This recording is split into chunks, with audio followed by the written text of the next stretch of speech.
Testing, testing. Phew. Finished my dailies, finally. Was about to miss my free crystals.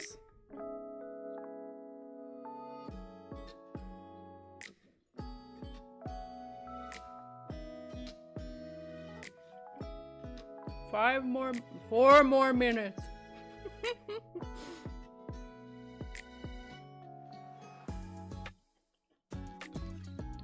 Good, good.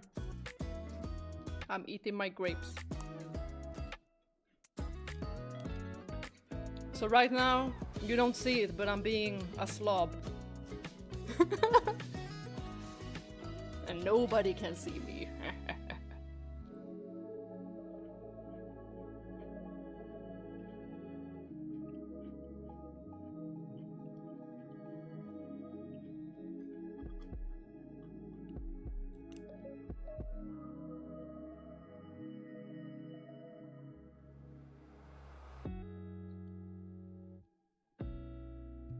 Uh-oh. Wrong scene, wrong scene. Abort. Abort stream.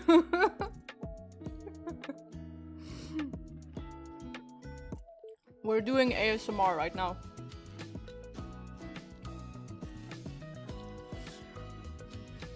I will, I just need to fix my fringe.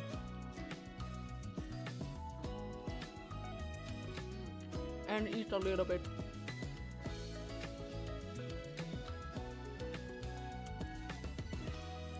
Do I need lip gloss as well?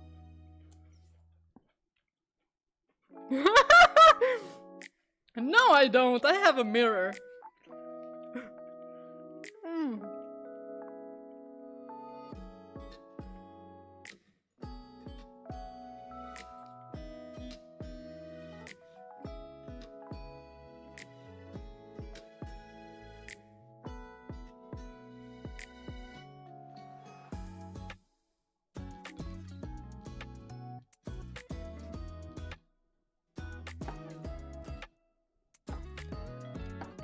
You will never guess what came in the mail. I'll let you all think about it in 2 minutes.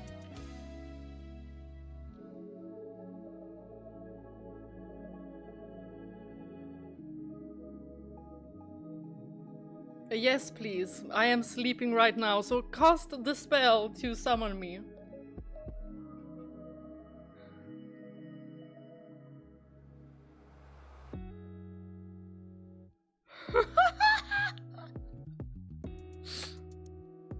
That would actually be super funny. Like, I wouldn't even be mad. Sandwiched between two Marias. That is totally fine with me.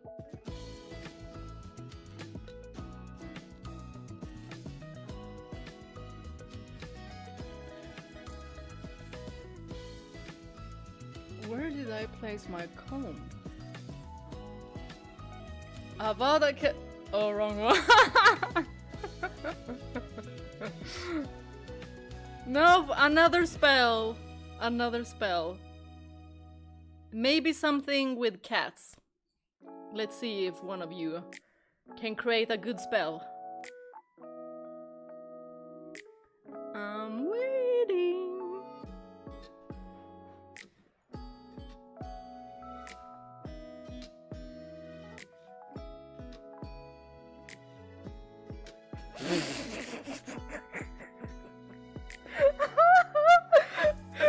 You think that the most basic one will summon me? You think that the most basic spell will summon me? You are so right! Ta-da! I'm out of the box. Out of the box and into the stream. Let's see. Hello everyone! Ah, also meow meow. Exactly! You know what? I was waiting for meow meow choco chow. You know. That is the one I was waiting for, but you know. I know that no one can read my mind. Yet. Let's see who's here. We have Javier. We have Isra. Hi! I just did my dailies. I almost forgot to do my dailies, like my free crystals. I already forgot like 3 days ago. I've had so much to do. Like, it's insane. To your friendly chaotic house in Fata Morgana stream. Yes, welcome. Hi. Oh my gosh, y'all are gonna hear about my week. And also, I met a friend I haven't met for such a long time today too. I'm gonna tell you about her as well. Does the package rhyme with pillow? It may. It may. Although, one of the pillow... Oh! You guys! Do you see him in the background?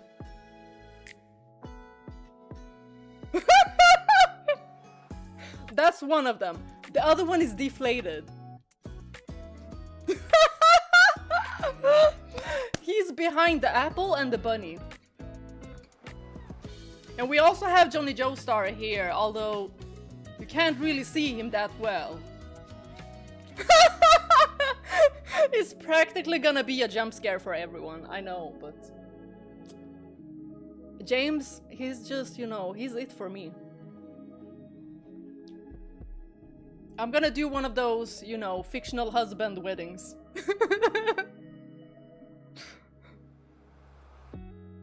And also, has to be a JoJo fan. James, are you a JoJo fan? You know what? I can make him a JoJo fan. I can make him. Is James smiling? Oh, you know, it's even better. It's even better. I am very interested in what Aura gonna have to say. Y'all, and the body pillow is so freaking large. Like, I didn't think it would be so huge. I had 2 pillows which I wasn't like using, like they're just like decorative pillows. I put that into the James pillow, and I need like 3 more. They're like this size. I think it's like, is it like 45 times 45? Yeah, 45 centimeter 45. Yeah. So regular like decorative pillows is what I put into the James pillow. James might be smiling. And y'all haven't seen his pose yet. Y'all haven't seen his pose. And on the body pillow, he's going like this. I don't know if you guys know what this is. Maybe Isra knows. Isra, yeah, Isra, you know. Hi, Sam Ajax! Oh, it is indeed a happy Friday. Oh my goodness. Y'all, I have been waiting for this day for the entire freaking week. Not only because it's Friday, but because we're gonna play Fata Morgana. And I've been waiting. I'm thrilled. Hej Karlsson! Nej! Sjuk igen! Åh, jag hoppas att du blir frisk snart. Krya på dig. Jag kände faktiskt själv av att jag hade ganska ont i huvudet i morse. Så förhoppningsvis blir jag inte sjuk, men alla runt omkring mig är sjuka just nu. Send the children to bed, they don't need to see this. Do you think they all fight each other to the death when you leave? You'd love you sign. Yes, exactly. I like it. It's super cute. Like, it's tiny heart. So that's what the body pillow of James is doing. Like, y'all, I can show you guys how both of them look. But I don't know if I can prop James' head back again. I'll try. Ja, Karlsson. Ända sen covid-åren. Ända sen då. Alltså, mitt immunförsvar har varit fan bajs. Okay, I'm getting the pillows so you all can see him. Hold on. Oh my gosh, anyone who drops by right now and doesn't know how freaking crazy I am will just drop out. Hold on. Hi, Sora! And also, look at my pants! My JoJo pants! Oh, they're so nice. And they have like zippers, so you can like zip it down like this. But this looks so much cooler. Okay, now I'm gonna show you this one first. Hold on. Oh my gosh.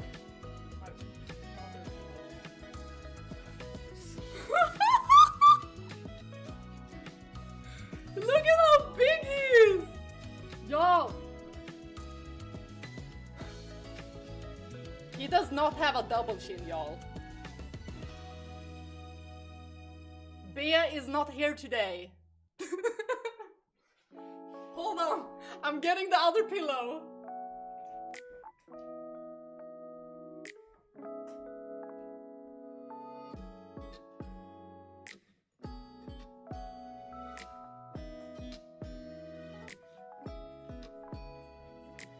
Guys, promise you'll be nice to him. He's not finished.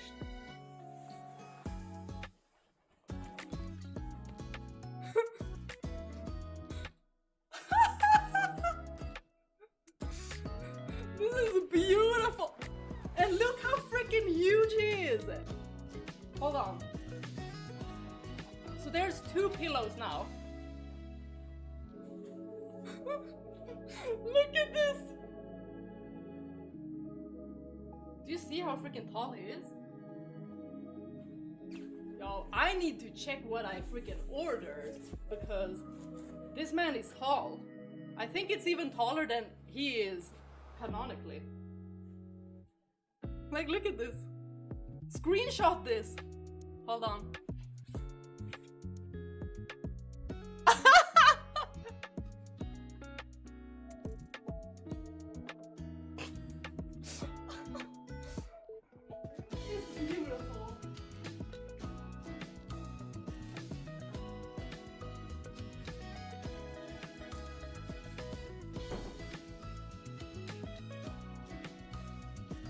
Okay, James, I know that you want to be the center of the attention, but you're just not the guy that people would think is funny.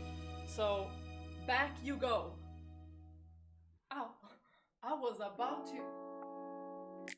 to fall again on stream. Hold on.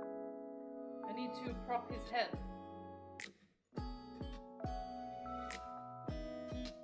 No! He needs to jump scare people. Hold on. It was so nice before. And I had to mess it up. Hold on. Is that good? Hold on. No! James. Go back to how you were. Make it like this. Hold on. Johnny here too.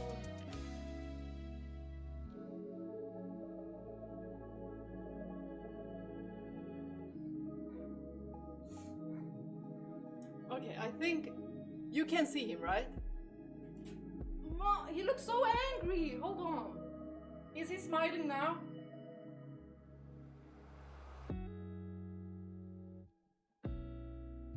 Okay.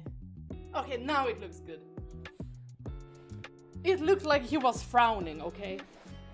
It looked like he was frowning, and we're not gonna have anyone frowning on this stream. Not today, not on a Friday.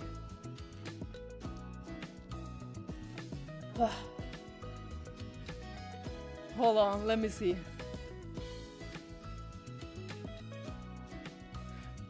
Will we do the character tier list at the end of House in Fata Morgana? Yes, yes, yes. And you know what? You know what? We will do several different ones. We will do like the characters that I feel are well written. That's gonna be one tier list. Then there's gonna be a likable tier list, and then there's gonna be a husband one.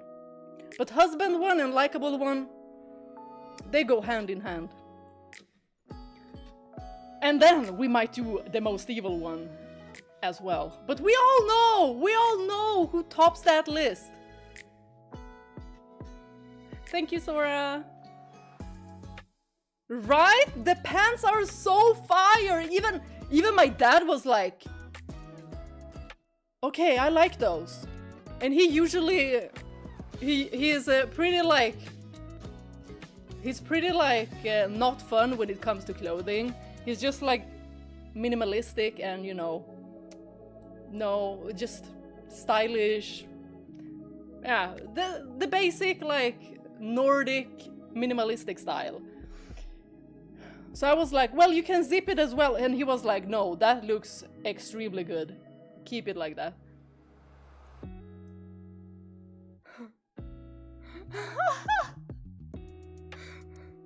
Is there one of Pyramid Head? You know, I didn't want to jump scare myself. Although I know for a fact that James is gonna jump scare my friends. For a fact, I know. I know.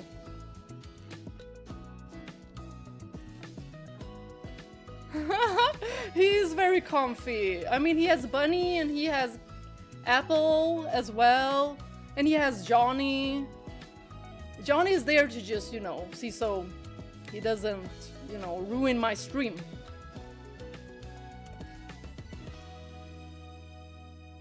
Thank you, Isra. Yeah, I freaking love it. And I love loose pants.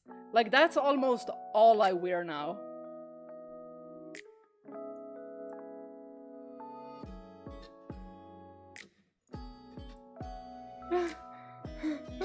Yeah. Yeah, I think he looks good now because he looks a little bit smiley. Before, I was like, whoa, he's frowning. No, we will not have that. Aww. Well, we're grateful to have everyone on stream as well, Sora. Also do a non-canon shipping tier list. Oh, yes! That one will be interesting. Arcane. Oh, I love Arcane! I love... And hi Medal Kusa.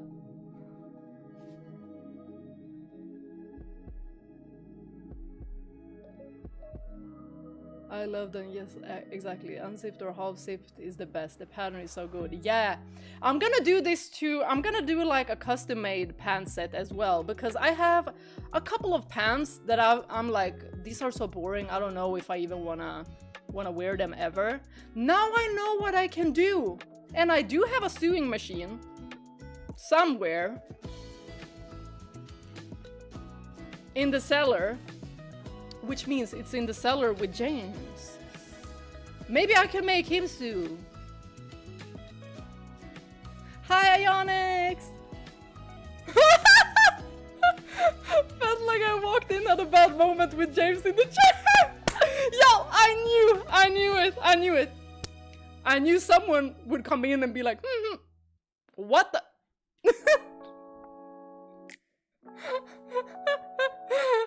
Oh my god.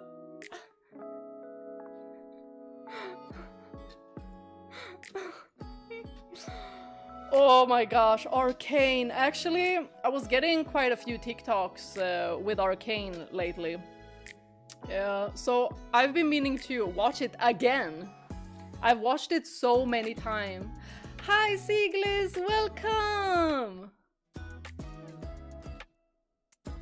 Jinx is so peak and Victor. Oh my god, Victor! Oh my gosh! Y'all, I have so many characters that I love in Arcane. It's the most amazing cast of characters. Like, mind blown. They're all so freaking good. Of course I have favorites. But they're so well written. Like, not one bad. James was gonna ask us if we signed his wife. He didn't say he wanted to be saved, did he? Because if he did, that might become a problem. James, you know that I know a lot of cops. I do, in fact. But, you know, so don't try anything.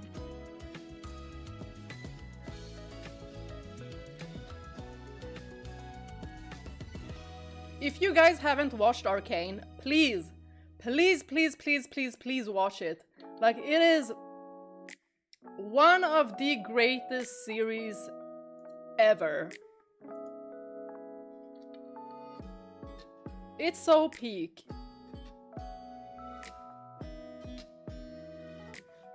Always a few minutes late to finish cooking. What are you cooking today?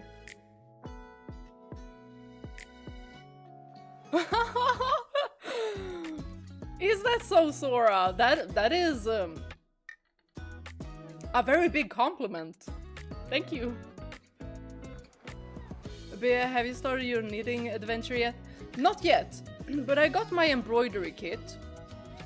So I got that. I haven't gotten all of the fabrics that I ordered because the two characters I want to do the first time is Johnny Joestar from Steel Ball Run and Michael from Fata Morgana are the ones I want to focus on before anyone else.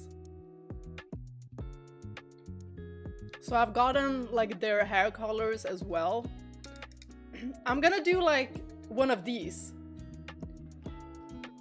but I'm gonna do like 20 centimeters instead of 10 centimeters like these are. Yes, even before James. I mean, James, well, to be frank, he's gonna be a little bit boring to do. So he'll get his plushie eventually. I just need to get his grumpy face. I need to perfect the grumpy face.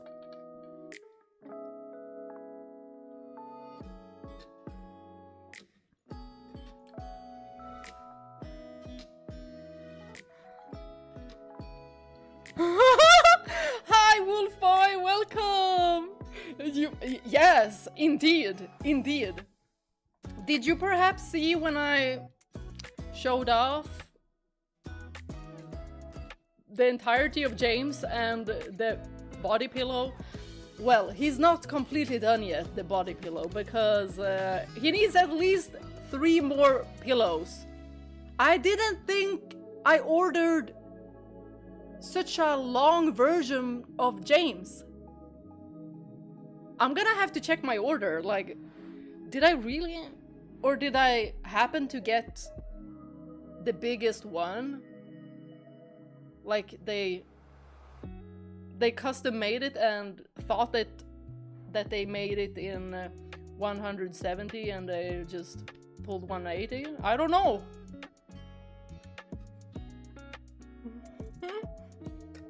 Exactly. Right now, he's just a long-ass bridge.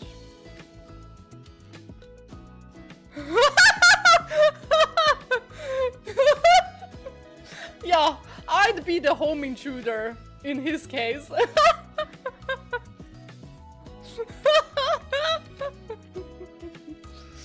Oh, everyone who joins this stream will be jump scared by James. Like, without that white outline, oh, that would look spooky! I just know I'm gonna jump scare myself. Like, if I leave this room and come back in, you know, without even thinking where I put him, I think that would actually jump scare me. Cooked footballers, cooked some blondies, cooked up a plan to hide fluffy bun bun. Is it just me who doesn't know what footballers is? Footballers? Are they hamburgers? James is frowning even more in the background after the comment, Bea. I think somebody needs a week in the dungeon. I mean the basement. James, did you hear that? You better smile. Yeah, put some fairy lights on him. Yo, that's gonna be so cute. Or when you wake up in the middle of the night having that staring at you. Oh my. Diabolical. Diabolical. Oh my goodness. Oh my goodness. Yeah. I would have a freaking heart attack. Maybe I should get a Maria to just, you know, watch him.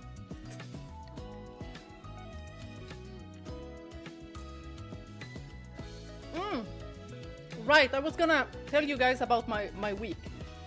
Well, a little bit of it, at least.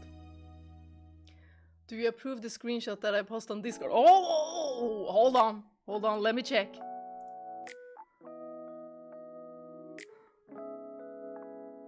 A Mary or a Maria? A Mary on one side, a Maria on the other. I wonder if I can customize it like that. Hold on, I am booting up Discord.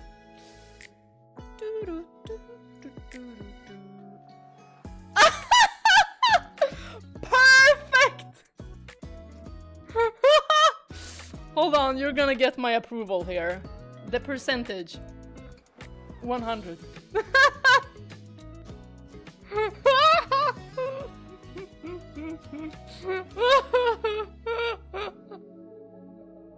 Yo, why he looks so grumpy? Like, can he at least look a little bit happy?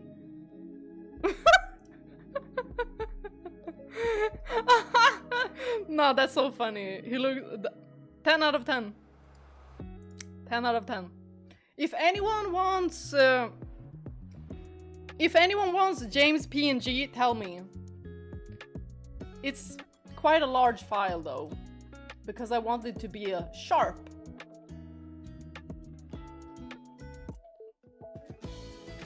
Hi, Metro Gaming!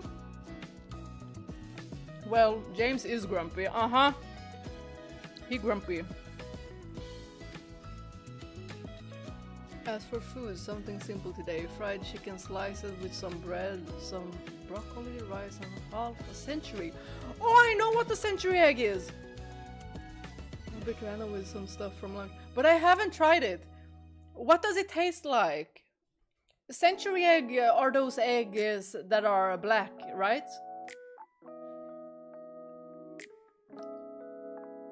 I don't know if they have them here to try.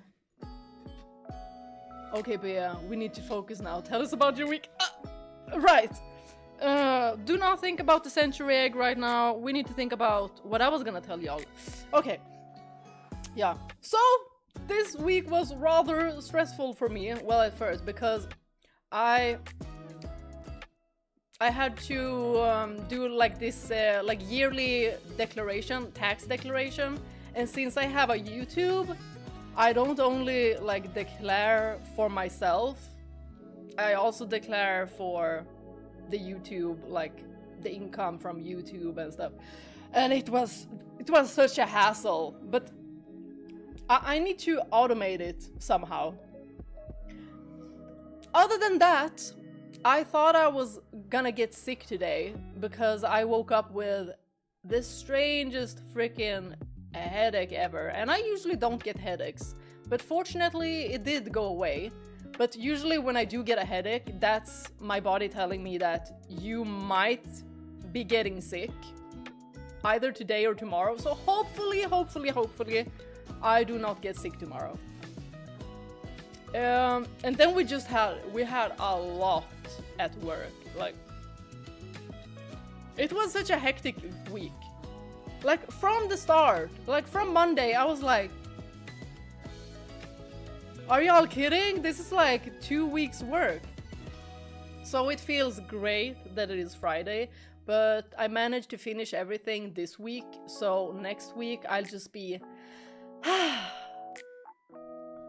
breathing relaxing on a Monday. Mondays are usually like meeting days. At least half of the days. Oh, meetings.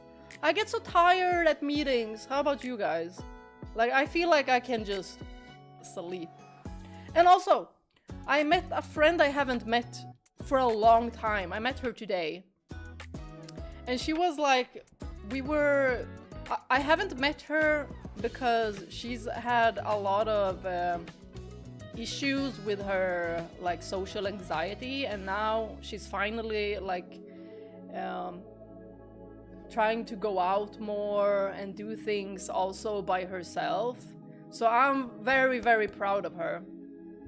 So we went and ate together, and we talked actually about social media, and I can so relate to her when she told me that she got burnt out because of the constant need to check on social media.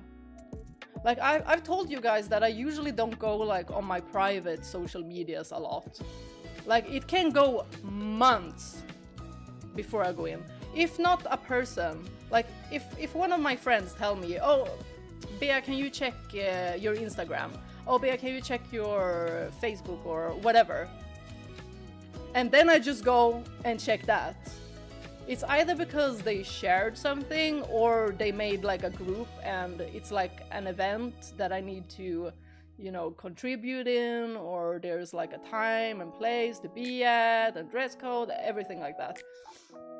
But I was like, and now I went into my private Instagram account like just a couple of days ago, and I just got so freaking burnt out by seeing, like, I had 50 DMs, and I was like, okay, how many freaking friend requests do I have? I don't know any of these people. Oh, I know these 5. And I'm like, okay, let's just check. Let's just read a few of the DMs. And like, I felt burnt out just there. And I was like, I usually just post a story and then dip out. But I usually do that as well on my public social media as well. But that doesn't feel as strange though, because no one assumes that I'm gonna go and check my DMs. Not on my YouTube streamer socials. That's just where I post stories and I just never check my DMs. But like on my private account, sometimes I can get like people ask me like, "Are you alive?" And I'm like, "Yeah." But I have the important people on Snapchat. That's where I have the important people. So I don't feel the need to be on my private social medias. So when I was talking to my friend, I was like, dude, I could deactivate my socials and not feel like I'm missing out like anything. Because I have the friends that I care about and like my family and such, I have them on Snapchat. I don't need no more. Oh, hi Kat, welcome. Yeah, so I was very, very proud of her for going out. That is a huge step for her. So she's battling her social anxiety very, very well. And I told her that if she ever needs me, I'm here. When I'm not working or streaming. Well, she could be like, she could still be here and just, you know, she could play on the Nintendo Switch or something. If she needs me. But it was really nice seeing her. Let's see. How to describe? Dense and flavorful. Oh, century egg. It's a bit of a unique texture. So it's not... Is it like I'm assuming that it's like jelly texture, is it?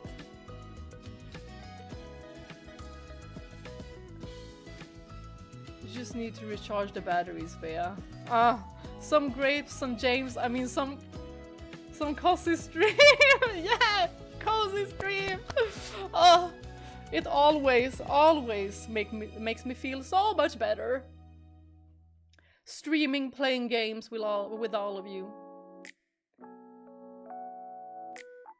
Big James portrait. You noticed. You were quick to notice, Cat. You were quick. James will definitely jump scare yourself in the dark midnight. Oh, for sure. You know what? I might just put him in the closet. Yeah, might do that. Put him in the closet and that's that. Huh.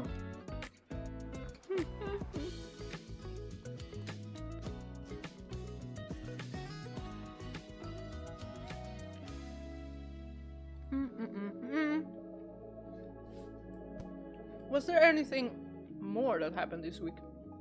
It feels like a lot more happened this week, but I forgot. Oh, also, I have to edit more videos, so I have to make more time to edit videos because I'm going away in May. I'm going with some of my girlfriends. We're going to Stockholm. It's a surprise party for one of the girls. Hopefully, she's not watching this stream. I'm not gonna say nothing. No, she wouldn't be. No.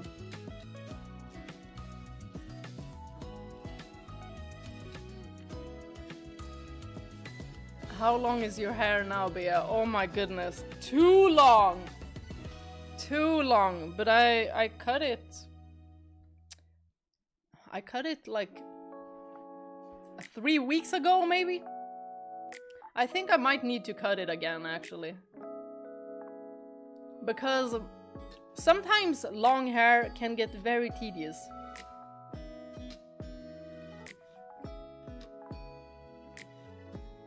It can be quite strong or salty eaten by itself. Oh, I like salt. The new song in Infinity Nikki new version preview is so good. Ooh. I might have to check it out. And maybe, if they allow me to, I can use it as one of these like chill songs that we have during our just chatting.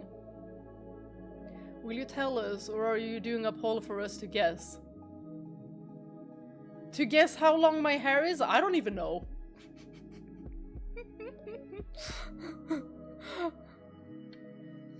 It's not exactly chill. Oh, will we be partying? Oh, to guess what I'm gonna do in Stockholm, maybe?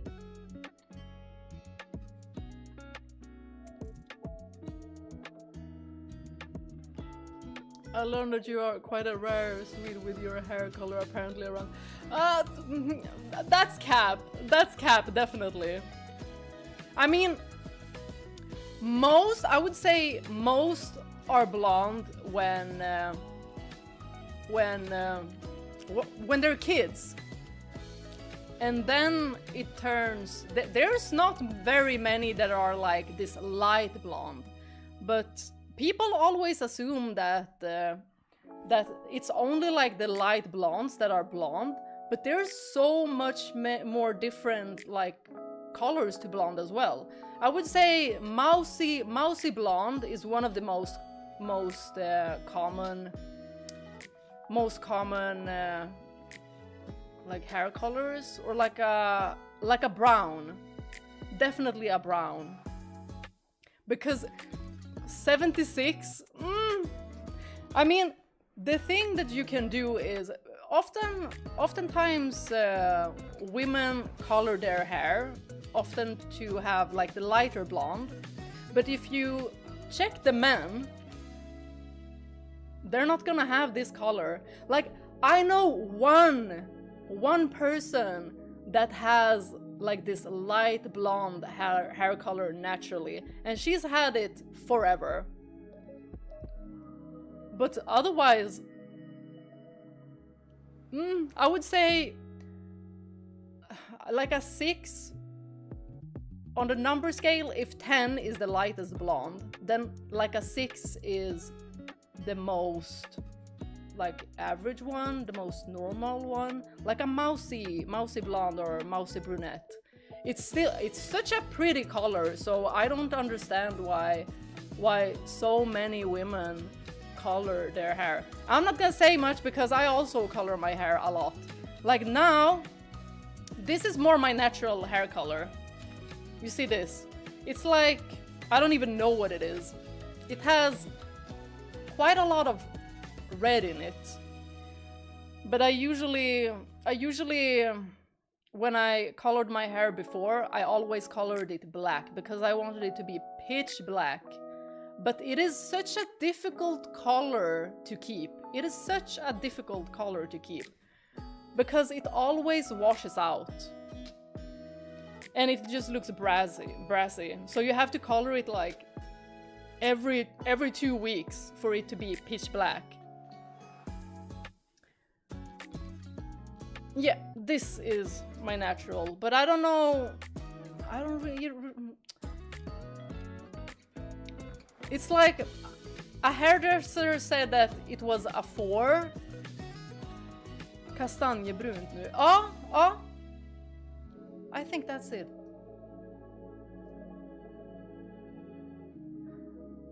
I also like it when people go for very bright neon colors. Yes. I love individuality when it comes to clothing, when it comes to your hair, when it comes to makeup. I love that. Or maybe it was the genetic marker prevalence in population, not necessarily expressing or staying blonde. Could be that, yes. Chestnut in English. Yeah, I think my hair is more... Yeah, I think it is called like chestnut. I haven't been to the hairdresser for like forever. And when I was at the hairdresser, I was just like, quick question, what shade am I? Like what lightness and da-da-da. And then she said some numbers and I was like, I remember the 4. But then she also mentioned that I have underlying like redness to my hair. So you can either have like red undertone, yellow undertone, and you can have like grayish neutral. No, I think she said it looks like it, but it's not called that. What's it called? I don't remember. I'm so bad when it comes to like hair in general.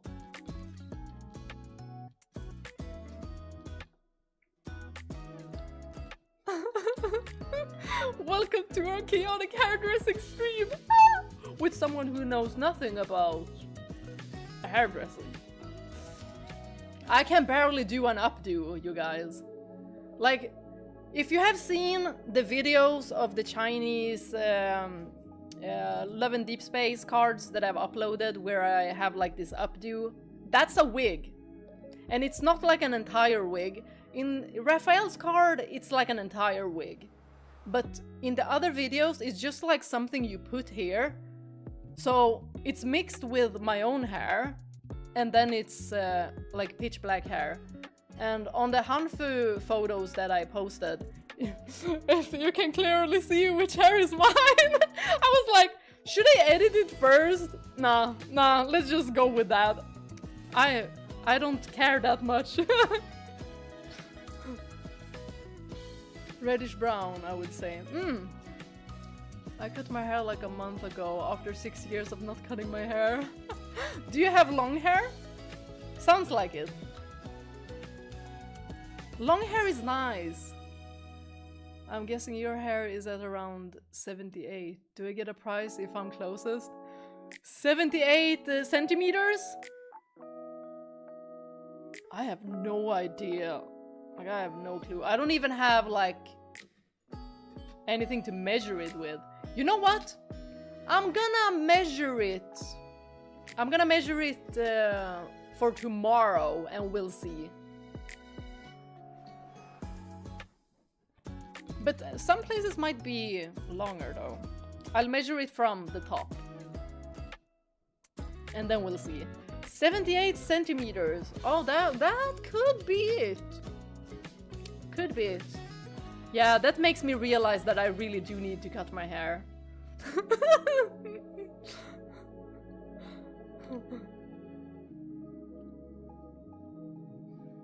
Have you ever worn your hair short, Bea? I have a photo on Instagram. I have a photo on Instagram where I had like hair. And I loved that length, to have my hair here. I loved it so much. And sometimes I get like the feeling that I should do it again. But then there are so many like long hairstyle thingies I want to do with my hair, and then I mean, I think it's just comfortable to have long hair and just knowing what I usually do with my hair. Because I'm so lazy to do anything with my hair. And it feels like if you have your hair like this, you might have to style it. And I did style it more when I had it here. But it was a really pretty length. I'll check if I have more photos. Inte längre. Aha! Så nu kanske det är hit eller buzzcut?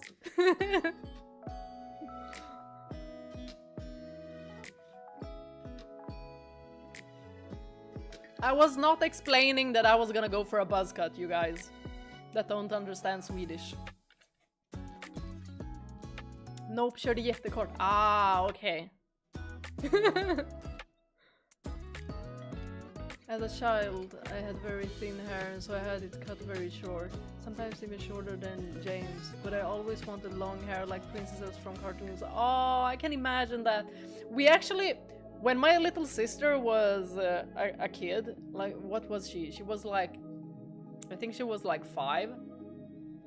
My parents had to cut her hair like really, really short, like this, because she kept on like pulling her hair at night.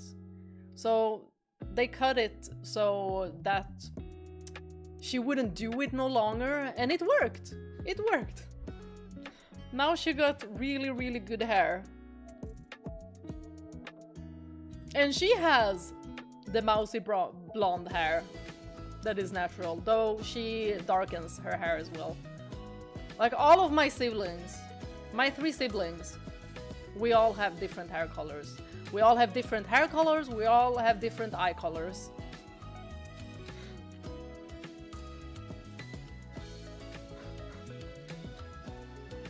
But it turned out that very long hair is not very comfortable. So now I never grow it past my waist. Yeah. Oh, you also had that long hair, Carlson.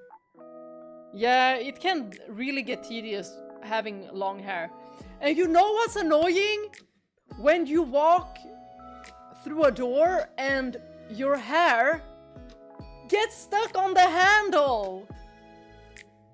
That is annoying. That happens to me as well if I have like an oversized t-shirt and I'm just walking past the door and the door handle is just like, so I'm just, whoa, who grabbed me? Who do I need to fight? James, get them!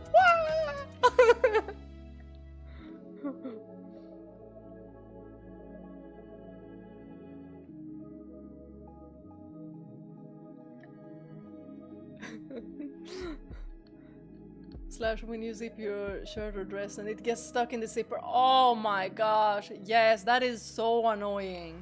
So annoying. Or when it's super windy.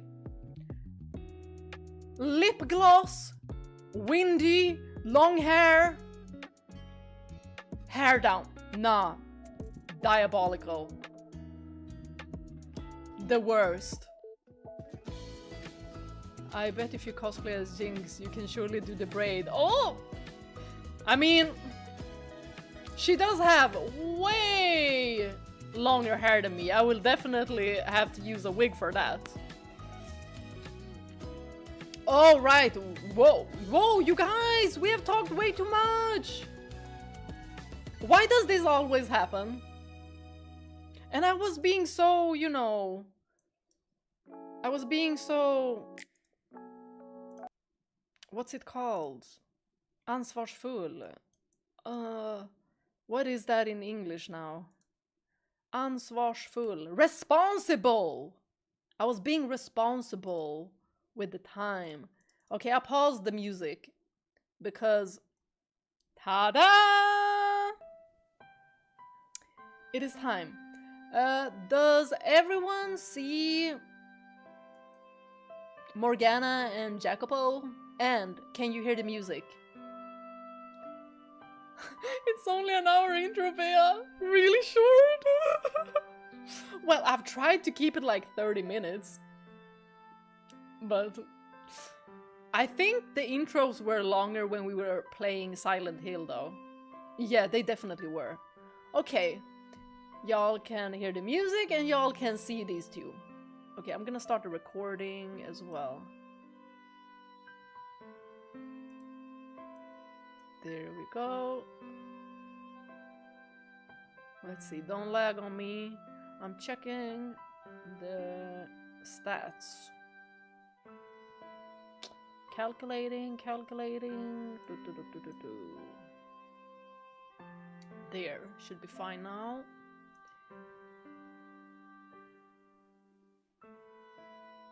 Ah, shoulder length is good. Yeah, sometimes, you know, when I played Resident Evil, when I saw Jill, I was like, oh my gosh, she looks so freaking good in that hairstyle. And then I'm like, internally, could I pull it off? And I'm like, oh, I really want that hairstyle. And then I'm like, not with these round ass cheeks. Oh. I mean, she can pull it off because, you know, she has like a chiseled face. I have a lot of baby fat still in my face. I'll just have to wait for my Jill Valentine moment. Do you like Elena the Truck hairstyle? What? Oh, I don't know. Elena the Truck? No! Oh, Elena the Turk from Final Fantasy 7, right? I love her hair. I love it. But I don't know. That's also similar to Jill's hairstyle. And I don't know if I could pull that off. Slash makeup can do wonders. Yeah, but I'll have to use a lot of makeup, contour, and tape to get my face like... No, it's not fake chiseled. Like even my jawline is like very like soft. Like it's just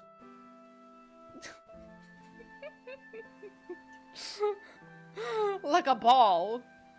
But you know what? You know what would be freaking boring? If everyone looked the same. That would be boring. Or just a face filter. A face filter and then I'm like on camera, on stream, and y'all are like, wait, you didn't? What happened to your face?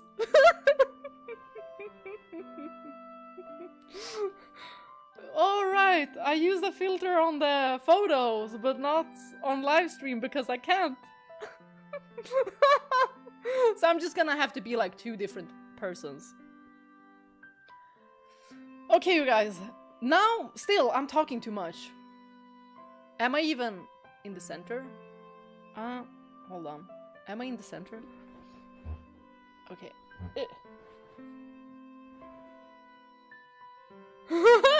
The Giselle song was fire. Okay, you guys. I'm gonna stop. Or rather, start. We all know what happened. The recap is the brothel got attacked. And we don't know where Morgana is through Jacopo's POV. So let's go! Oh my gosh, this melody, you guys, I love it so much. Y'all, listen to this. Oh!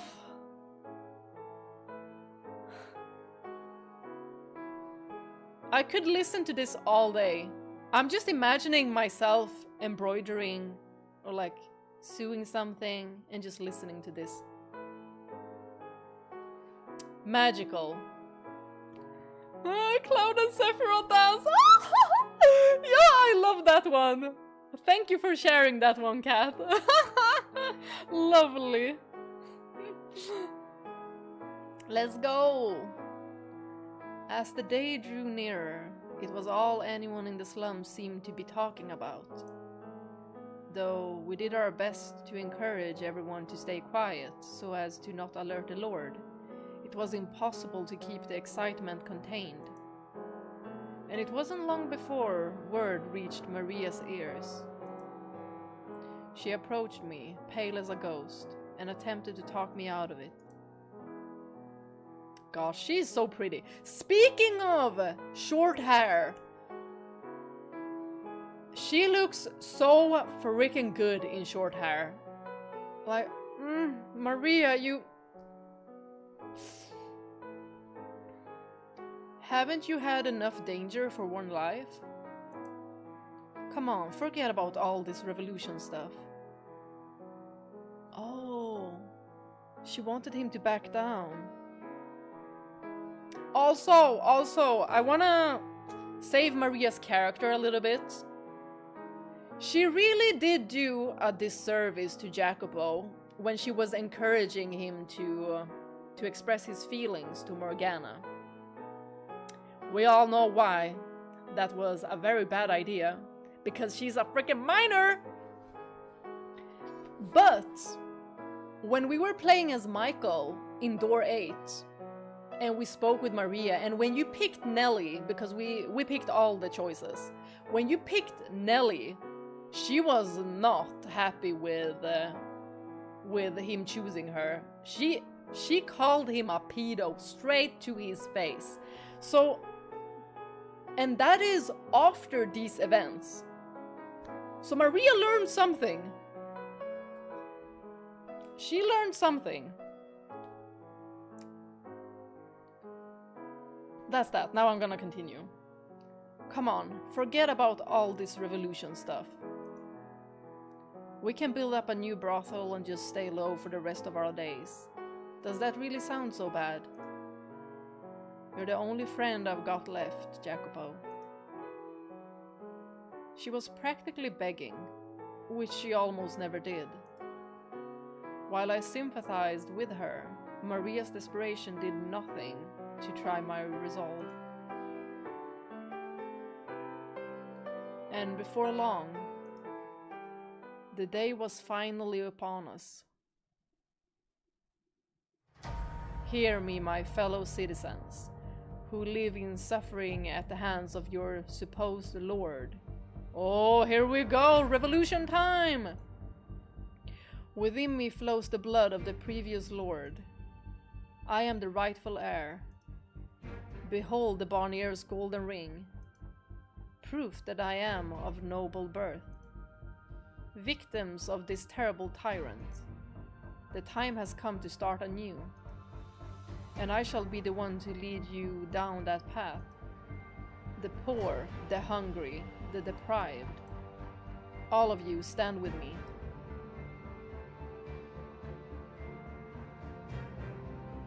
Before we commenced our strike on the Lord's Manor, I gave a little speech in the city square. Not because we actually needed them to take up arms and fight with us, but because we needed to make a public proclamation of our position before overthrowing the Lord. They needed to know we were not merely opponents of the Lord, but proponents of the common man. That we had a legitimate cause and a legitimate claim to power.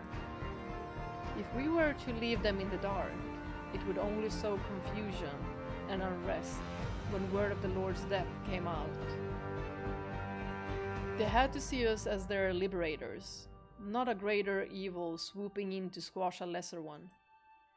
The Lord had been squeezing everything he could out of them for years, sucking them dry, so I didn't expect anyone to actually have the willpower to join us. The important thing was that they knew who I was. But I had underestimated them. A slow trickle of people stood to join us, and by the time we were at the city's edge, we had accumulated dozens of additional men, transforming our little uprising into something of a much greater scale. The people had been waiting, day in and day out, for someone to take up their banner and lead the way. It didn't matter that the one holding the banner did so under false pretenses.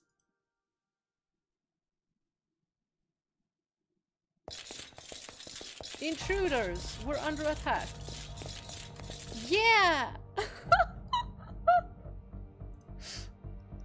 Get him! Oh! With the added support, our forces rendered the manor's defenses practically useless. Townsfolk flooded the property, overwhelming even fully armored soldiers. Farmers turned the tools of their trade into deadly weapons, plunging all manner of spiked implements into guards' necks. It didn't take long for the pungent stench of blood to fill the air. Panicked servants scrambled away from the chaos as quickly as they could manage. And I made my way through the corridors to the Great Hall, where the Lord presumably waited, Gratian at my side. Let's go! Let's bash his skull in! Yes! We're here to relieve you of your head, Lord! You're going down into the gutters! Have these savages removed from my property immediately. Yo, he looks so freaking scary! I can't with this guy. Yes, my lord. I guess I shouldn't be surprised defenses are heaviest here. Watch yourself, Gratian. You can shove that concern right back where it came from, kid. And it's even funnier because he's just 1 year older. But we all do this, right? We all do this. With someone who is 1 year younger, or 1 month younger, I'll be like, kid, sit your ass back. I ain't about to let a bunch of mooks do me in. No number of these pansy little fuckers is enough to take me down. Is there any situation capable of tempering that big mouth of yours? You can handle all the guards then. I'll take care of the Lord. You wanna take the prize all for yourself, eh, kid? Normally, I tell you to piss off. But I'll give you this one. It's what the people want besides. Thank you for understanding. But remember, if you screw this pooch, I'll make sure you're the laughingstock of the whole city. Don't worry, I will come back with his head. The fact that Barnier was still here suggested he knew he had nowhere safer to flee to. Unlike the slave revolt 3 years prior, we were entirely on the offensive this time. He didn't appear particularly perturbed about his predicament, though. He likely had little doubt he would make it through the day safely. I knew Barnier was skilled with a sword, and despite all Gretian's talk, the guards he kept by his side were hardly going to be third-rate. They would be the best of the best. Praying Gratian would be able to hold them off long enough, I weaved my way through the wall of armed men. marching straight for Lord Barnier. He slowly drew his sword, readying himself for combat. Well, imagine that. It's you again. I had assumed you had died off in a hole somewhere. Hate to disappoint you, but staying alive's one of my few talents. How fitting for a filthy maggot. Well, I hope you're ready to be devoured by that very maggot. Yo, so cool! Look at this! Wow! They never fail! They never fail with these artworks. AI could never. AI could never. Such a unique style, I love it. So much movement. Incredible. It would seem your tongue has gotten rather sharp since we last met. Though I needn't remind you how this played out 3 years ago, do I? Your blade will never get anywhere near my head. Well, it's been 3 years! A lot can happen in 3 years. Let's go! I will, however, give you a good reminder of precisely how feeble and worthless you slum rats are. Within me flows the blood of the royal family, direct descendants of God himself, while your blood is made from the refuse of the earth. We are no more the same species as a worm is a wolf. Your very being in my presence is a slight of the highest order. I think you'll find our blood is much more similar than you think. When I take that ugly head off of your shoulders, we can both get a good look at how equally filthy your blood is to mine. I am not the boy I was 3 years ago. I'll drag you down from your throne on high and show you for the dregs of the earth you really are. You would dare insult me, cur? We traded strikes, going on offense and defense in roughly equal parts. Barnier was quick on his feet, and quicker with his blade. Y'all! I'm so frustrated that Barnier is good with the sword. Like, it looks like the man hasn't slept a day in his life.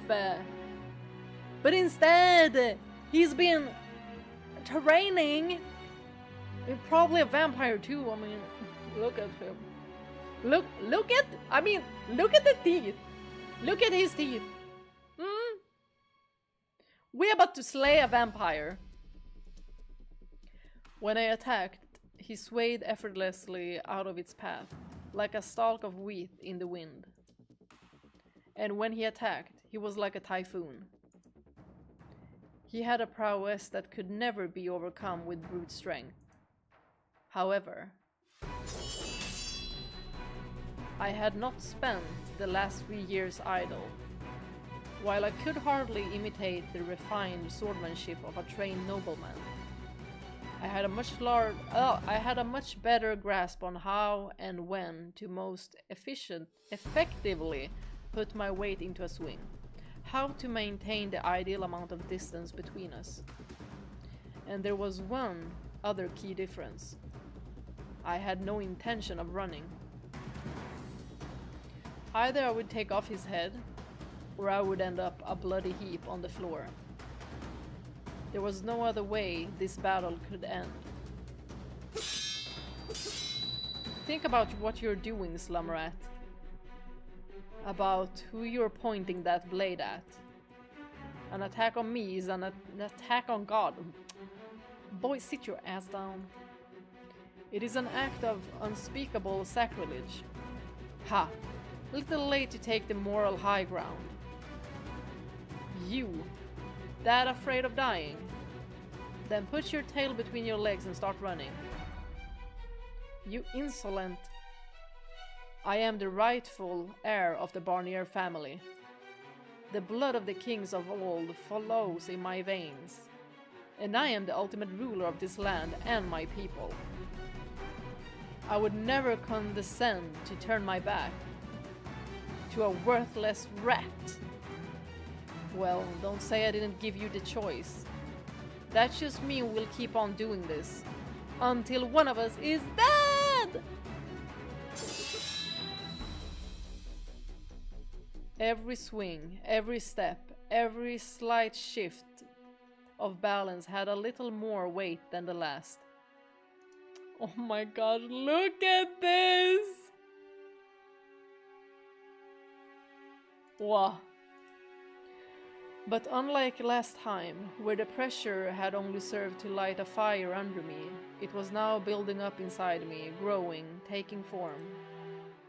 I could now perfectly trace the path of his blade dancing through the air.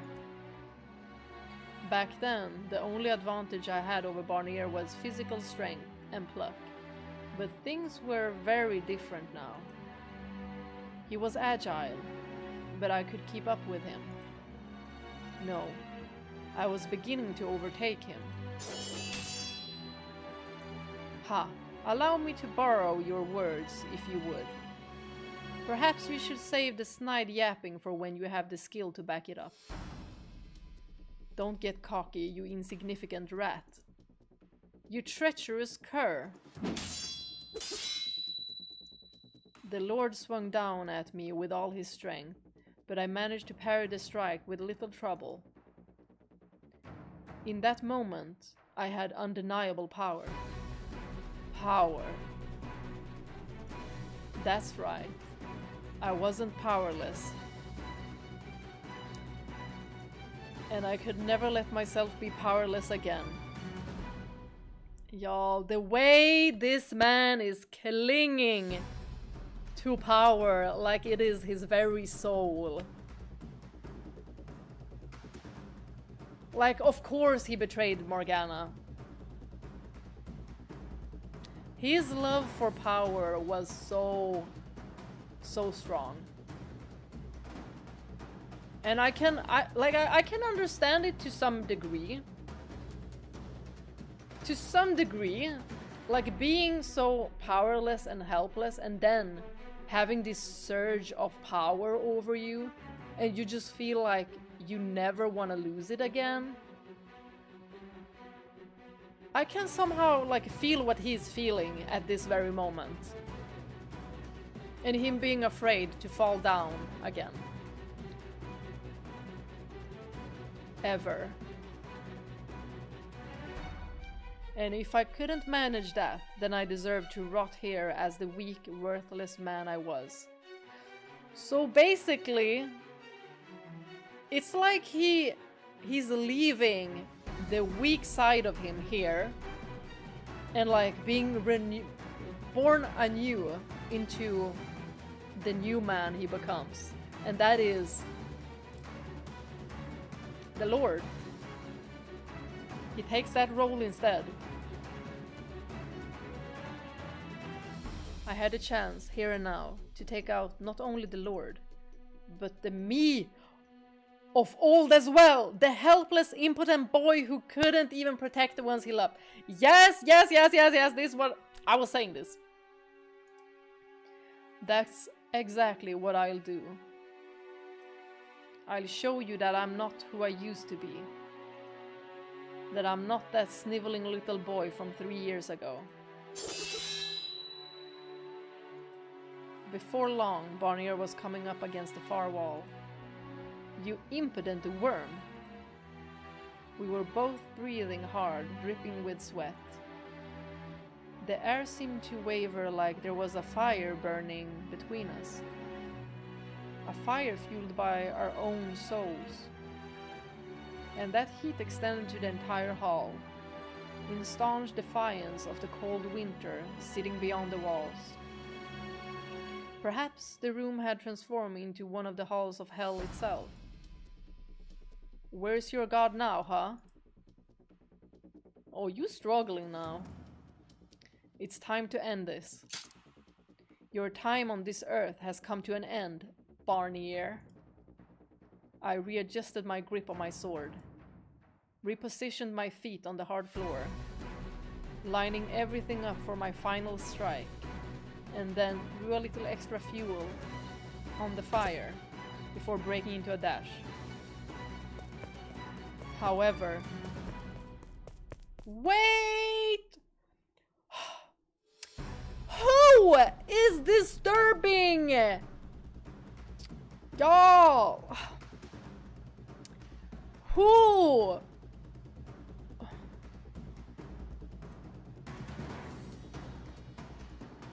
Ah! What? What? What the heck are you doing here?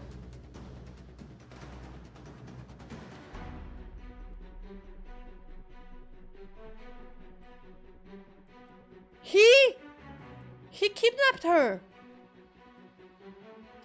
But why is she wanting to stop us? Jiren?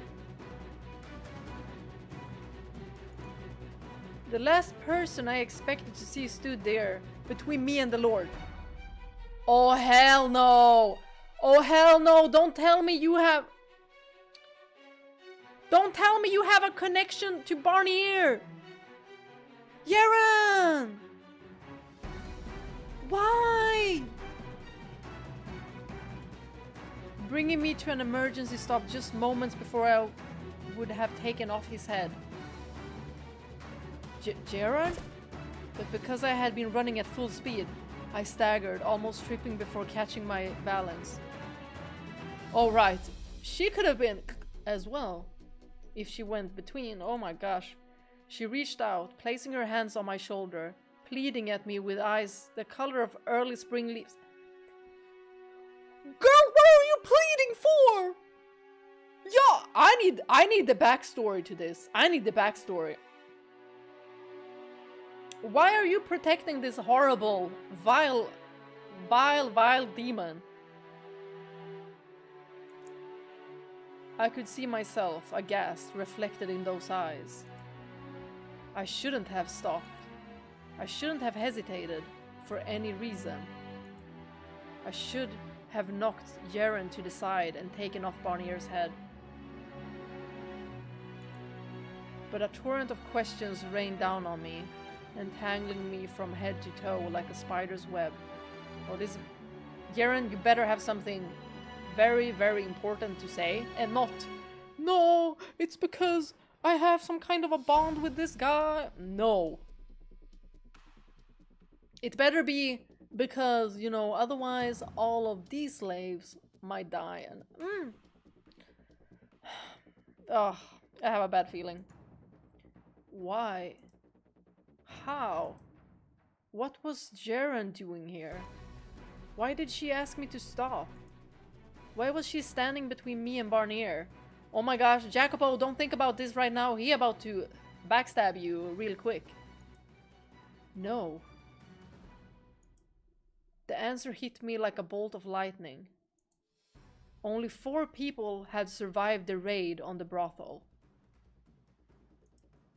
But we had prepared a safe room underground in case of emergency, and the stairs down were hidden beneath the floorboards. Y'all! Y'all! Do not tell me! Was she some kind of a decoy? A spy for him? No! No!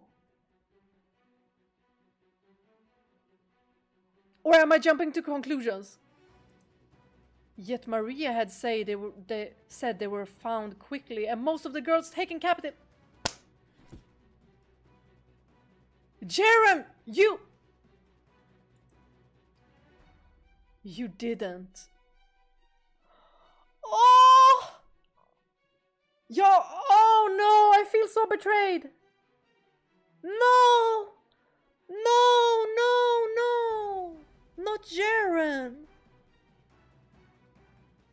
No! Oh, this is horrible! This is horrible! What is the purpose? The attack had been well organized and large scale. Could the aroma of the herbs, which was strong enough to be smelled outside, have been some kind of signal? How could you? How could you betray us? What came out of my mouth was not words, though, but a pained, visceral wail.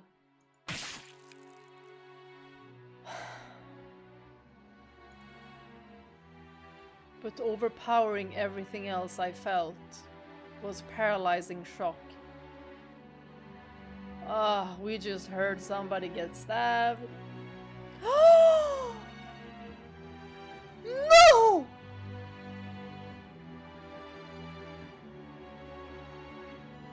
Yo! He stabbed her!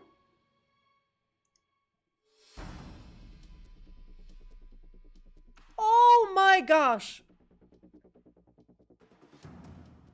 I don't know how he could have manipulated her into...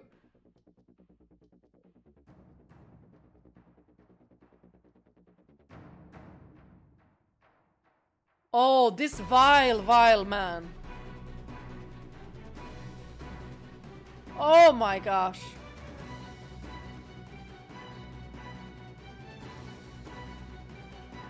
Oh, will we not know the whole story now? From Jiren's perspective? Oh my gosh. Ugh.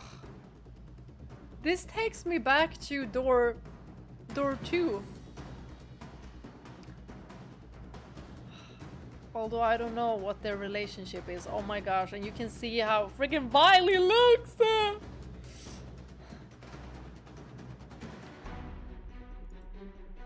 The blade sticking out of Jiren's chest pierced my breast. Our blood flowed down opposite ends of the silver edge, melding into a single stream. Y'all. Barnier, you vile, vile man. To be able to get to Jacopo, he just stuck his blade through her to get to him. Like, how evil is that? Yeah, who is this puppet master? I had completely lost any sense of what was happening, left only with crushing bewilderment.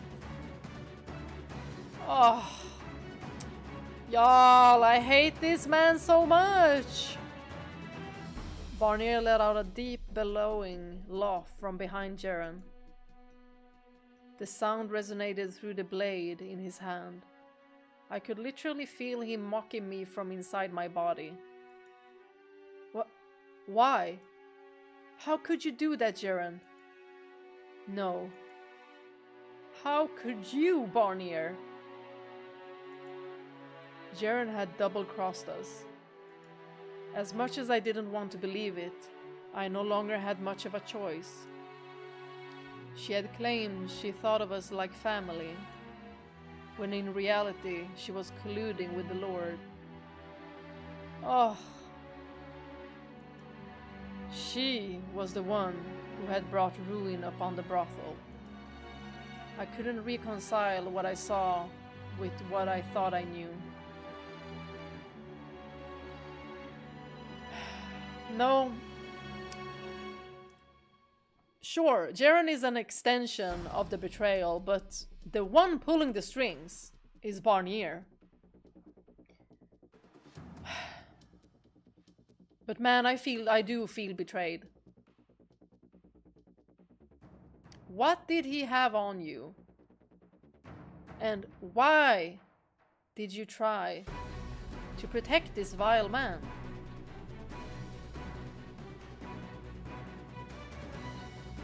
What kind of a groomer is this man?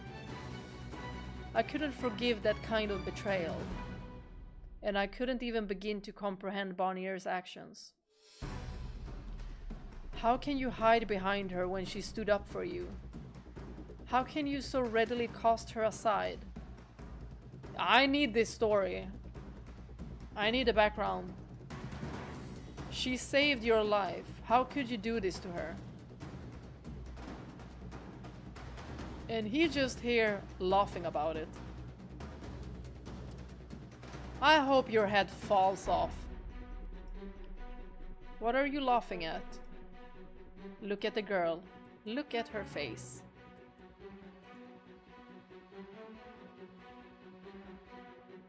What the? Jiren!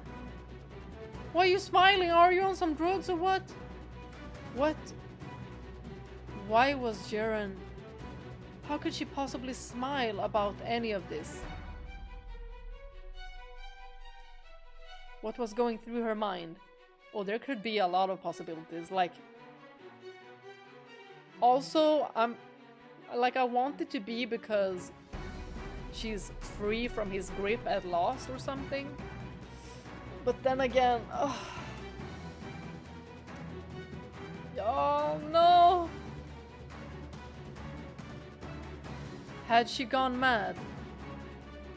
But she's also been betrayed by Barnier. If they had some kind of a relationship, Barnier also betrayed her.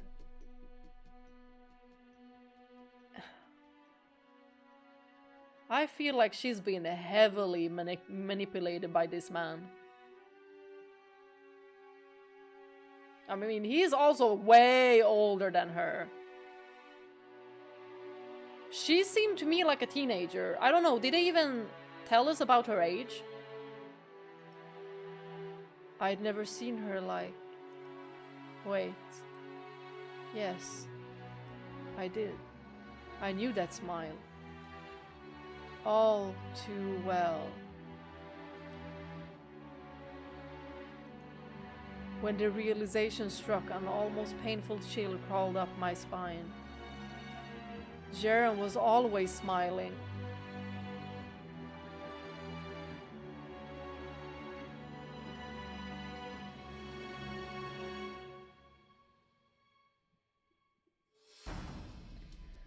Y'all, we need to kill this bastard.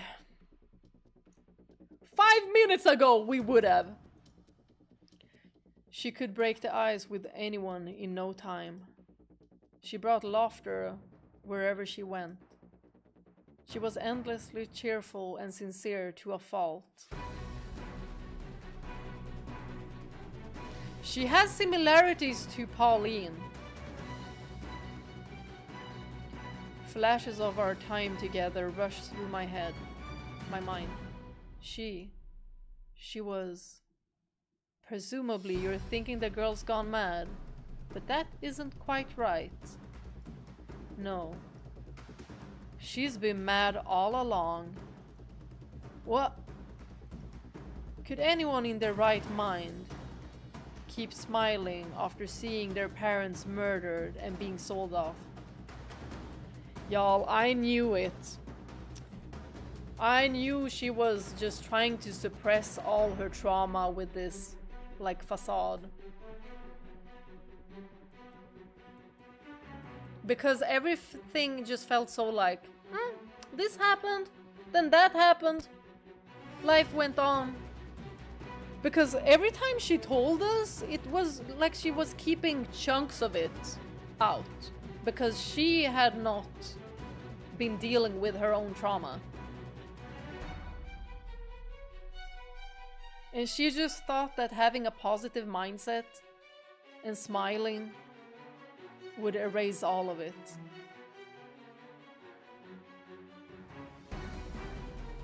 Could anyone in their right mind genuinely believe they don't have a sorrow in the world? Could anyone in their right mind be smiling with a sword sticking out of their chest? I can't. The girl's immalleable mirth is but a different shade of madness. If she weren't mad, she wouldn't be smiling. Jiren lacks the capacity to comprehend negative emotions. And how do you know this? I need the backstory of these two. I need the backstory. They better not rob us from it. I mean, the writing in Fata Morgana has been 10 out of 10, so I'm thinking that we will absolutely know. Jiren lacks the capacity to comprehend negative emotions. That's it. She's just been bottled up.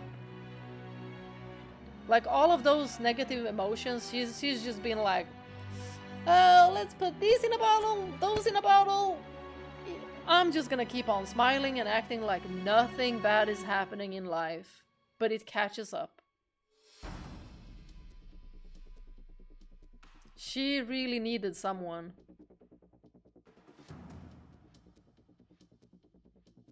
But everyone just saw her as this smiling, positive girl. Like she can get through anything. They didn't stop to consider that she might be hiding something underneath all of that. And I mean, a lot of people do this. A lot of people do this. That can't be. She's compassionate, empathic. There's no way she doesn't understand those emotions. It's called good old-fashioned hard work. She pretends to show compassion, despite the fact that others' pain is incomprehensible to her. He's talking about her as if she's a psychopath. No, I refuse. You can't tell me there haven't been moments where you've seen the seams in her act.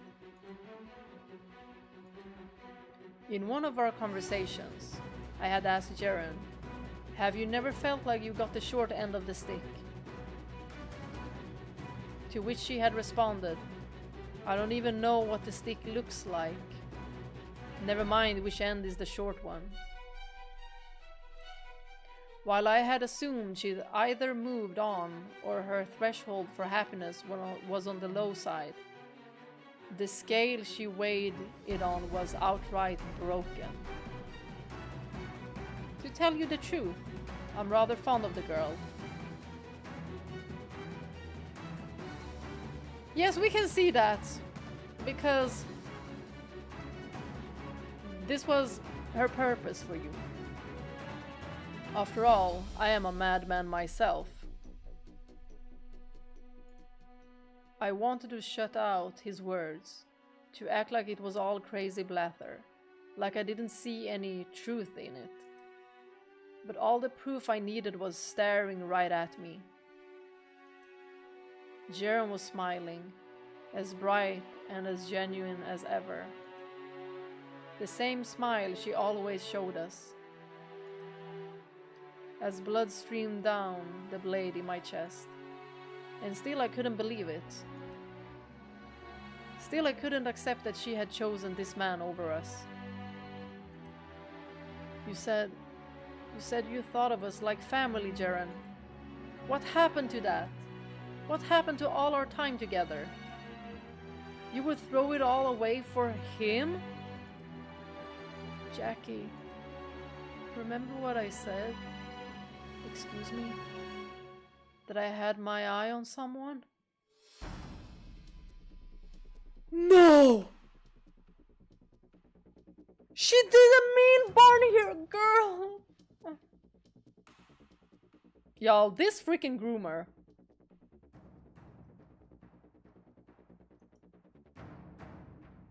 And... does she mean Barney here? I freaking... oh, I love you, Jackie, and everyone else at the brothel. But there's someone I love even more.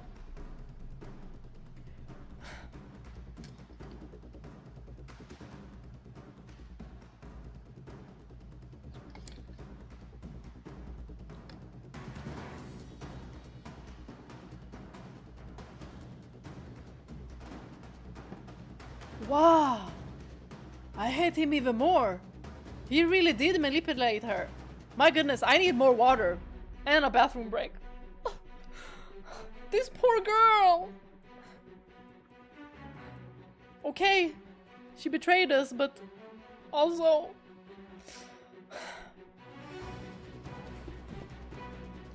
There's a lot to unpack here. We need a backstory.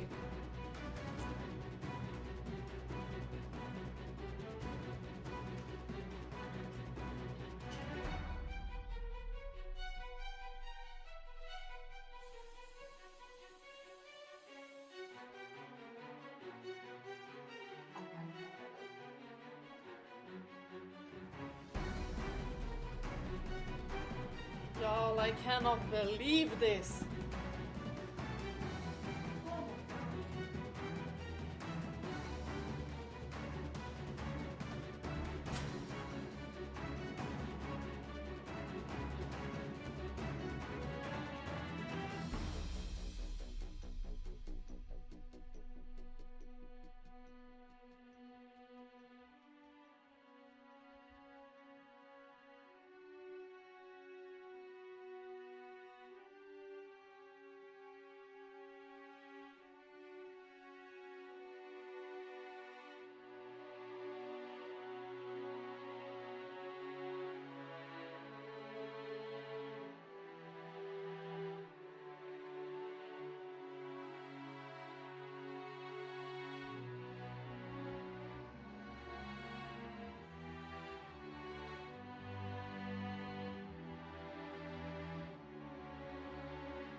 Well, how shocked are we? I need something to eat.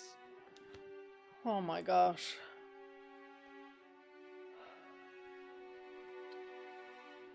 Oh, this is horrible. Oh my gosh, I can't even watch this while I'm eating. It's so tragic. We have dried mango today, coconut pineapple. But why does it say mango? If it is... Hold on. They're mangoes with pineapple and coconut. But you could actually buy the pineapple ones as well.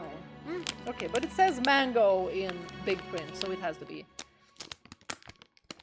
Hi Nuno! Welcome!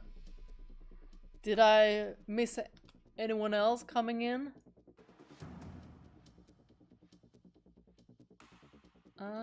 Don't think so. Daryl might be lurking, so hi Daryl!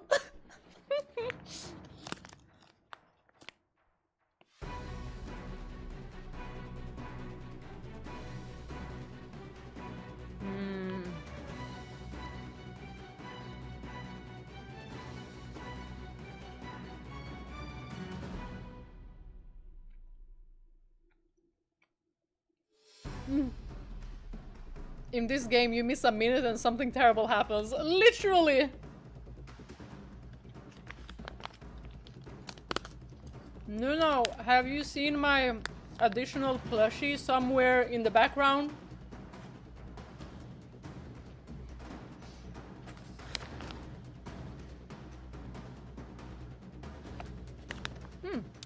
These were really good.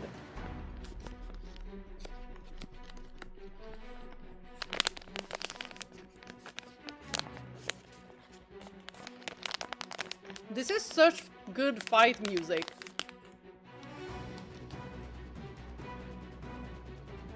Like, I think with this music, I think I could take down Barnier. No cap.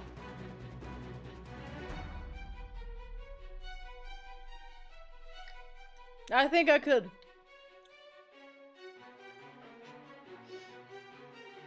Music to give you, you know, that little boost. Hi, Jason! Welcome! We're having a little break right now.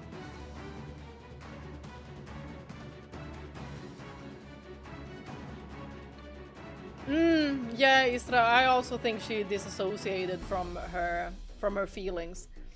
I think that she might have also been doing that because she knew that if she wouldn't be alive today. I think she would have removed herself from the earth if she didn't disassociate. And I think it started with the murder of her parents.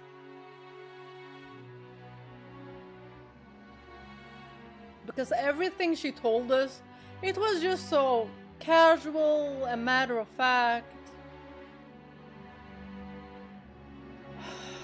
My gosh, I need to know about this backstory. I need to know. Hold on. They've been twisted.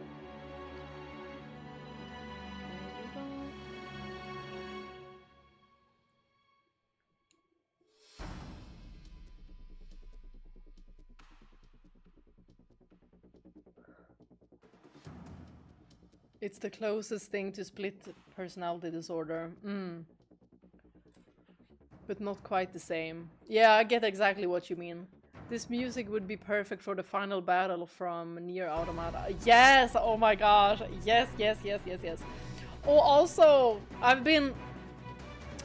restarted Replicant just a couple of days ago because I really missed it.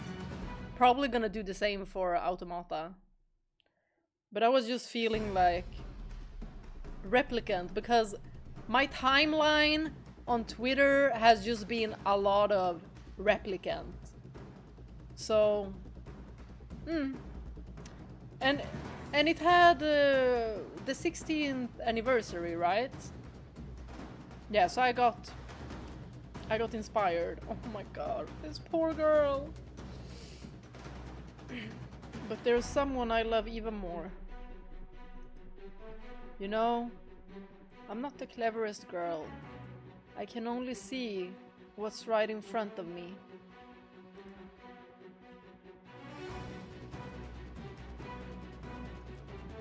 How impossibly idiotic could I be? She never had an eye for me. Her heart had always belonged to Barnier. I was being presumptuous when I assumed she was talking about me at the festival. Why him, though? Why this man of all people? I about fell to my knees, but I managed to hold my balance long enough to stagger back. When the tip of Barnier's blade slipped from my chest, the blood it had been holding in seemed to rush out all at once. And with it went everything I was feeling. Ha ha ha ha ha ha ha ha ha ha. I'm mad, I can't even do his laugh right. Some revolution this turned out to be, a rat. As a parting gift, I let you in on a little something. The girl was my pawn from the very beginning, an informant sent to keep me apprised of anything that might spark opposition. If someone's amassing wealth illegitimately, I have them killed or forced to surrender all their assets to me. She was just being used. She had been molded by him. Literally. It's like she was just, you know, walking around like an empty, smiling shell. And he took advantage of that.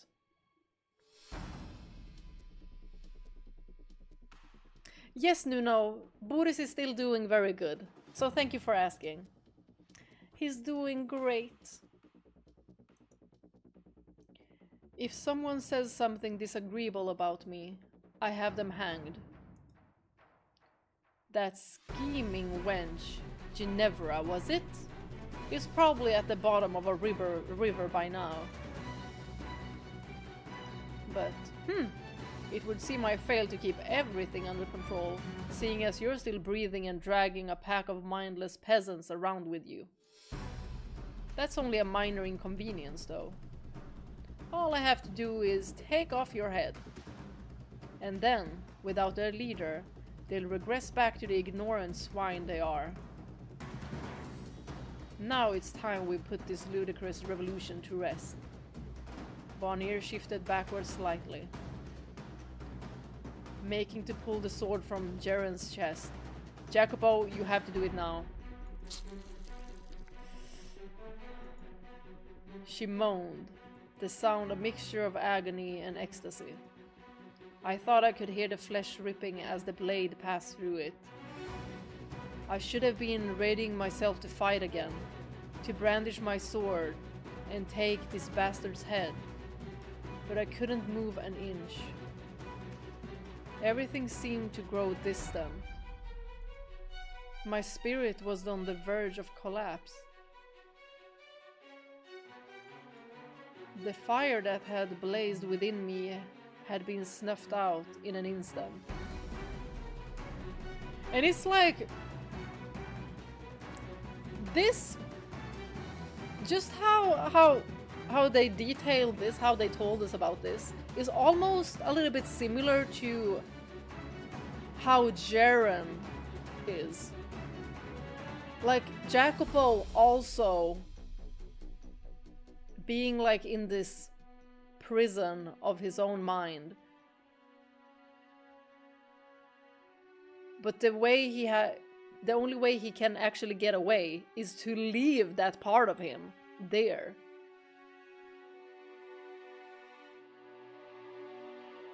So he has to be the same as Barnier to get through this, is what I'm thinking.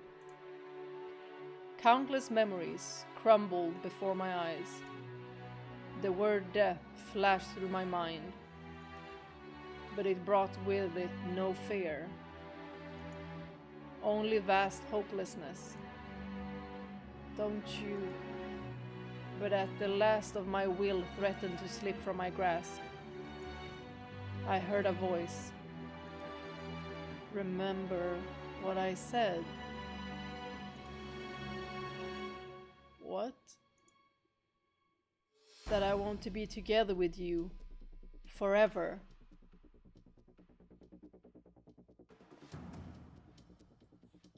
It's like Jiren is telling Jacopo to just cut right through her to get to Barnier.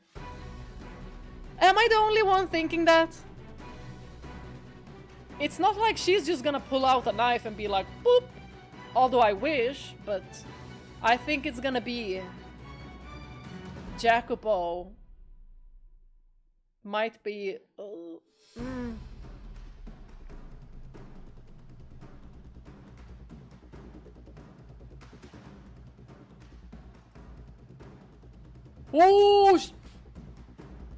Oh, she holding the sword!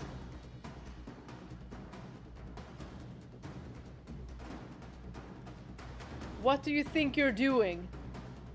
Jacopo, now is the chance. But how can... He's not gonna get both their heads, is he? Let go of the sword, Jiren.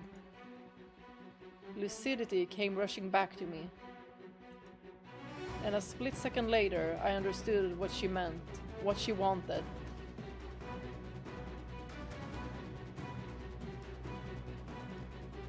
I didn't give myself a chance to consider where that road might lead. If I wanted to walk down it, if I would come to regret the decision, or if it was the right thing to do. Y'all, what he's about to do now feels like he left his old self right here. There was no time to think, only act. I couldn't let this opportunity go, so I shut everything out. My mind, my looming conscience, my sense of right and wrong, my heart. Yep, okay. Y'all, this is the moment when he turns into the Lord. I shoved aside every possible distraction. I rekindled the near-extinguished fire of my rage. Let out a visceral howl.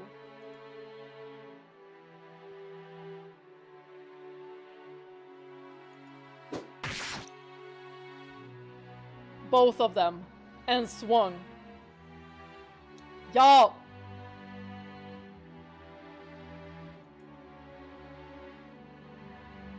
Brutal! At least it was just half a second! I could feel the impact in my arms as the blade tore through flesh and bone. Jiren's lifeless body dropped to the floor with a thud.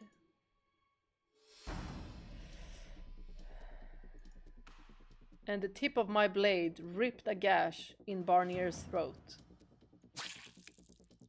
A geyser of blood erupted from his neck. How do you say that? Geyser? Geyser?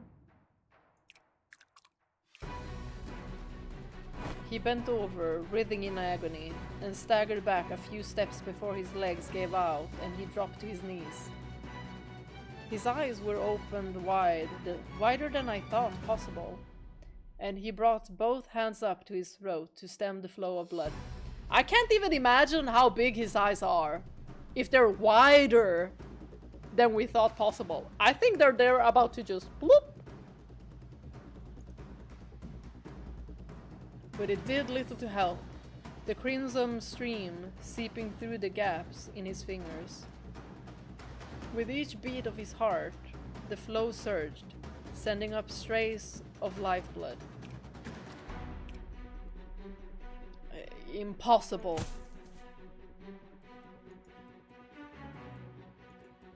I was right.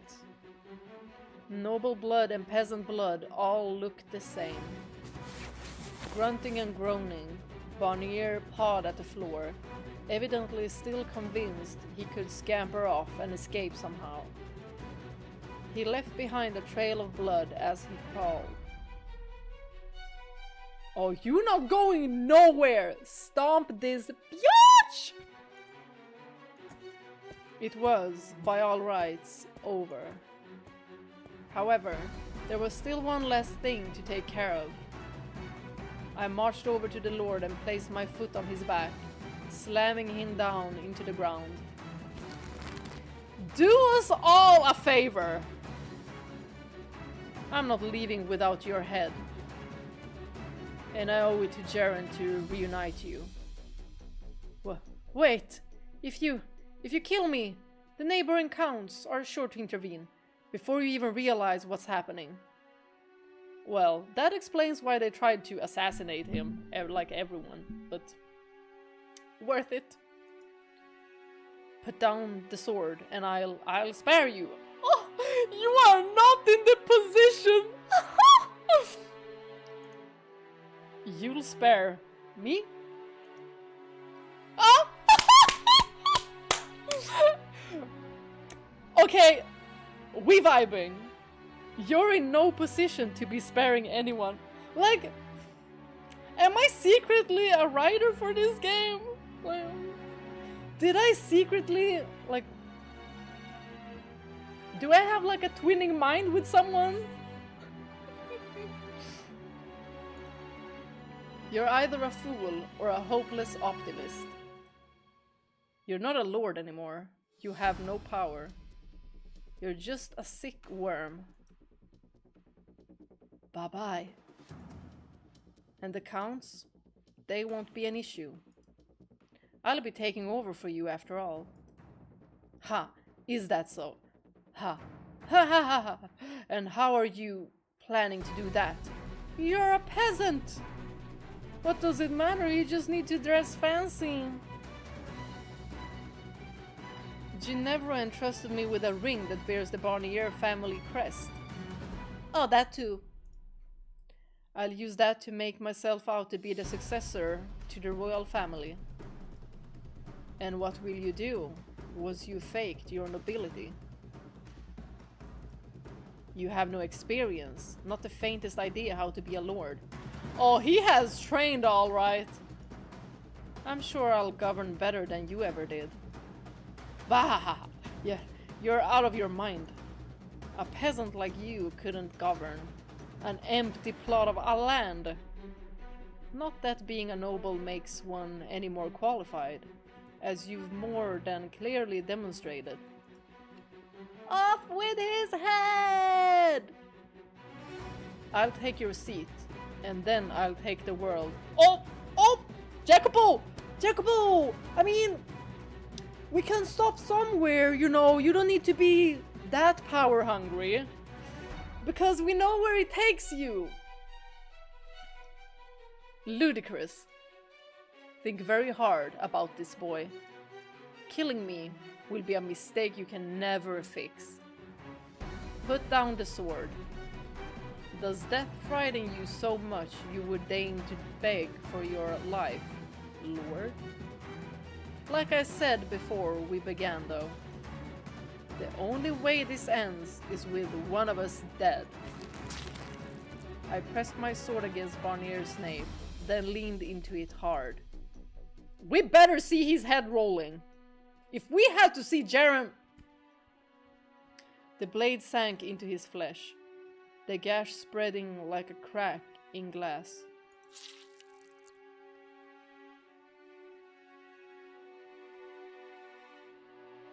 Die! Screams of agony echoed through the hall. All the blood in his body seemed to be trying to escape through the gaping hole, creating an ever-growing pool of red around us. Before long, you too will be driven to madness.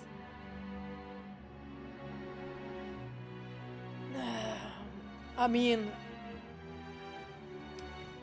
he ain't wrong. Excuse me. By the time you figure out what it means to be a lord, you won't be the kind-hearted friend of the people anymore. Living this life, having no one you can trust, it'll eat away at you, and then you will... Enough. That is... No, because that is the truth. That is the future. Enough. You'll be your own executioner. Enough. Why are we letting him laugh? Why are we even letting him laugh? I'll be waiting for you. Down in hell. Ah! Ah! I digress. I take it back. Oh, I don't want to see. Ew. Ew. Ew, it looks so nasty. Here, every guard and every rebel, I have here the Lord's head, taken by my own hands. You have no reason to fight any longer. Put down your arms, all of you, and seize this meaningless battle. Our revolution has come to pass. Oh, thank goodness we don't have to see his ugly mug. In less than a day's time, the Lord's manor had fallen. And by the time it was all over, it felt almost underwhelming how completely and utterly we had conquered them. Men cheered and shouted in celebration. Others borrowed suits of armor and pretended to be knights. A fire of a different color filled the manor's walls. They believed that, with the Lord's death, everything would suddenly be better for everyone. That nobody would have to suffer anymore. That they would all be happy and live perfectly fulfilling lives. They had no logical reason to believe as such, yet no one seemed to doubt it in the slightest. Everyone seemed to have forgotten that enacting change required work, and there was still much of that to be done. The entire rest of the day, the men partied and celebrated, paying no heed to the corpses strewn about the property. Even the injured joined in. Nothing could stand in the way of their merrymaking. Y'all, I would be like, I want to go home and just sleep. But they out here partying. They raised goblets to my great accomplishments, and I smiled along. Though their fiery passion could not penetrate the cold bubble that had formed around me. It's like what Giselle explained. Like she was in a cocoon, you know?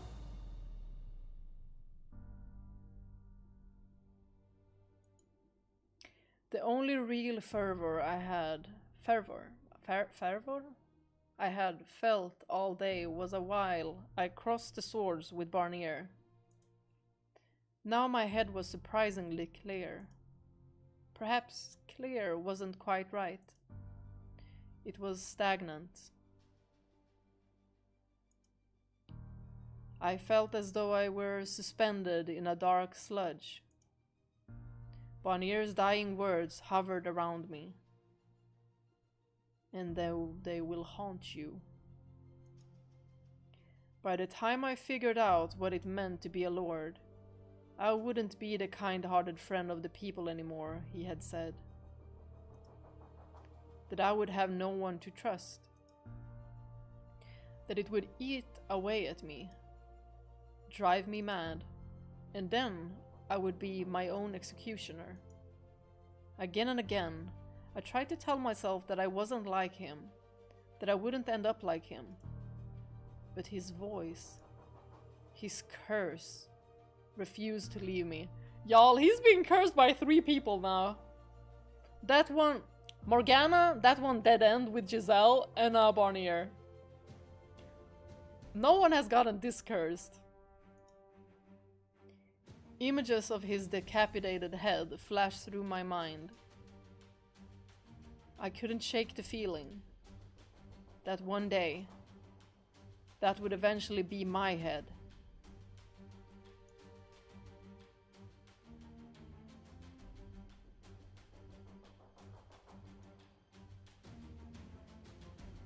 Well, there you are, kid. Been wondering where you ran off to.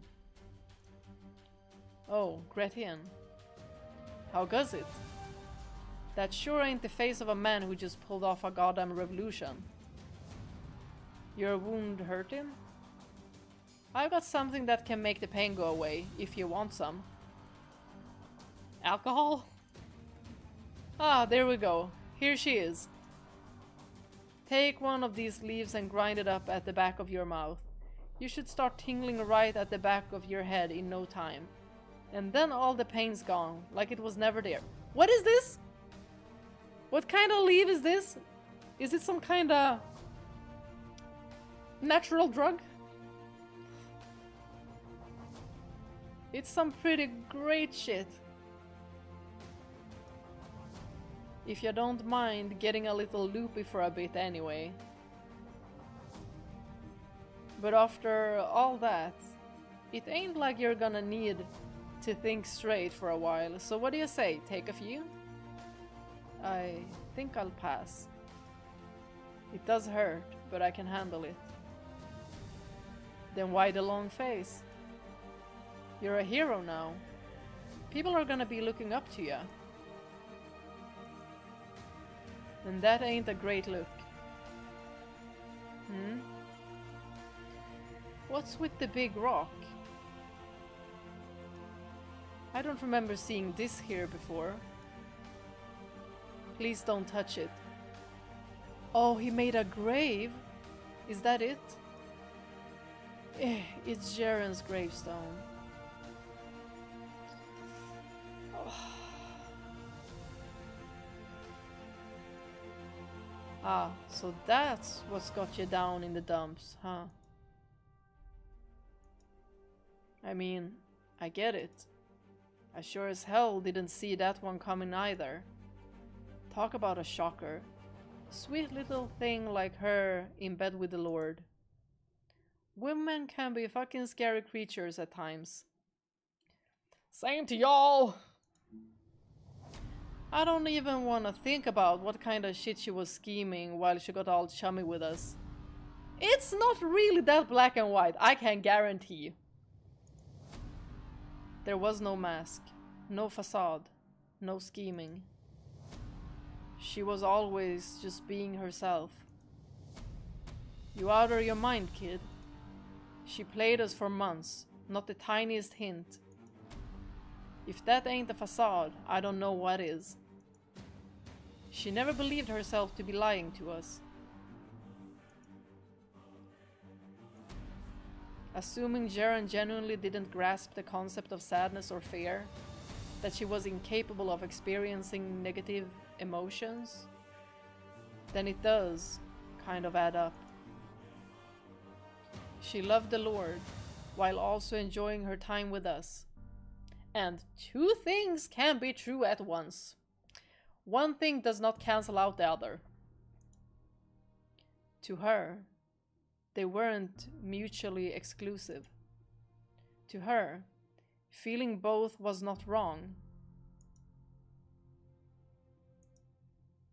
Well, it looks like you're a lot better at arithmetic than me.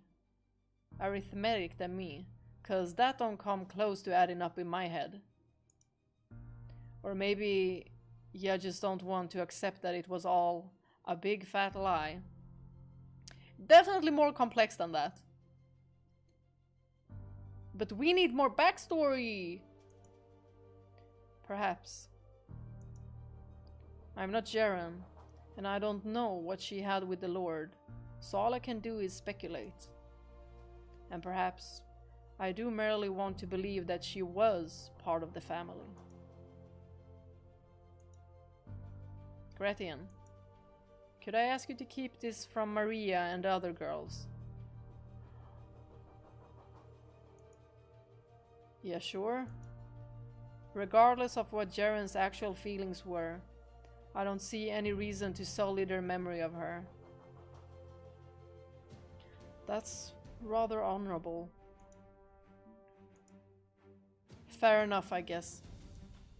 Not like the dead can make their own case, So the least we can do for the ones they left behind is not taint their memory. Lest someone knows how to bring him back, that is. Like some kind of a rebirth? Indeed. Yeah, sure, everything's good, kid. What are you so concerned about? I mean, this is yours now. When we leave, you'll be staying here.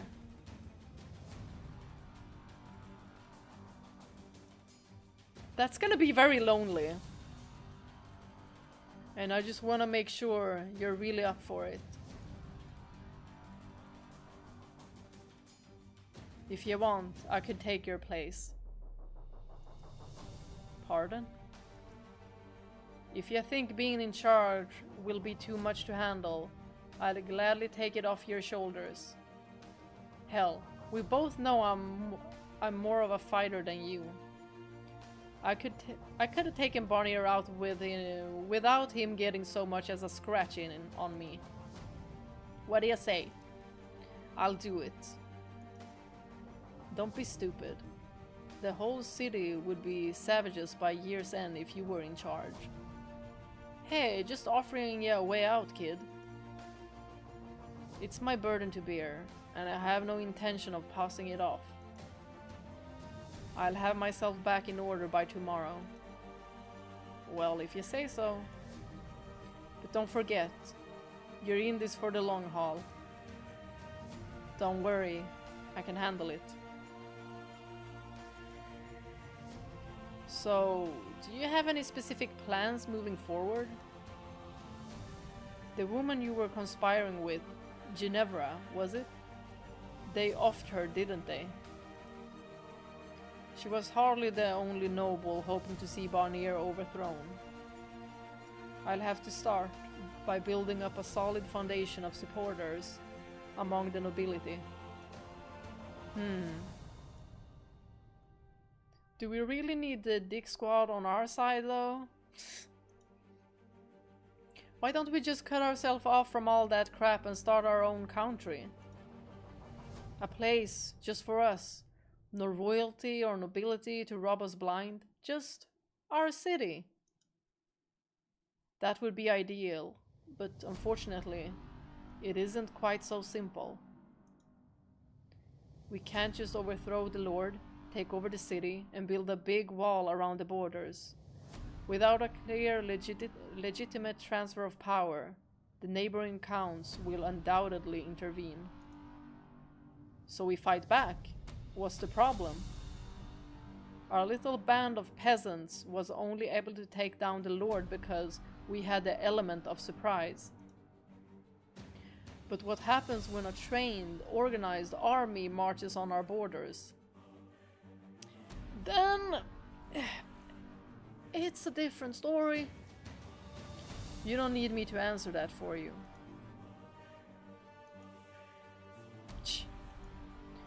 This world's kind of a massive bitch, huh? But it's a hell of a lot better than having old Barnier in power, I guess.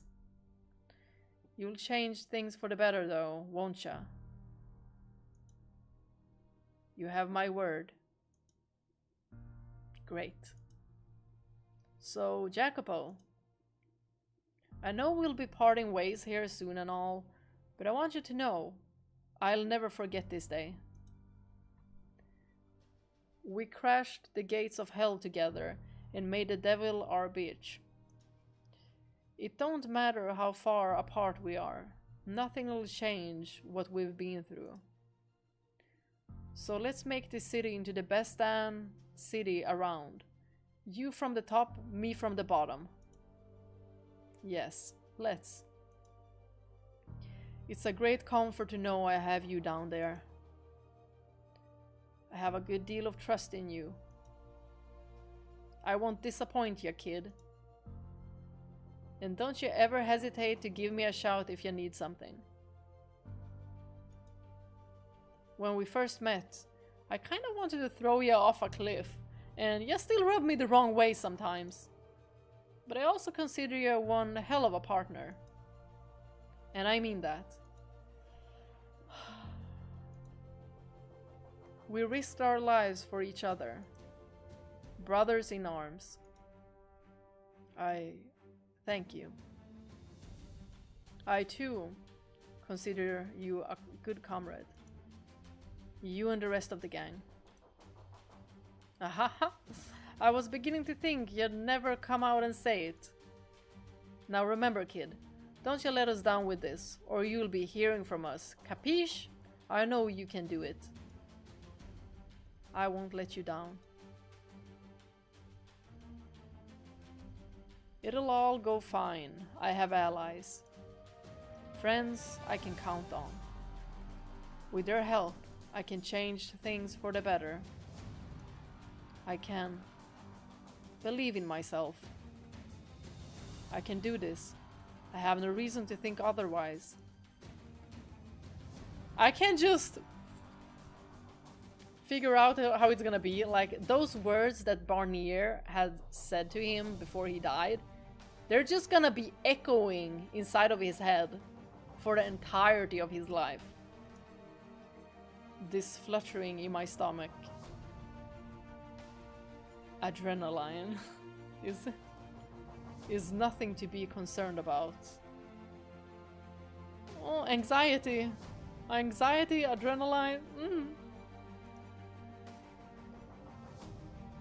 When that faded night came to an end, the vast bright blue sky of morning greeted me. I looked up at the sky, standing in a manner that still reeked of blood, and Morgana filled my thoughts. If she were here now, what would she say to me? Congratulations? It was so unlikely I let out a little laugh. She would undoubtedly criticize me for seizing power through such violent means. Her lips would twist into a scowl, and she would damn me to hell for the 1000th time. She would tell me what I had done was extremely foolish, but perhaps she would also express some concern about my injuries. That was all in my own imagination, though. She would never be at my side again. We would never look up at the same sky again. I would never hear her sing again. My old life was gone, a relic of the past. It would never be the same again. Not without the girl I loved being a part of it.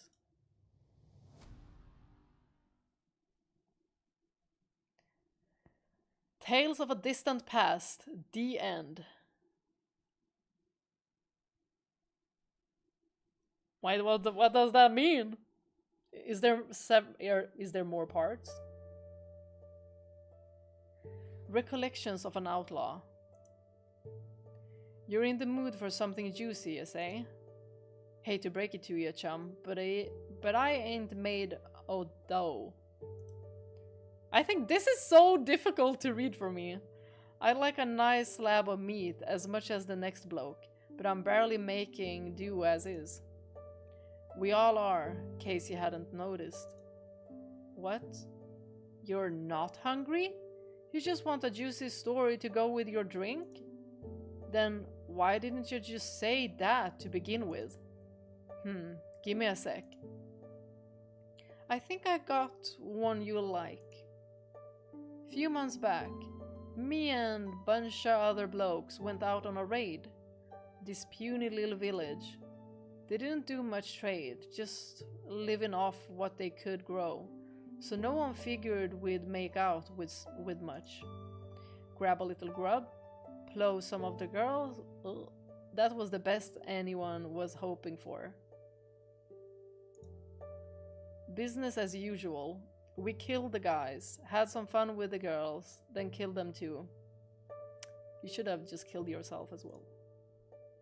Nothing too interesting, nothing real exciting up to that point. But that changed when I busted into this one house. There's a man, a woman, and a little girl, maybe 5 years old. Is this who I think it is? No siblings, just the girl. Real small family for a village like that. Dad comes at me to protect the girl, then Ma tries to block me away. No surprise here, I kill them both. We're getting the backstory. Couple of unarmed farmers, easy as snapping a baby's neck. That left the kid. Wasn't like she could do nothing, so I didn't have to kill her. But you know how the stupid things get? Crying like it's the end of the bloody world.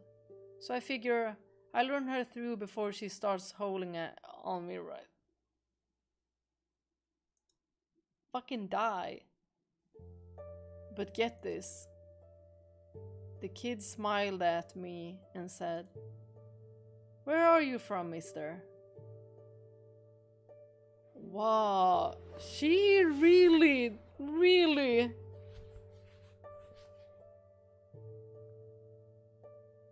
This is interesting. Like, was she like this since birth? That she couldn't really like handle any...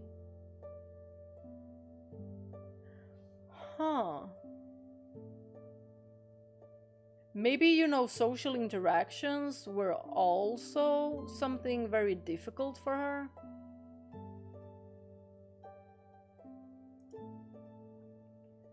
Couldn't believe me ears. Girl, your parents were just killed by me, and I'm coming to kill you next.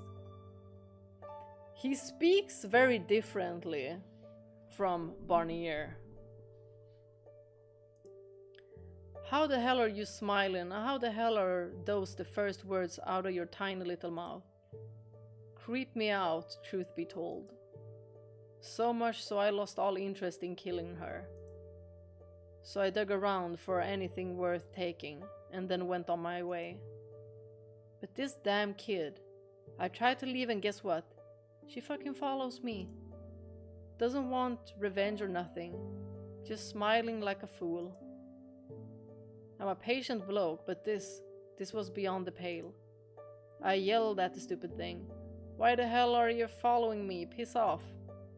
And she gives me this confused look and says, "I'm bored. Everyone else stopped moving. So I have nothing else to do. But you're still moving, mister." Oh, my poor little baby. Oh my gosh.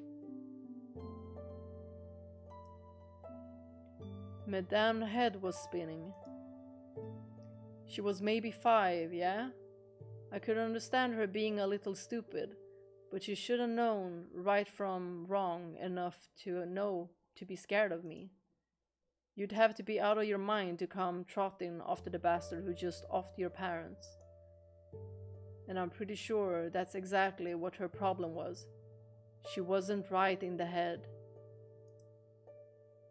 I tried to get her to piss off, but she wasn't hearing it. The other guys started talking. Maybe we should just neck her, right? Then one guy says with a big smile, "What say we take bets on what it'll take to make the kitty cry?" So we did just that. We started placing bets. Give her a good yell and she'll cry. Knock her around some, that'll do it. I say yank out a tooth or two. Rip off her nails one by one. Y'all, I want them all dead! And finally... Oh! They should be tortured and hanged. We went round and did everything we could think of, our absolute worst. Not like we ever pretended to be good people, but it ain't every day you see a bunch of grown men taking turns knocking the hell out of a 5-year-old girl. Whoa! I need to know! I need to know who these 5 men are!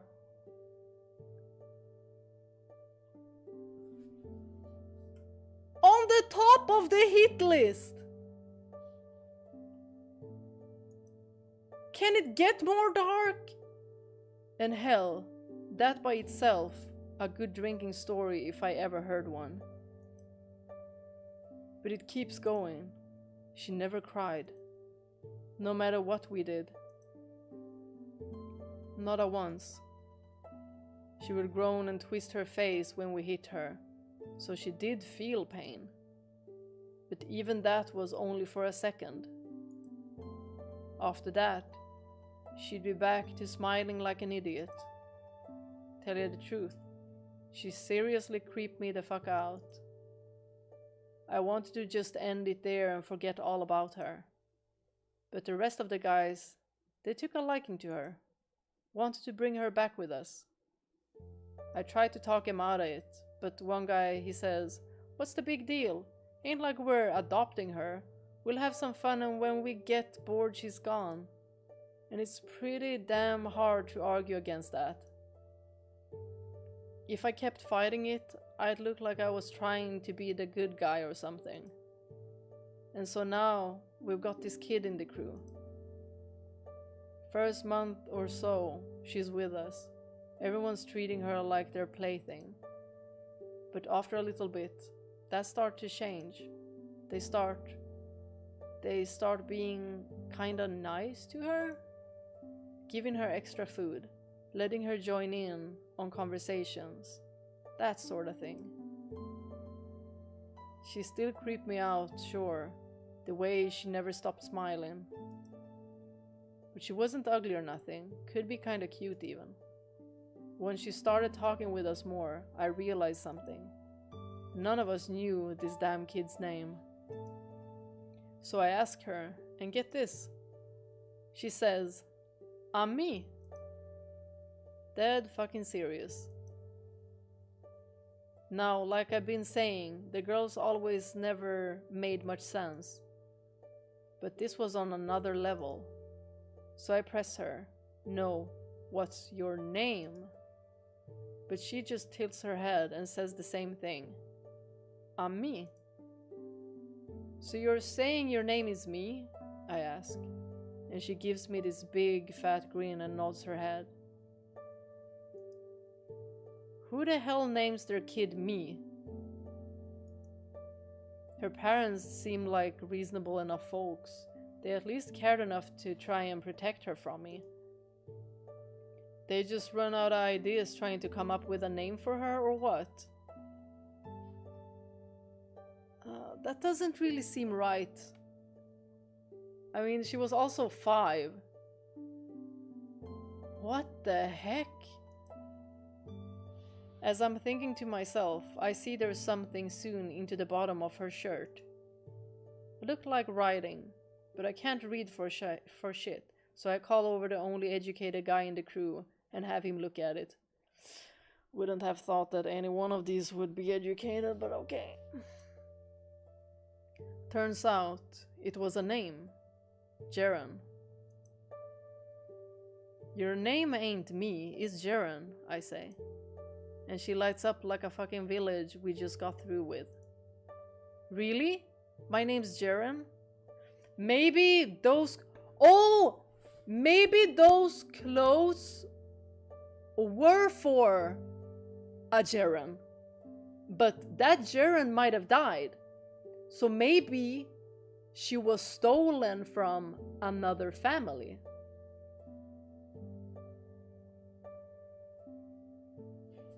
Because she feels way too detached with this name. So maybe, you know, these kid clothings were supposed to be for another kid.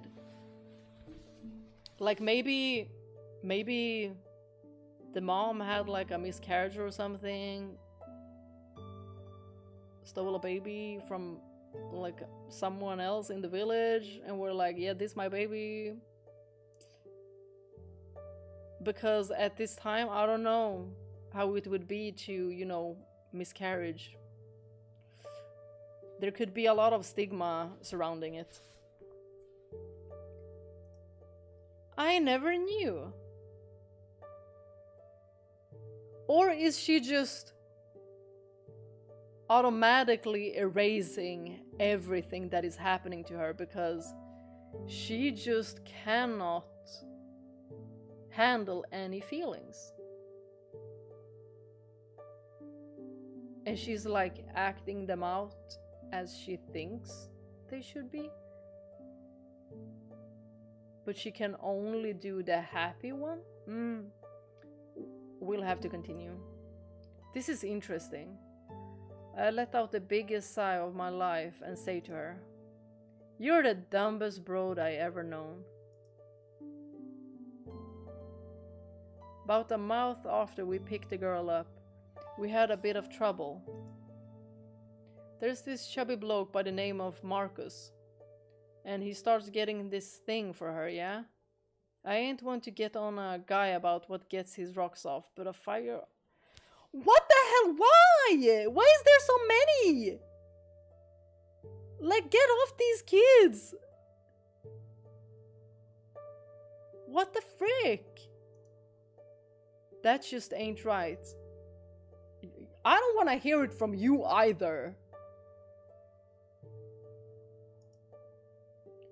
Marcus was kinda slow in the head, always at the back of the pack, and mostly useless when we went out on jobs. Only reason we kept him round was cause he made a good pack mule. He was annoying as all hell besides. Always saluting and saying aye aye, like he thought we were a bunch of pirates or something. And he called everyone boss, cause apparently that was the only form of respect he knew. Day after day, aye aye boss, and I'm on it boss, and let me massage your back boss, was enough to drive a man mad. And cause he was the first one to talk to her, Jiren started imitating him. Oh, that's where she picked it up. She picks up all of these social interactions.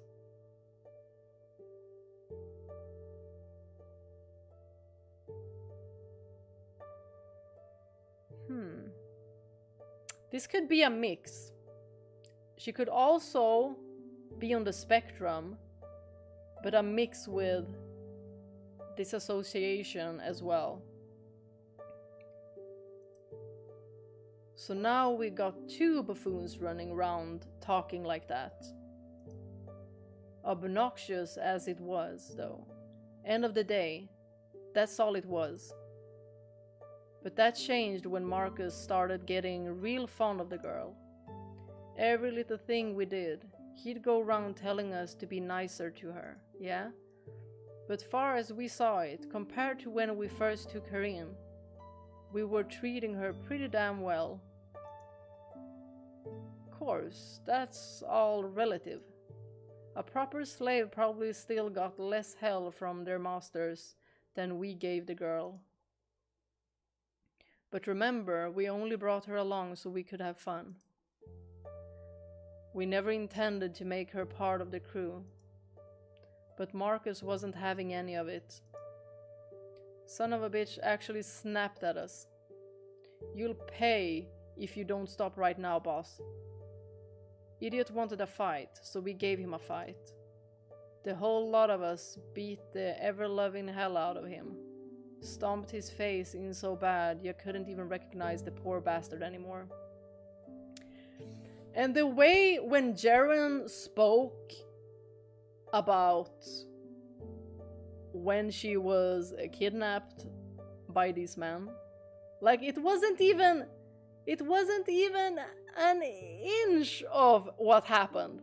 Like all she remembers was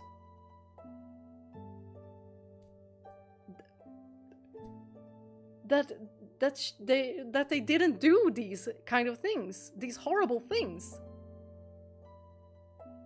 She had just like created this other scenario that just wasn't the case. Well, I'm getting chills. This poor girl. There's so many horrible people in this story. So many horrible. But that wasn't enough for him. His face a big bloody mess, Marcus said. I won't let you lay another finger on Jiren, boss. Tell you the truth, I didn't think he had the sack. Then Jiren comes trotting in. Seems she heard the ruckus and wanted to see what was up. Marcus' eyes went wide and yelled, "Stay back!" But the girl, she just stood there, same old stupid smile on her face. Seeing her come in, one of the other guys smirk, plops his arms down on Marcus's back and holds a knife up against his neck and says, "Hey Jiren, you like Marcus?" And with a big grin she answers, "Aye, boss." Through the swollen, bruised up mess his face was, you could just barely make out Marcus smiling. Next, the guy on his back says, "Then would it make you sad if we roughed him up a bit more?" "What do you mean rough him up?" "Cut off his fingers, scoop out his eyes, you know, have a little fun." "Fun is fun. Why would that make me sad?" Oh my gosh. She doesn't understand. You hear that? I ain't making this up. Wow, the complexity of her character! I never would have guessed. The girl's still standing there, smiling, and Marcus, he goes pale as a ghost. And he did it. He cut off his fingers. Jiren's still smiling. He gouged out his eyes, still smiling. And finally, he slit Marcus' throat. Even as the blood spraying right into her face, she never once stopped smiling. I need to research this condition more because this is heavy. Just before he kicked off, Marcus looked like he was thrown into the deepest, darkest pits of despair. I've seen the hope drain from God knows how many men's eyes, but that was on a whole nother level. And as you can imagine, I wasn't the only one Jiren creeped out anymore. Everyone felt the same way. She was so messed up, we all thought we might start turning into her if we kept her around any longer. So next city we land in, we sell Jiren off. And we all lived happily ever after, minus one twisted little girl. What do you think? Juicy enough for you? You feel sick? I don't feel sick at Jiren. I feel sick of all of you. All of you men in this story. Sorry about that, chum. I thought you had a stronger stomach. I do wonder what Jiren's up to these days. She's still smiling like an idiot, or...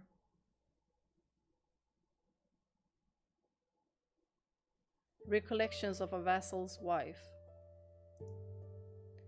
Good day to you too, sir. Thank you so much for all your hard work. Yes, that's correct. This is where our slaves were when they were stolen, as I described when I reported it. What? The number of stolen slaves I gave you doesn't match the number you heard from other sources? Ah. No, I had no intention of deceiving you. I simply assumed it wouldn't be a problem because I wasn't claiming we lost more than we did. Yes, I understand. I beg your pardon. I should have reported the number correctly. I will do so in the future, so please, if you would look the other way just this once. Why did I report fewer slaves were stolen? I imagine you would find that curious, yes. Why would anyone want less of their lost manpower returned to them? Indeed. It's quite simple. I did not think it would be any great loss if she were not to come back. Oh no. She was a fine worker. And she didn't cause any trouble either. You want to know about the girl? I doubt it will be of any help to your investigation, but I don't mind telling you. I warn you, it's not a terribly pleasant story, though. Very well. As you wish, sir. We purchased her when she was about 5 years old, so she'd been with us for quite some time. 8, maybe 9 years now. When we bought her, she was still too young to put to work. She was in good health, though, and always had the sweetest smile on her face. So I had little doubt she would do as she was told. Slaves tend to be so gloomy and depressing, you know. Not that I don't understand, but unlike many, we try not to mistreat our slaves. As long as they do their work, they have nothing to worry about. The best slaves, I think, are the ones who aren't so dreary as to be infectious and make us feel guilty.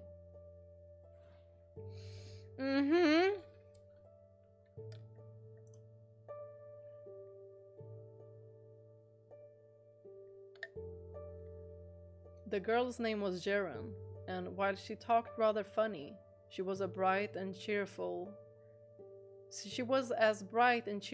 as I had hoped. And she was always smiling from ear to ear. For a while, it felt like we had a brand new member of our family.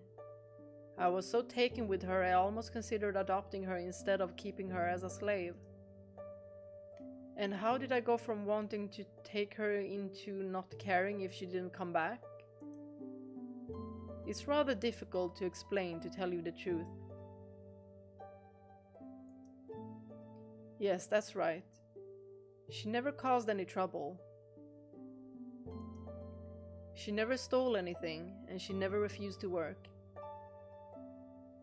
Everyone was just creeped out by her.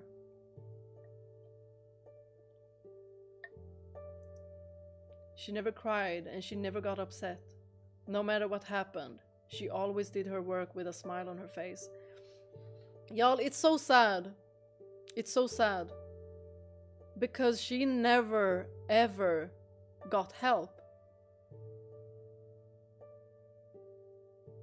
No one ever understood her. They just assumed that she was creepy and dumb.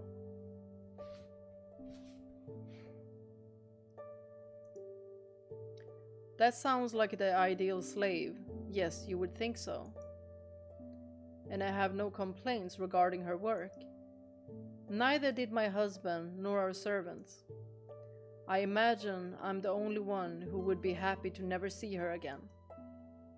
I started thinking the girl peculiar about 2 years after we purchased her. Right around that time, one of our other slaves attempted to run away. Yes, that's right. As I said, we have never once mistreated our slaves. Other slave owners could learn a thing or two from us, I say. Maybe, she learned some things. And, maybe something happened to the slave that attempted to run away because they were surprised that a slave would run away because they treated them well. Maybe Jiren was like, fun is fun. Chop chop. We tell all our slaves when we buy them that they will be set free as soon as they've worked enough to pay back what we paid for them. So he had only 10 years, and 10 he would have been free. But he chose to spit in the face of our generosity and... My apologies. I've gotten off track, haven't I? The slave who ran was captured soon after. But trying to flee is one of the greatest transgressions a slave can commit against his master. As such, it was, as I'm sure you understand, necessary to punish him. No, we don't understand! But I assure you, we never mistreat... Yes, I'm sorry. Oh, you really like to push that. You really like to push that. We never mistreat. Oh, relieving your conscience, is it? So as I said, he had to be punished. My husband took a length of rope and used it as a whip, I think it's called. Oh, acting so naive, like, I don't know what this is. Is it like a leash for a dog? I don't know.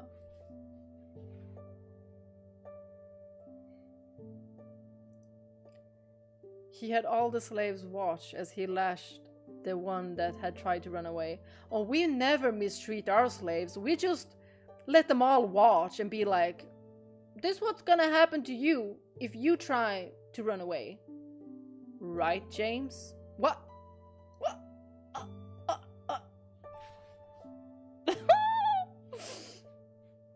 Don't be scared, James. Don't be scared. It was for their own sake. The other slaves needed to see what would happen if they attempted to flee. The lashing continued for a full day. All the slaves present reacted differently. Some averted their eyes, some cried, some looked on trembling. But it was clear they were afraid, which meant the punishment had served its purpose. And then they're gonna come to, but Jiren, she was smiling. My girl doesn't understand.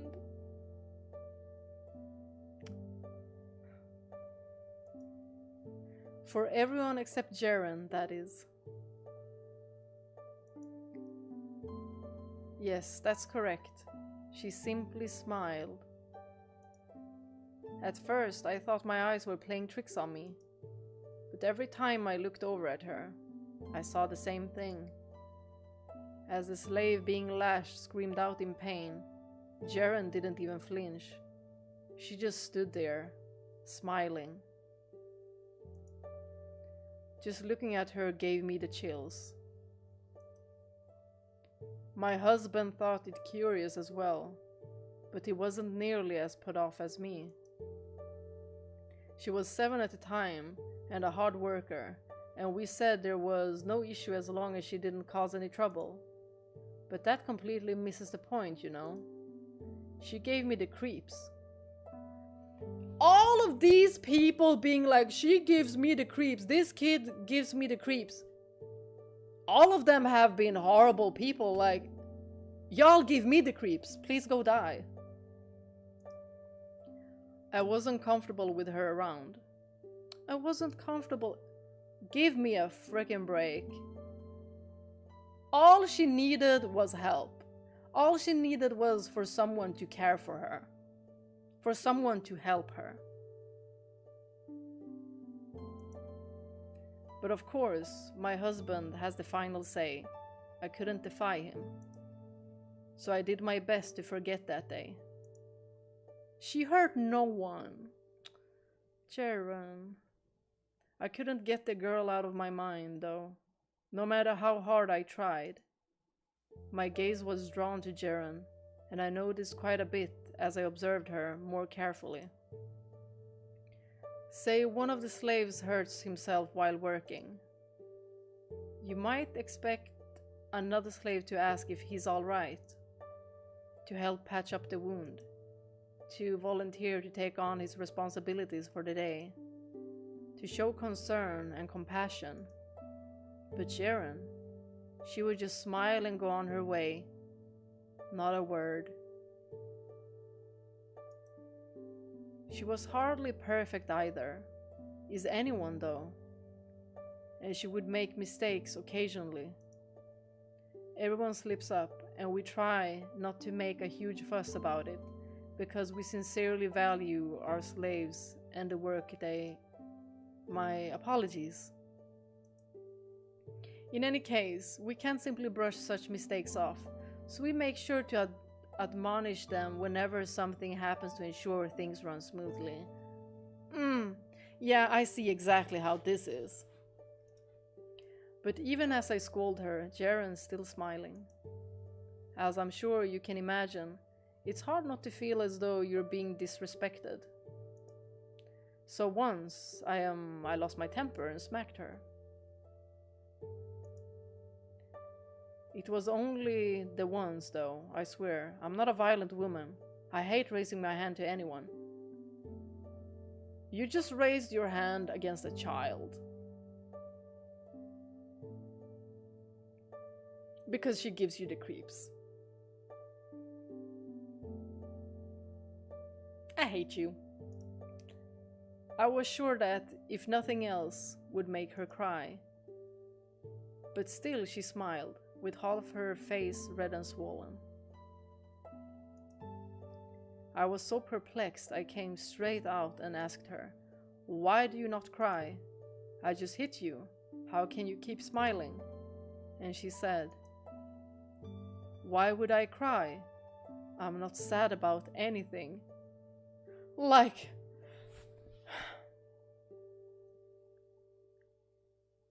This is apathy.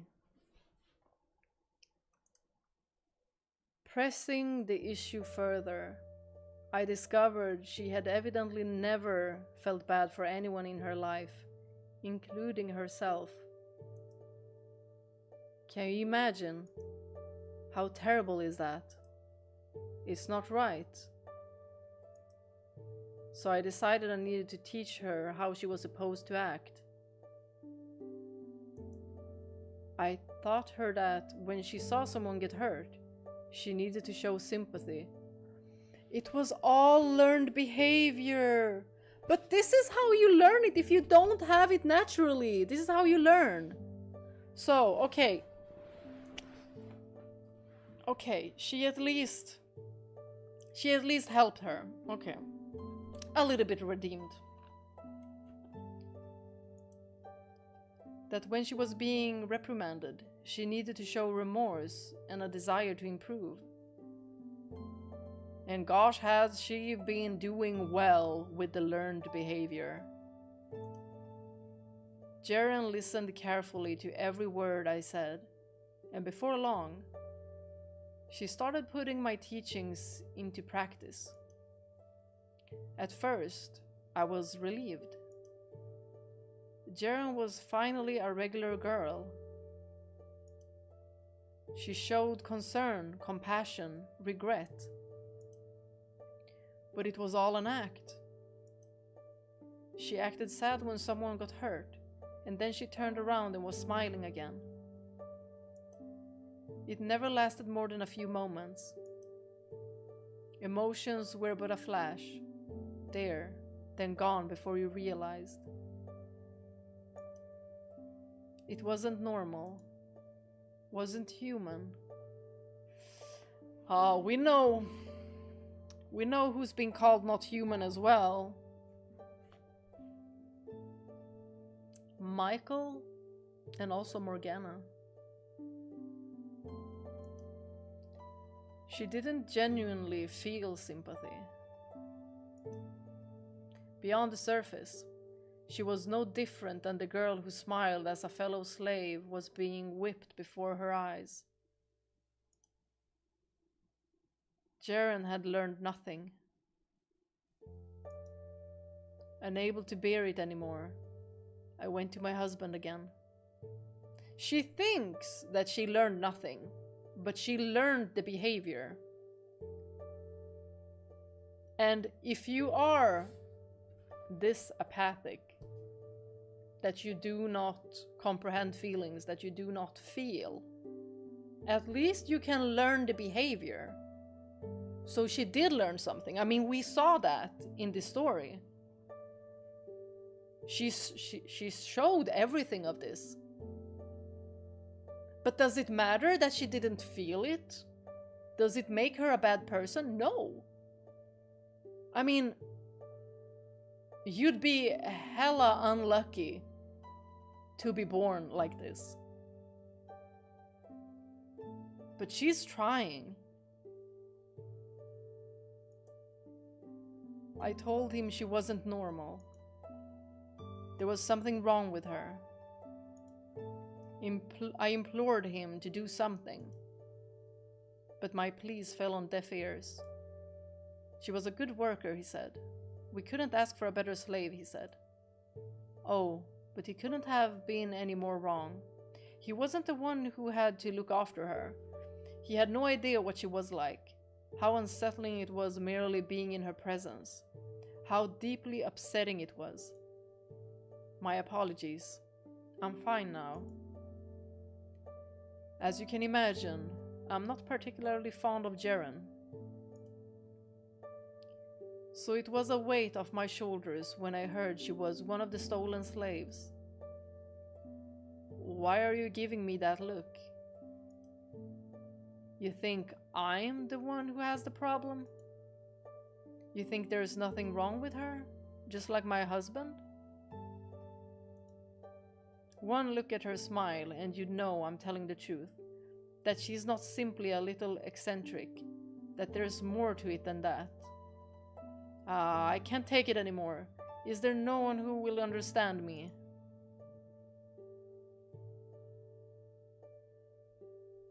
Recollections of a prostitute. Kick back for a bit, why don't you? I'm in the mood to talk. Nah, I'm not gonna charge extra. I don't bill by the hour. Oh, you never thought of me as a talkative girl. I guess that just goes to show how much I've taken to you. No, I'm not trying to butter you up, I swear. I've been thinking a lot these days about the place I last worked at. And it's really been getting me down. I can't think of anyone I want with me at times like this more than you. Did something happen there? Hey, I've been waiting for that question. It's a bit of a long story, I hope you don't mind. It makes so much sense that Jiren was never able to talk about her past. It makes so much sense why it felt so, like, empty. Like, every time when she brought it up, when they asked her about it, it's like they could sympathize with her. But she was like, well, I'm fine. That explains so much why she just brushed over it like that. There's a city about 10 days by carriage from here. You know the one. Right at Lord Barnier's doorstep. Dead Lord Barnier. The place I used to work was there, and every so often, the Lord would summon a few of the prettiest girls to come to his manor. I'm hardly the best looking girl around, even out here, so I was never one of the chosen. But honestly, I'm lucky for it. I'm not the kind of thing you wanna go mentioning in public, but the Lord has some unsavory hobbies. Every girl who ever came back said there's no amount of money you can pay me to do that again. Word is, the Lord has a taste for torturing and killing his slaves. Not just if you screw up either. If he's in the mood and he so much as sees you, you could be dead. He's got a dungeon under his manor too, they say, and you can hear wailing coming from down there at all times of the day. The Lord enjoys all different kinds of torture. Flaying, dismemberment, boiling, the water cure. What is water cure? Is it like waterboarding?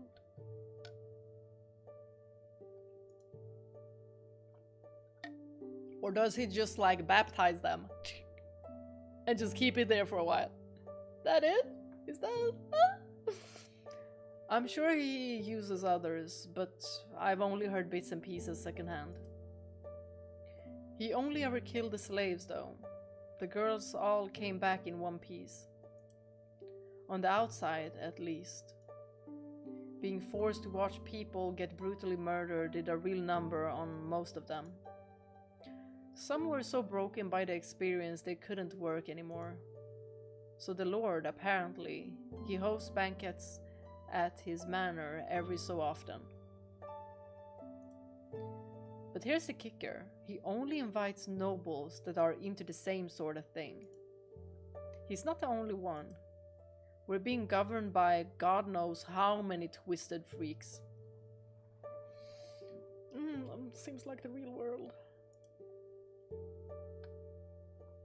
I don't even want to think about it. Anyway, something like 2 years ago, I think it was, a couple girls came back looking a good 20 years older, and they told us about one of these banquets. Most of the time is just him and his noble friends torturing slaves, but this one was different. There was a girl, maybe 10 years old, chained up naked on this makeshift altar. But here's where it gets crazy. Morgana. The girl, who they called a saint, was covered in scars head to toe.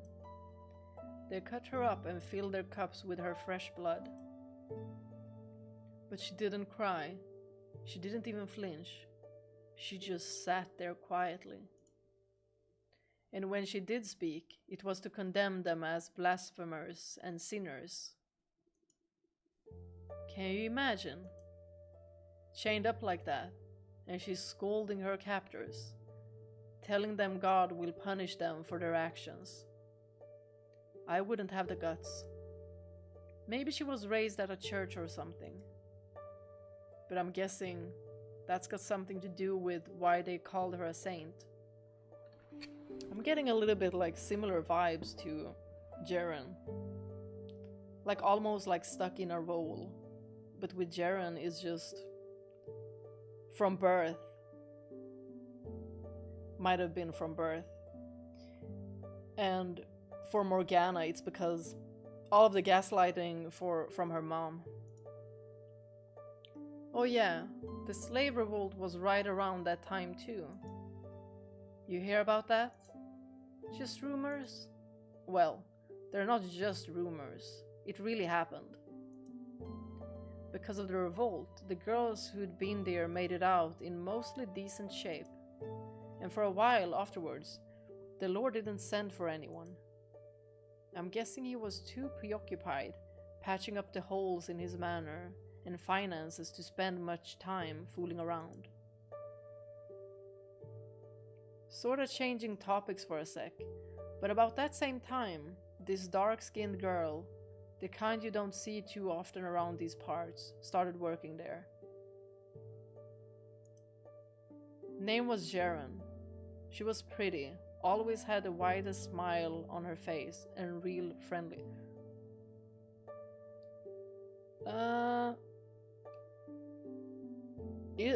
I think she's pretty light. Oh, whoa. Seemed like the kind of girl who'd drawn in a lot of business. And I was right. Within a couple weeks, she had already picked up a few regulars. And our manager was going on about how happy he was with his purchase. About a month in, though, we started getting complaints from one of her customers. He said she was being condescending with him. I brought it up with Jiren, but she said she had no idea what he was talking about. So I assumed the customers was just imagining it or full of it. You get guys like that all the time in this business. No, don't worry, you're not one of them. But the complaints kept coming in, which made me think maybe there was something going on. So I decided to talk things out with the guys making the complaints this time. Get a better picture of what the problem was.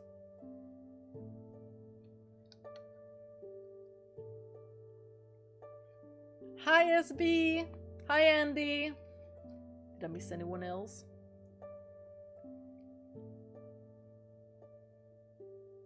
Oh, hi Sure! welcome!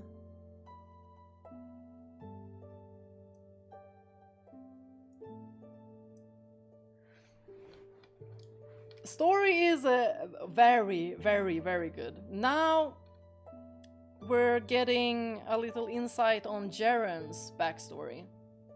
And she is a much more complex character than we thought. Most of them were pretty useless and vague, but the common issue seemed to be that her behavior didn't make sense. One guy came in after bungling a huge trade deal, hoping to find some comfort, and he spilled his guts to Jiren. But instead of trying to console him, she laughed. You can see why he wouldn't be thrilled about that.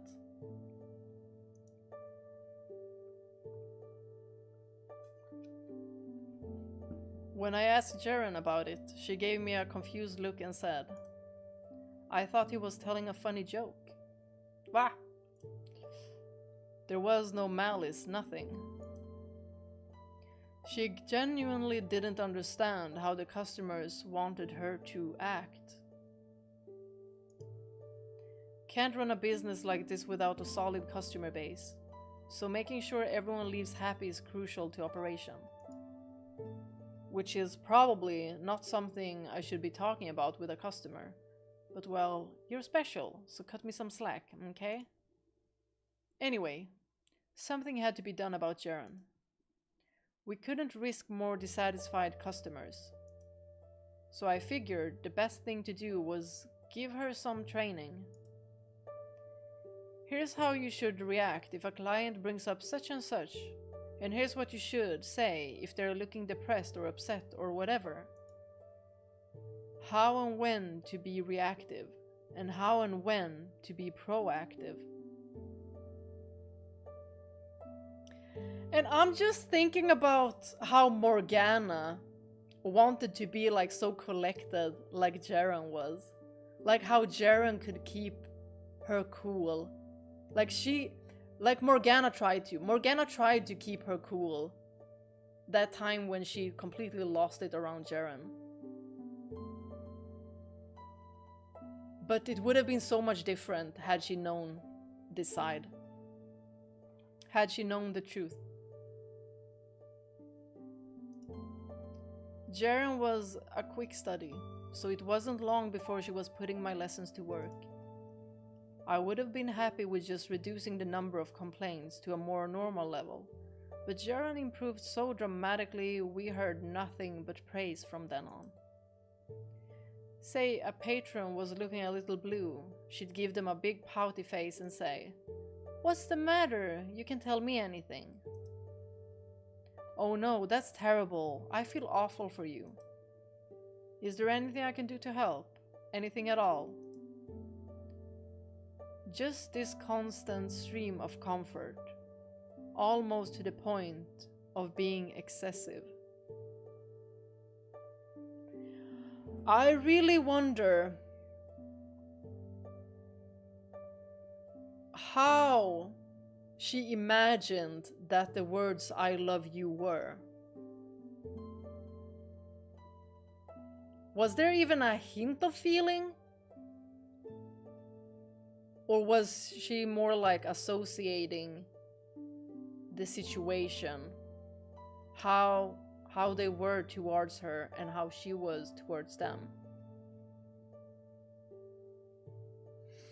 We're probably gonna get an insight on that as well, because she said she loved the girls at the brothel, she said she loved Jacopo, and she said she loved the Lord Barnier.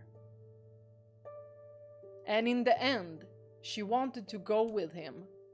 So, with that sword that Barnier stuck into her, she held on to it and wanted to go with him. So she understood something there.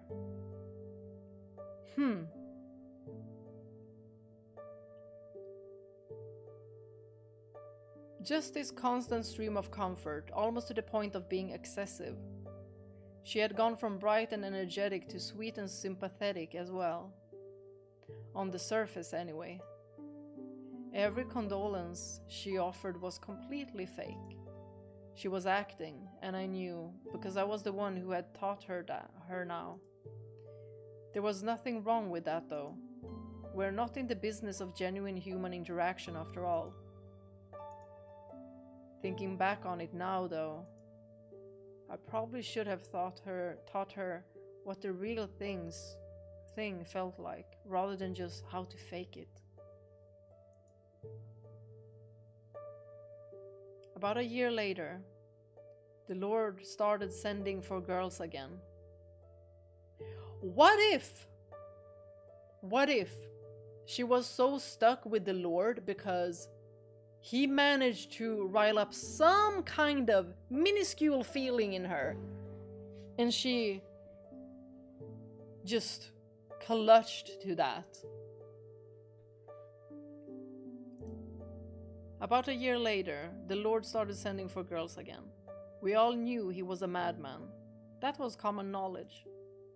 But he paid well, and everyone always came back alive. So we reluctantly complied. But we were wrong. He did kill the girls this time. One came back alive, but she was missing an eye and half an arm. Oh, my hair is pulling at me. Hold on. Oh, struggle with long hair, you guys. We already talked about it. For like what, a good 15 minutes? She was in no condition to go back to work. Even just going about her daily life would be difficult. We were aghast. But things only got worse from there. The next time the Lord sent for us, we panicked. For one, no amount of money was worth what waited at the Lord's manor. And two, it was impossible to run a business if your employees kept getting killed. So we attempted to turn him away. But his messenger simply said, "The Lord will not take no for an answer." We either complied or were all executed for treason. What little hope we had left crumbled. We were screwed either way. So we fought among ourselves like a pack of wild animals. "I'm too ugly, you go. I have more regulars, you go. No one likes you anyway." Pure chaos. I was, of course, part of the brawl. And here's where she comes in. Jiren. Everyone's in a big mob, clawing each other's faces off, and she just tilts her head and asks, "Why are you so afraid of the Lord?" Seeing that stupid, clueless look on her face, just about everyone in the room burst a vessel. "All right, we'll send her," we said, and it was decided. Y'all, I feel so bad for her. She doesn't understand. She doesn't have the capacity to understand or feel. She wasn't equipped like y'all.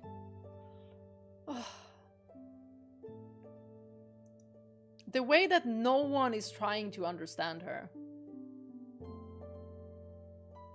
Jiren smiled, not bothered in the slightest. Gave us a cherry.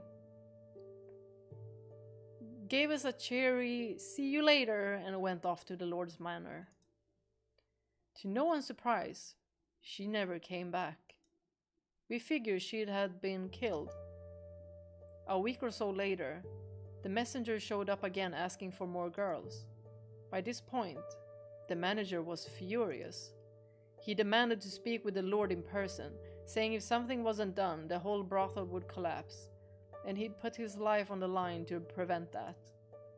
Seeing him so resolute, I felt a newfound respect for him. I also thought he was a complete idiot. But I still respected him. After all, there was no way the Lord would be open to negotiation. That much was obvious from everything he'd done. The manager and a few assistants set off for the Lord's manor. And about 2 weeks later, he returned. Or his head did. His assistants managed to avoid death, so they were able to tell us what had happened. No one was exactly thrilled to hear more twisted tales about the Lord. But we listened anyway, and no one could have imagined what they told us. Jiren was there, with the Lord, alive and well. Not only had she not been killed, he had apparently taken quite a liking to her. The manager was surprised to see her too, but he figured it was as good a chance as he would ever get. If Jiren would speak up in his favor, the Lord might actually listen to her. So emboldened, the manager pled with the Lord, begging him not to harm the girls, that we wouldn't be able to send anyone else otherwise. And for attempting to oppose him, the Lord ordered the manager be executed. The manager, however, entreated Jiren for help. If you have a heart, Jiren, please, tell the Lord not to take my life. I have people who need me. Oh, we know how this is gonna go.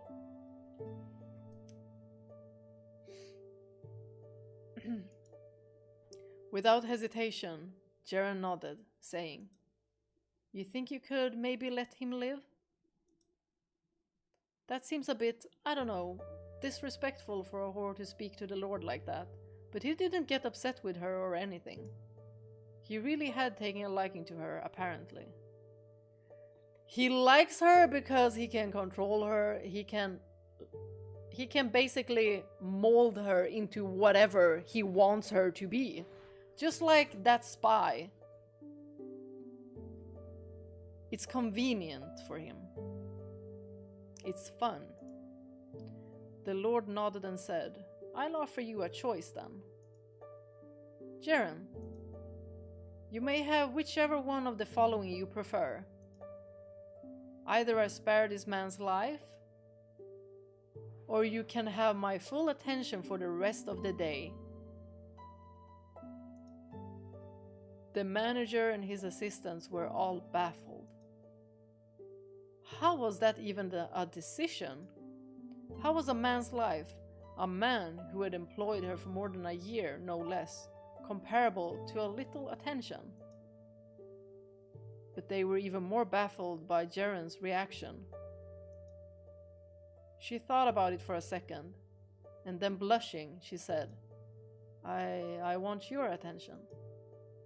Everyone's jaws dropped. Y'all, I want to know exactly how Barnier went through with this. Like how? Because for sure it ain't the freaking looks. Like, he looks horrendous. Everyone's jaws dropped. Mine, y'all's. The manager about burst into tears. He begged her to reconsider, to have pity. He asked what he had ever done to wrong her. "You never did me wrong," she said. "Then why won't you have him spare me?" I just want his attention more." "And you're willing to let me die for that?" "What's so scary about dying anyway?" Oh my gosh. This poor girl.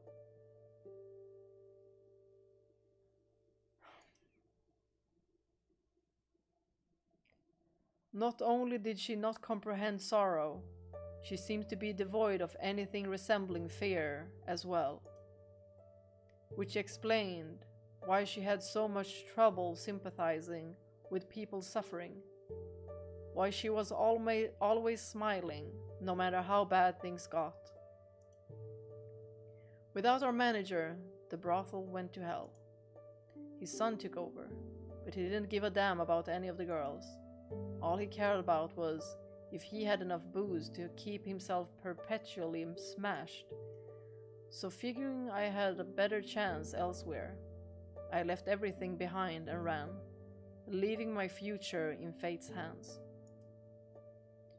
Fate was kind to me, and I managed to make it there.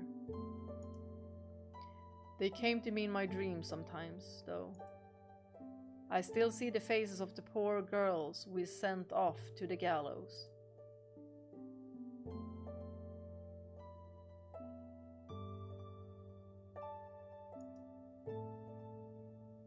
Yes, are we finally getting the sprites back? Where am I again? Ugh! You know what? Let's go back to the text. We don't need the sprites. Do we? We don't need the sprites, right? Right? Y'all. Ugh. You know what I was thinking? Like, it would have been so interesting if Yukimasa and Jiren were to meet. Like, I want to see that interaction. Like a longer interaction, not just, you know, the two of them meeting. Like, I want to see them interact for like a month or so.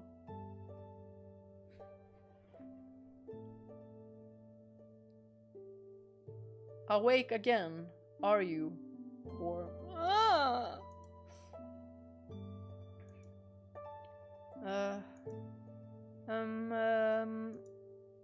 who are you, sir?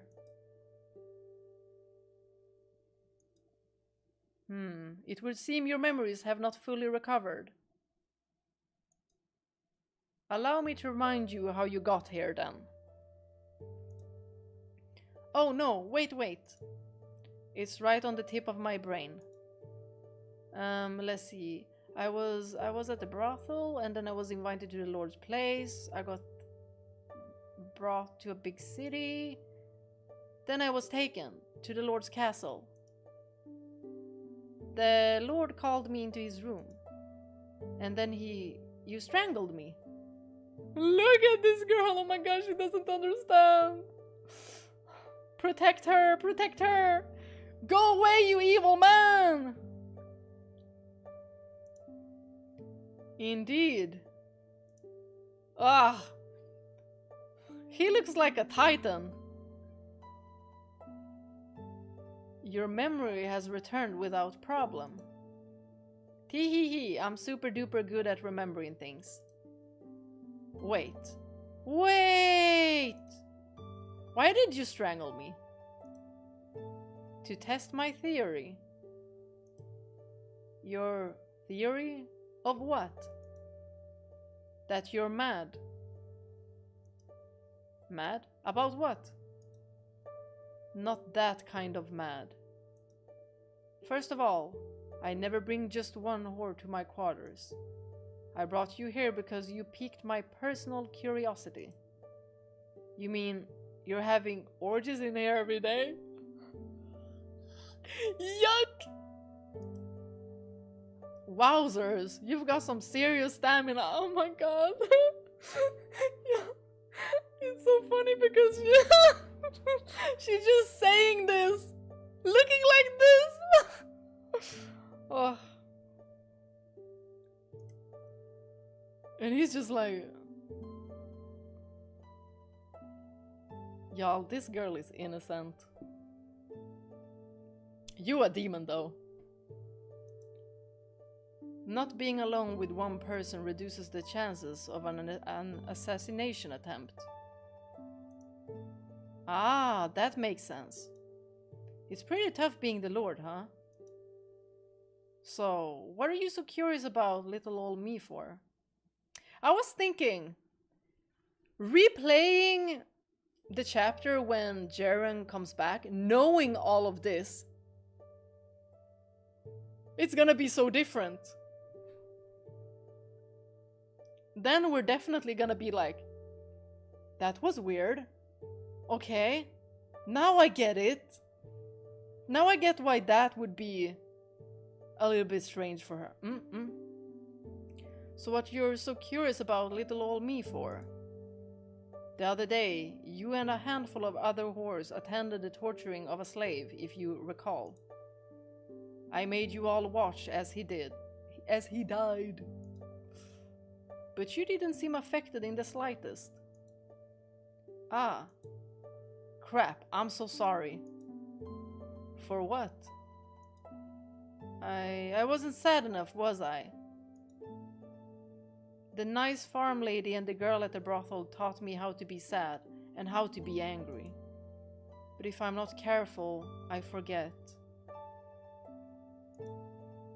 I'm sorry for not being sad like I was supposed to. I can imagine also the forgetfulness being the trauma. Even though she might not, even though she might not show us or act on it.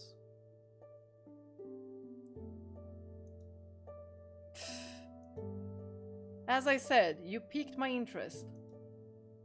Had you sobbed and screamed like any other whore, we wouldn't be having this conversation. What? So me not being sad wasn't bad? That it wasn't. Oh my gosh, y'all, this is why she wants to be with him. Because he accepts that she doesn't feel nothing, that she doesn't have to act nor pretend. That has to be it.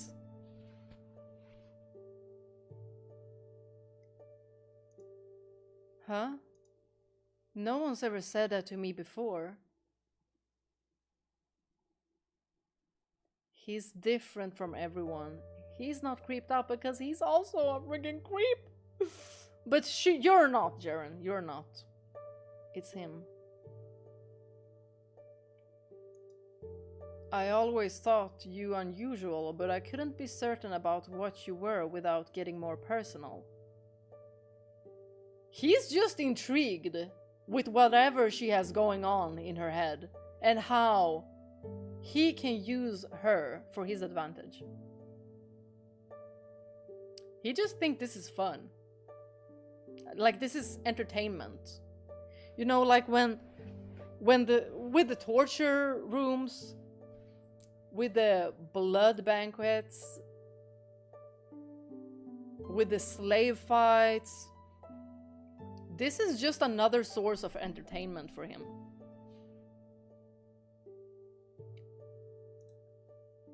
I always thought you unusual, but I couldn't be certain about what you were without getting more personal, which is why I brought you here, to test that theory. You don't fear death, do you, whore? Can you stop calling her whore? I fucking hate you. It's not just death. I've never felt sad or scared about anything, ever. I didn't even know sad or scared were things people felt at all until someone told me. But now I know all about them and how you're supposed to act when you feel them. I just don't know what they actually are. Truly fascinating. Tell me more. Huh? What do you want to know? Let's see. Tell me your whole life story. Tell me everything, as far back as you remember. Whoa! No one's ever been this interested in me. Teehee, this is super nice. Y'all, this is why she became attached. Alrighty then, I'll tell you everything. Don't hesitate to conk out if you get bored.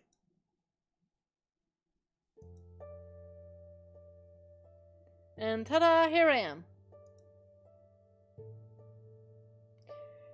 I'm just like thinking, how did she repeat that story? Did she repeat it the same way that we got told? You know, when she told Jacopo, Maria, and Morgana?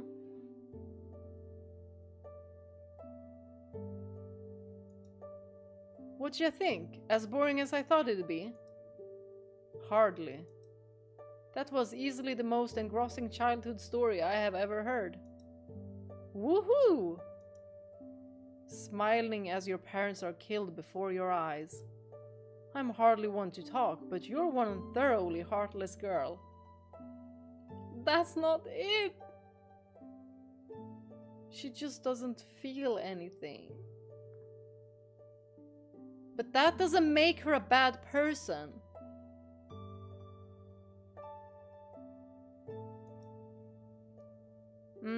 I still wish I could do that over.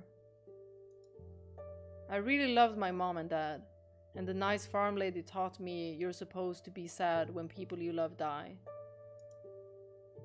Pfft, that's why you want a do-over? What? You're incapable of experiencing sorrow, no?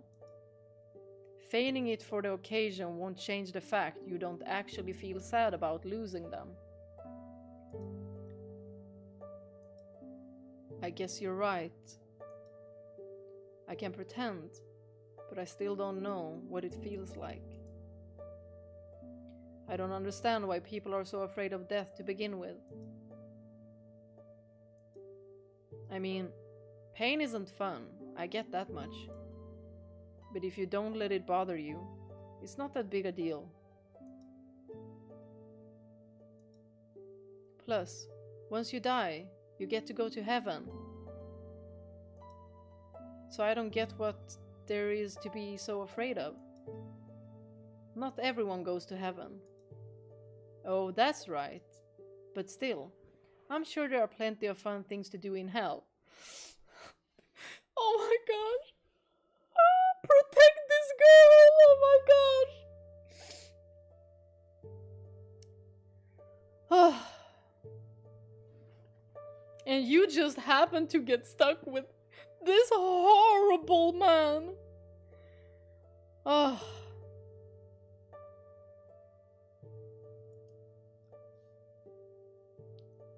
Fascinating. You truly are twisted to your very soul. You know...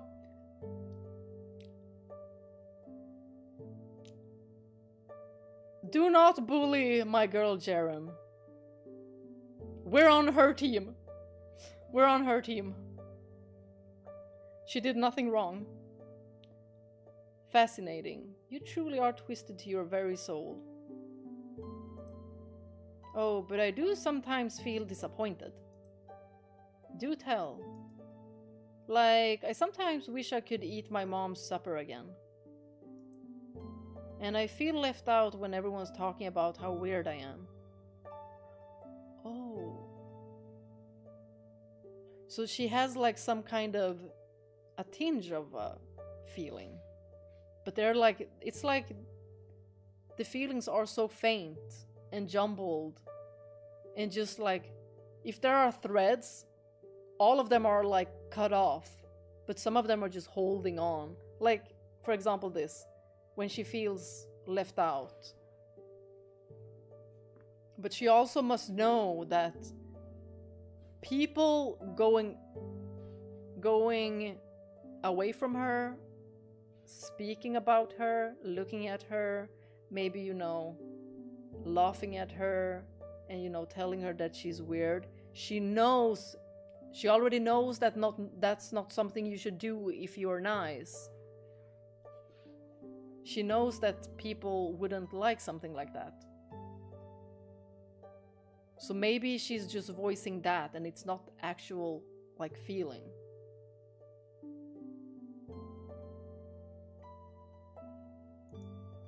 Maybe sad is just like an even stronger version of that. I get the impression your entire experience of negative emotion is fundamentally disordered. So I don't know if you can say that. Well, he did say this about the negative emotions.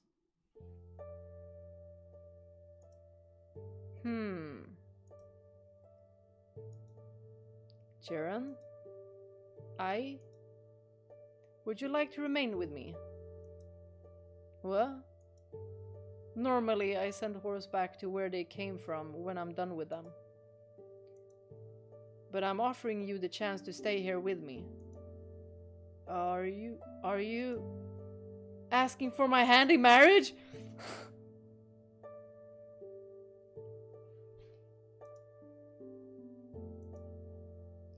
What do I do? What do I do? I went from whore to the Lord's wife in 3 seconds flat. Y'all, she's so funny.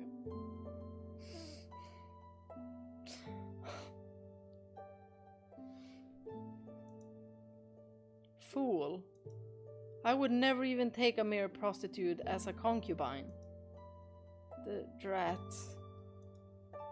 I am, however, fond of you, so I am offering you a place in my house.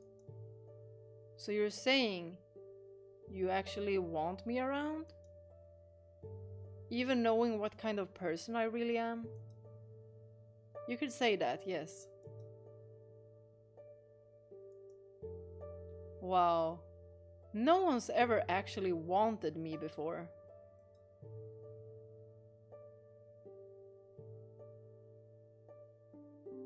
As promised, Jiren, you have my full attention for the rest of the day. Wee! Tee-hee! Honestly, it shouldn't surprise me anymore how twisted you are. Twisted so far, in fact, you're the most sincere and honest person in the land. To a fault. You hardly even gave that man's life a second thought. The look on his face as he died was magnificent. You are a cruel girl. I didn't do anything wrong, no matter what you say. Because she doesn't understand, so stop saying that! Stop manipulating her. I didn't steal anything. Oh. She's like, theft is bad. Everything else, she knows white and black. Like rules. Seems like. But, you know, everything in between, like the gray area, no clue. No clue. And I didn't steal anything. I didn't kill anyone. I tried to stay out of everyone's way as much as possible. So you actually have some concept of right and wrong.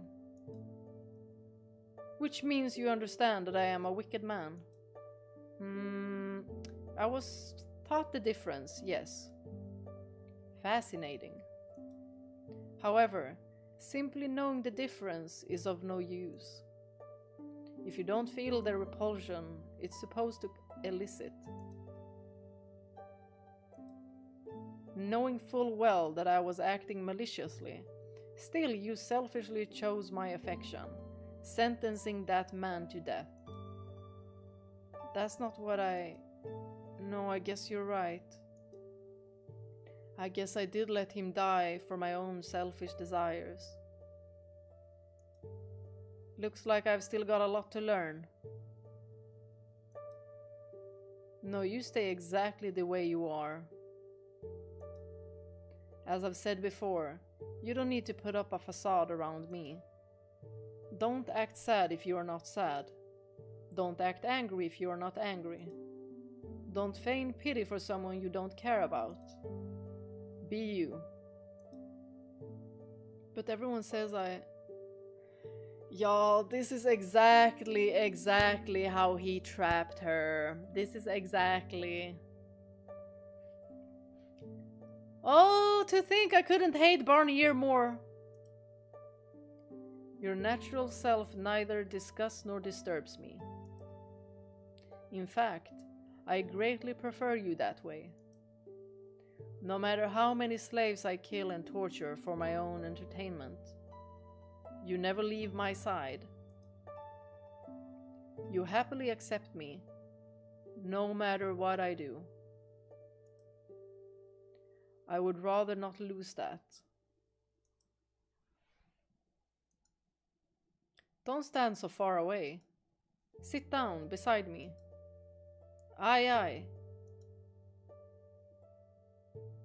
I have allowed you to stay here for a month now, and in that time, you've been a constant source of entertainment.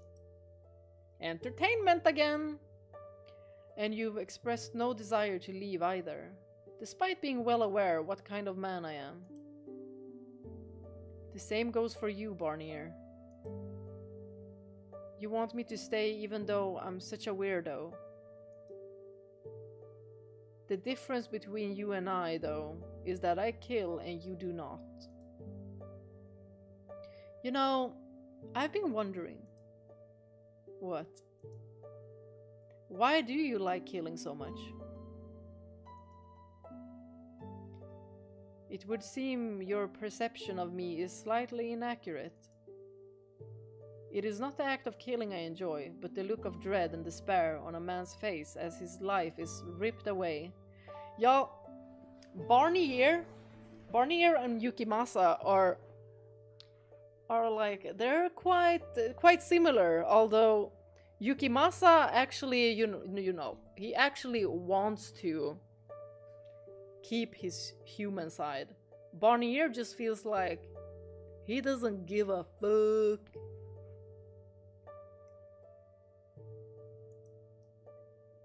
There's a difference?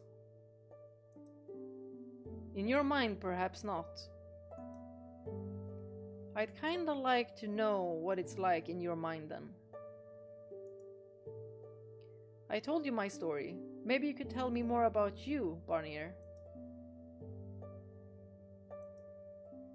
Not that I blame you if you don't want to tell a prostitute like me.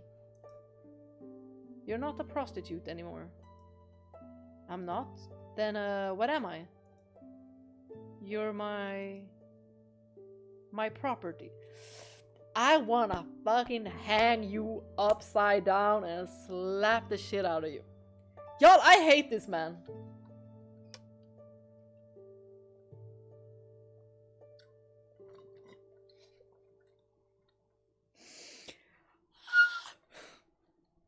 I'm okay. I'm okay. I'm okay. I'm okay. You scumbag. Oh, that sounds super nice. Y'all, I just want to jump in here, save her, him.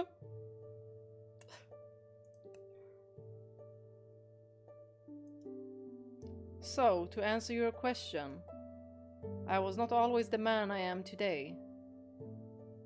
Why do I have a feeling that he might be closer to what Jacopo was? And we're gonna get a little bit of a similar story.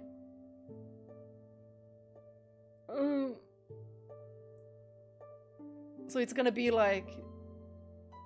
It's like a reflection of what Jacopo will become. Oh my goodness. I was not always the man I am today. I had several brothers, though I was the eldest. As such, I was first in line of succession. There should have been no question as to who was the rightful heir to the house. But my father, the previous lord, wanted my brothers to succeed him instead. Without any reason to pass over me, though, he would have faced significant opposition and put the family's reputation and legitimacy at risk. I was neither infirm nor mentally challenged, but rather extremely talented, which gave my father no leverage to deny me the throne. The one thing I lacked was psychophantry. Seeing people try to butter each other up made me physically sick. It seemed to me the last kind of behavior royalty should be engaging in. Okay, so that word, psychophantry, I think this is the explanation. If not, someone type it down there.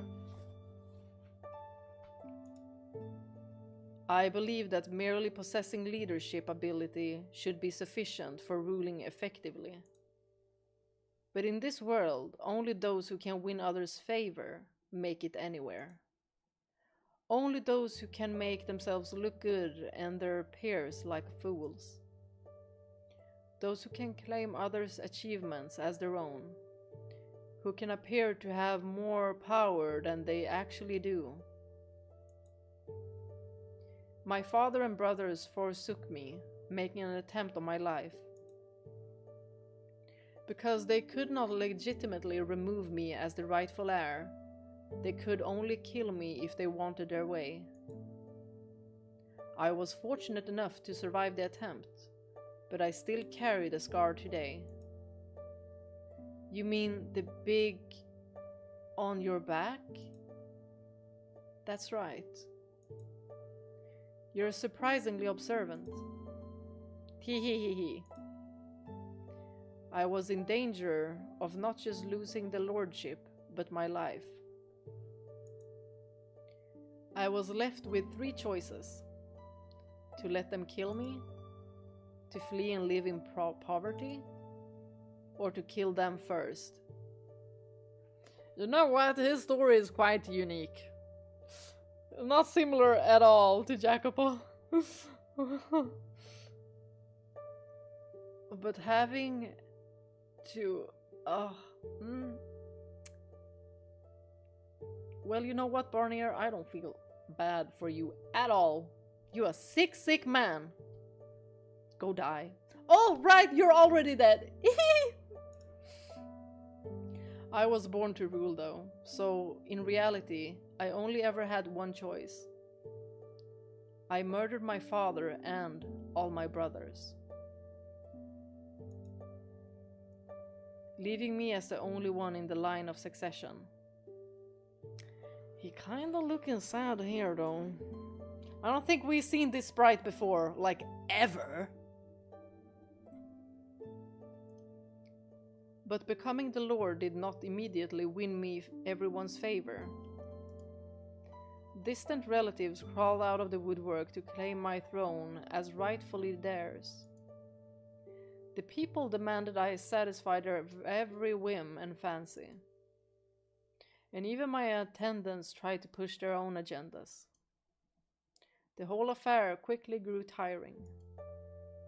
Dozens were clamoring for a say in matters I could easily handle myself. So I silenced them. Before long, the prodding voices had become corpses.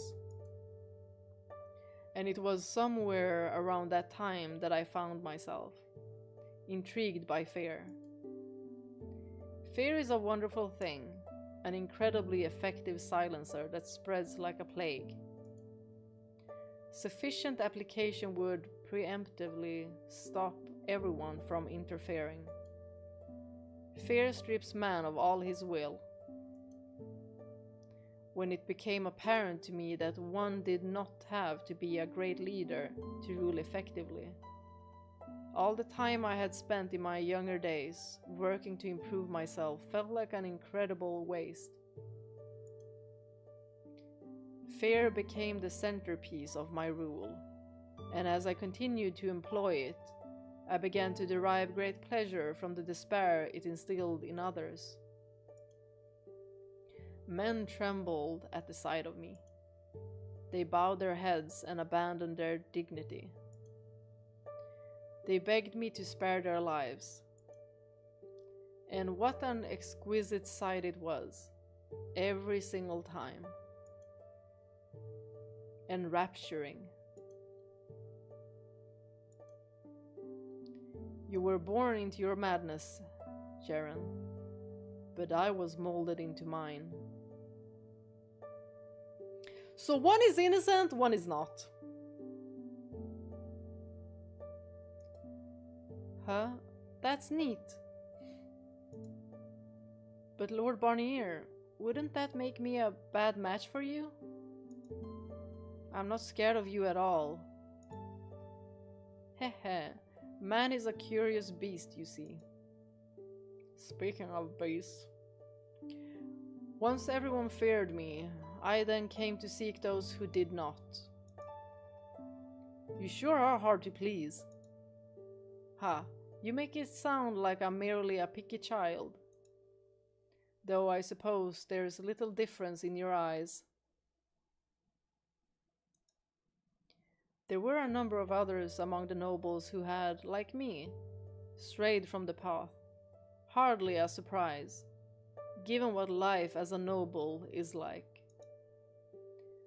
So I started throwing banquets, inviting those who would be interested.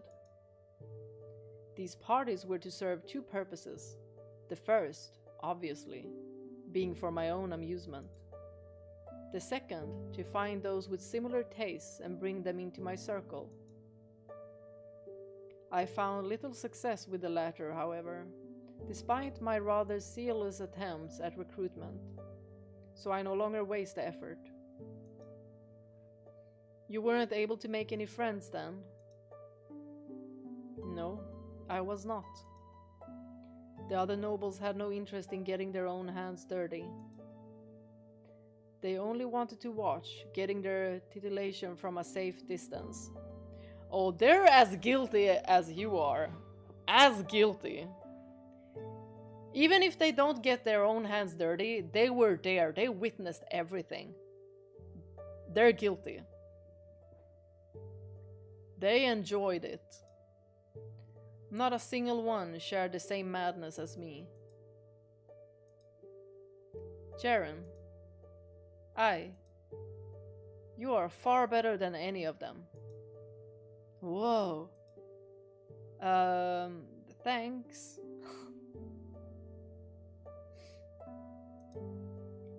What are you squirming about? I thought nothing bothered you. I am capable of getting flustered, thank you. Teehee. There is something deeply wrong with you. Yeah, I don't even want to hear this from this guy. I don't even want to hear it.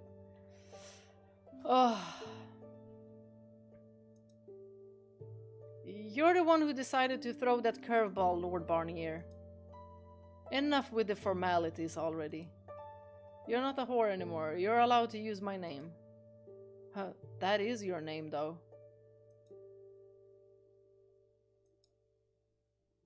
You don't know your own lord's full name, do you, Jiren? Well, she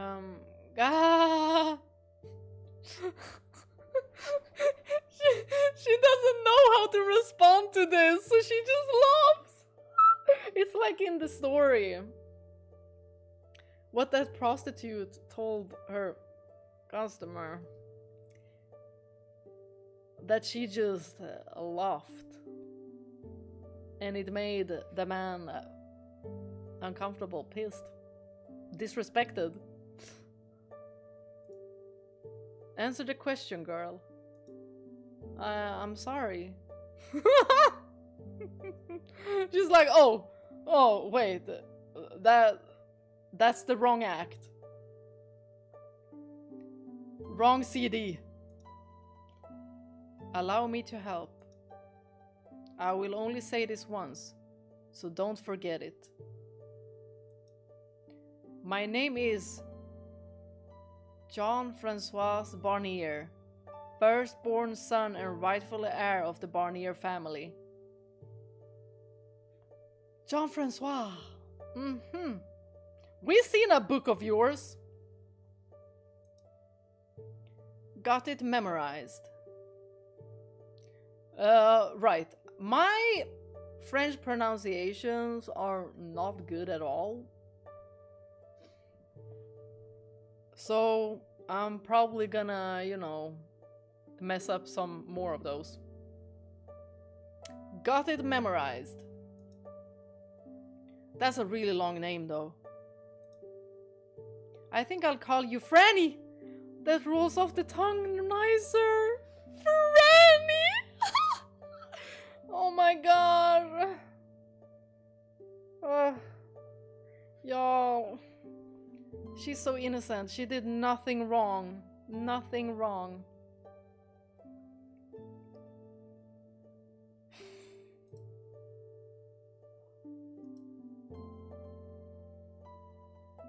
I thought he would be mad, but okay. Now I'm creeped out by him, like, Even more so. I assume I can take that cryptic chuckle as an okay. Only if you wish to be hanged. Oh! And she's gonna be like, I don't fear death. Or like, I don't think that would be very enjoyable. I don't think that would be very fun. I prefer not to. Call me Francois. I...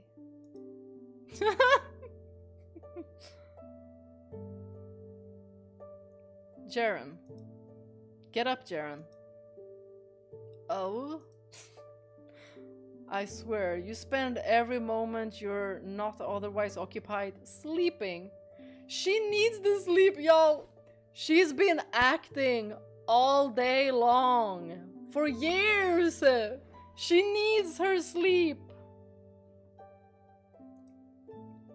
I love sleeping. No, that was a fly. I said, get up, you feeble-minded Nimrod! Oh my gosh, I don't think I ever saw this. Guys, did we see this face? Did we ever see this face before? Scary! Scary! Oh, I don't have water. I'll have to go get water. Oh! You guys, I'm so sorry that I have to neglect you all again with his appearance. But I really need water, okay? I really need water. I'm sorry.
Oh god, he's so scary.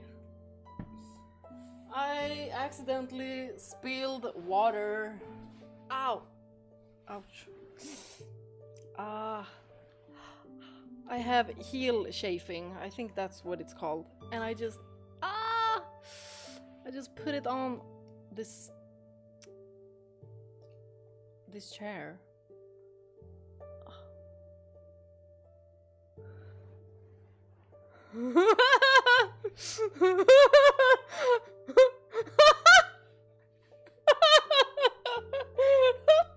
You guys, I'm sorry. I'm sorry. Is this better? Is this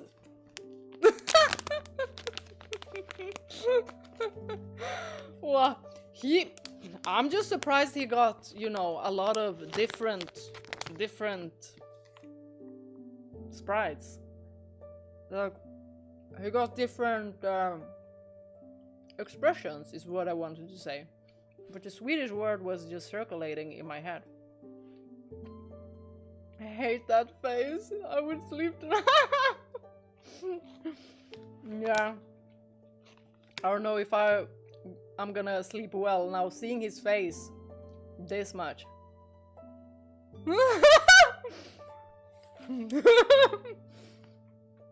Is that quick to call me out?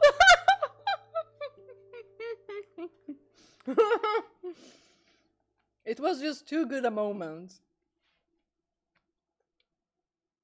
It's too late. I'm under the table, crawl into a ball. Oh, and also, I will send you my therapist bill. Yeah, therapy session on Discord later.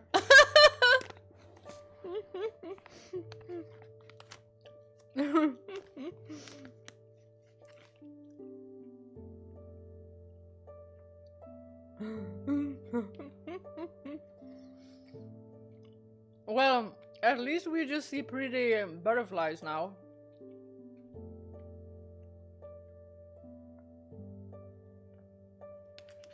Is that a thing on Discord? I mean, we can make it into a thing. I did make... We need like... Yeah, we definitely need a room for that.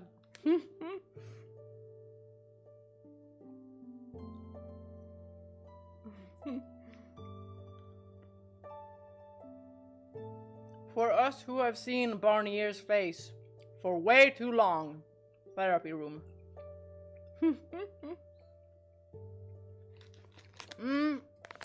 I'm eating dried mango bites with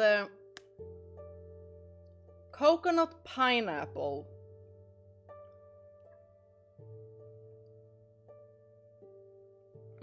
It says soft and juicy dried mango meets creamy coconut and bright pineapple for an irresistibly smooth and tropical bite.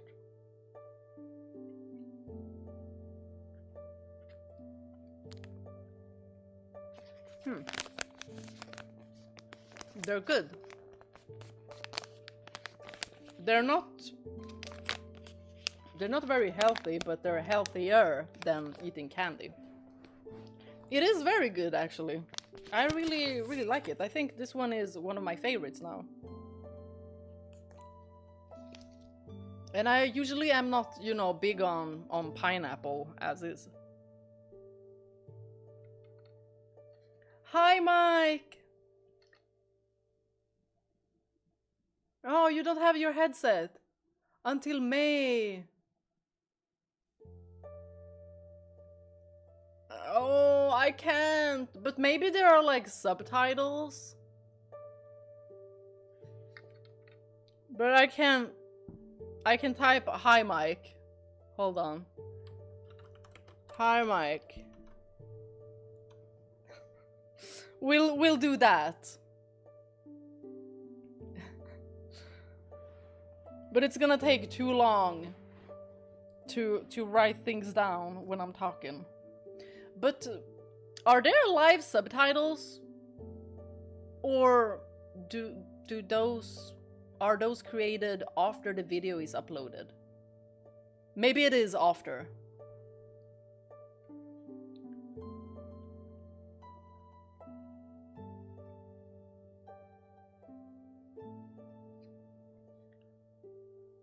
Ah, okay. So you'll be gone for 3 weeks there then. I hope you have fun. But seriously, that guy's face. Oh, live streams don't have subtitles. Oh, bummer. Bummer.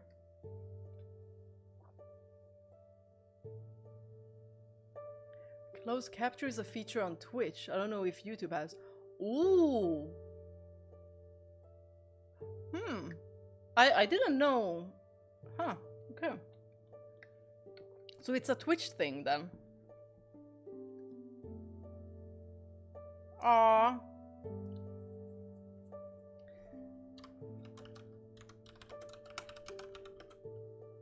When you get back home, Mike. There. I also got Pragmata, but I don't know when I'm gonna play it. But let's go. Now we continue. I just need to get my hair to not drag my hair out of my skull. There we go. Ugh! I said get up, you feeble-minded Nimrod. Oh! You didn't have to hit me. Yeesh. Oh my gosh, this melody.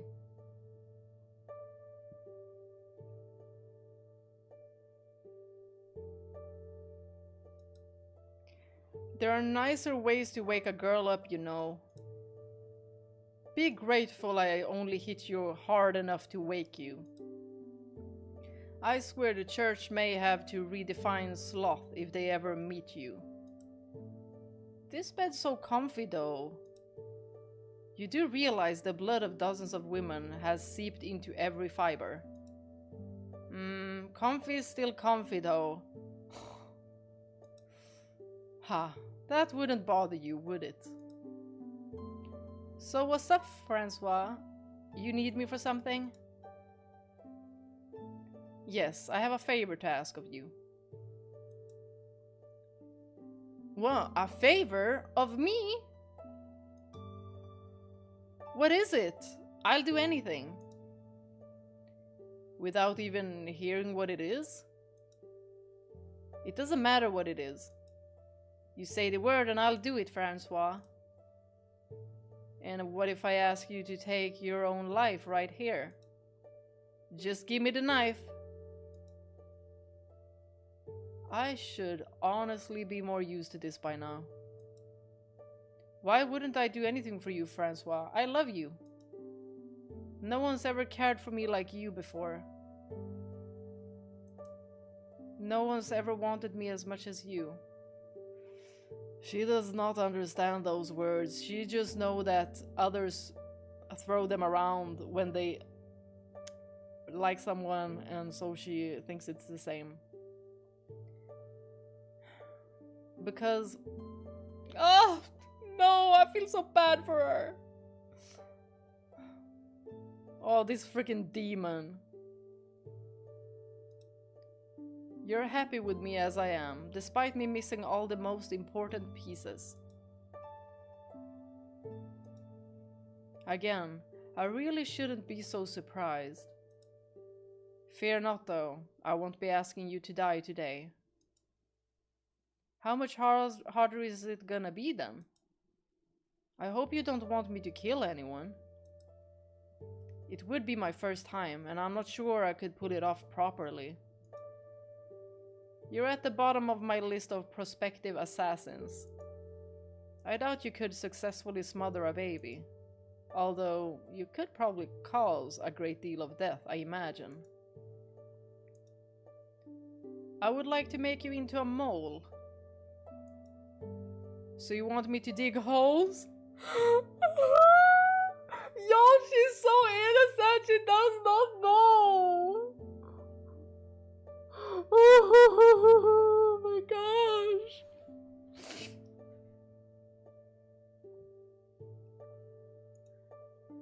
Innocence.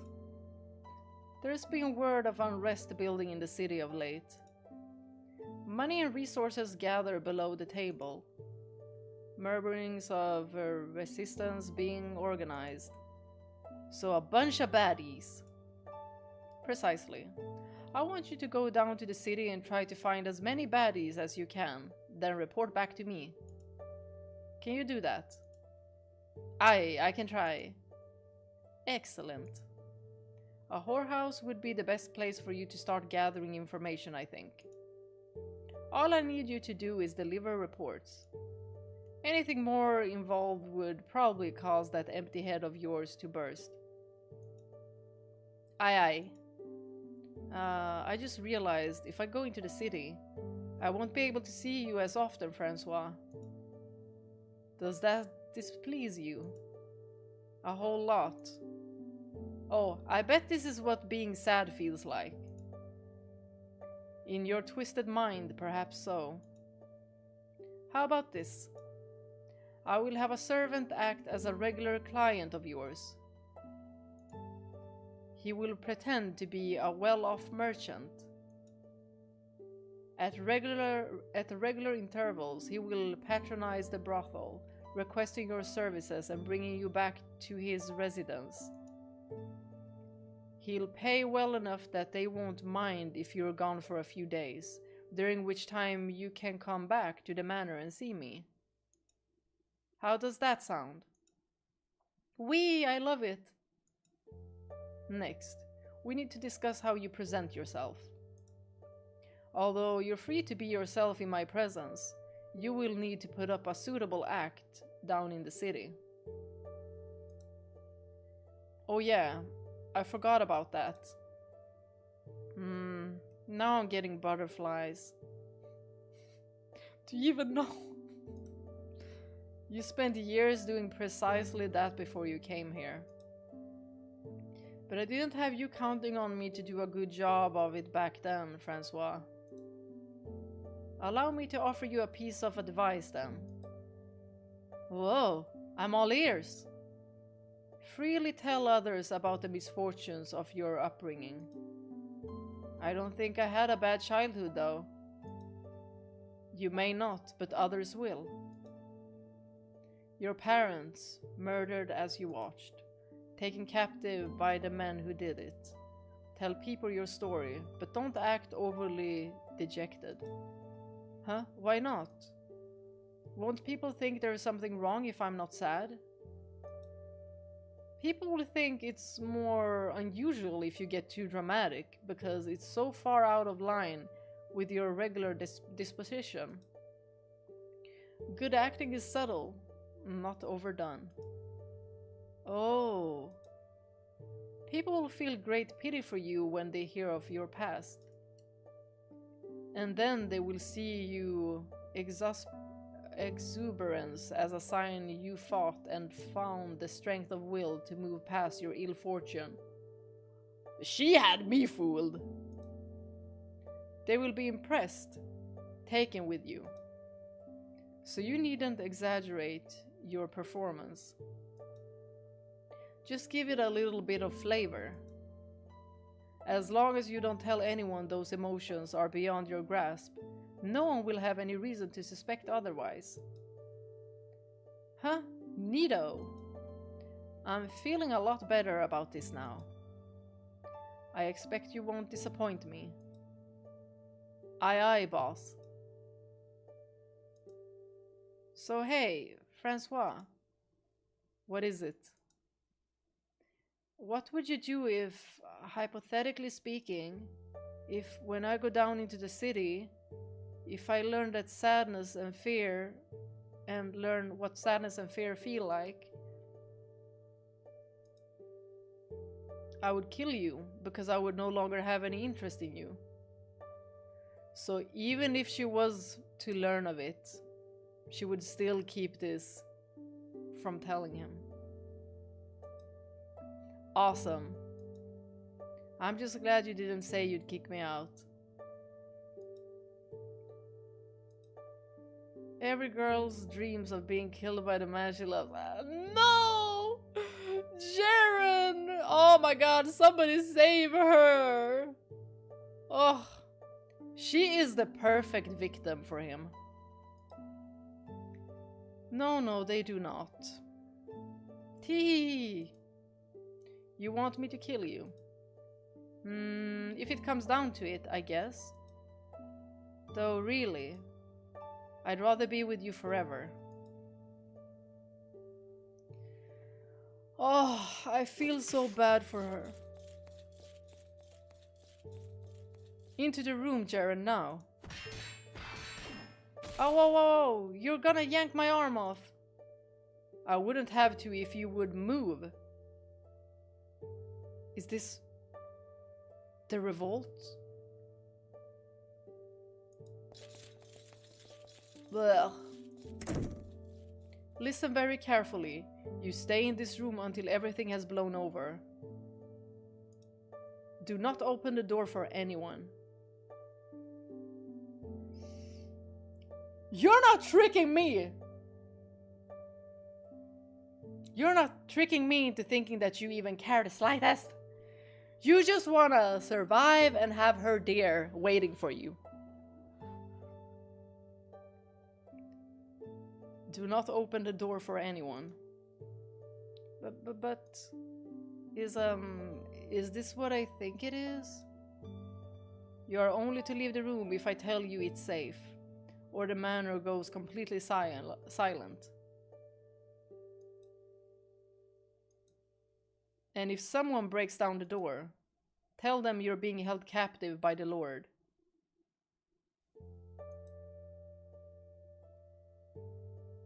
My predilections are well known among the people. No one will suspect you're lying.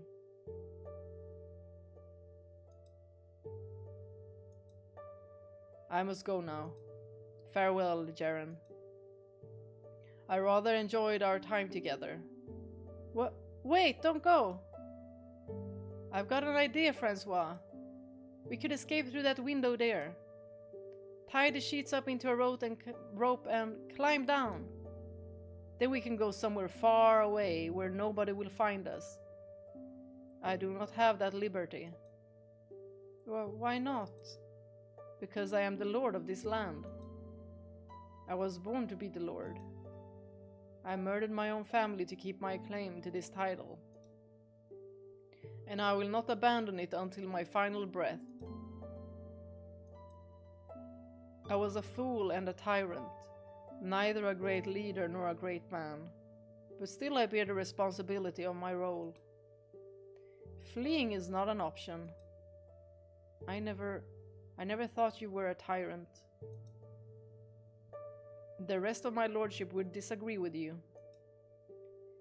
I used fear as a weapon of control, murdering slaves for fun and prioritizing my own desires over the needs and lives of my people. Do you have a better word for what I am? Whereas you grasp the difference between good and evil, but lack the requisite emotions to give those concepts meanings. I knowingly chose to stray from the path of righteousness. Didn't you say you could run things just fine with fear? That it was very effective? Indeed, you can run things exceedingly well with fear. Though I never said you could do so forever. I first saw signs that people were turning against me 3 years ago. While I did what I could to crush the seeds of revolt before they grew, it would seem I missed a few. 3 years ago, we know what happened 3 years ago! If you knew this was coming, couldn't you have stopped it? I've traveled so far down the wicked path, it would be nigh impossible for me to find my way back into the light. Which means all I could do is continue on and see what awaited me at the end. I could never play the benevolent ruler, though. Those people are inscrutable to me. They all appear to be either ravenous beasts or feeble-minded swine. Were I able to have any love for my own people, perhaps things could have turned out differently. I can't stay in here and wait, Francois. I want to be with... You will do as I say, girl. Ooh! What's gotten into you, Jiren? Death is supposed to be meaningless to you. You do not experience sorrow over loss. But should I not come back, go on smiling? Do not think I will simply let them walk in and kill me. I have dozens of skilled guards, and I can handle a sword myself as well. Far better than any mere peasant.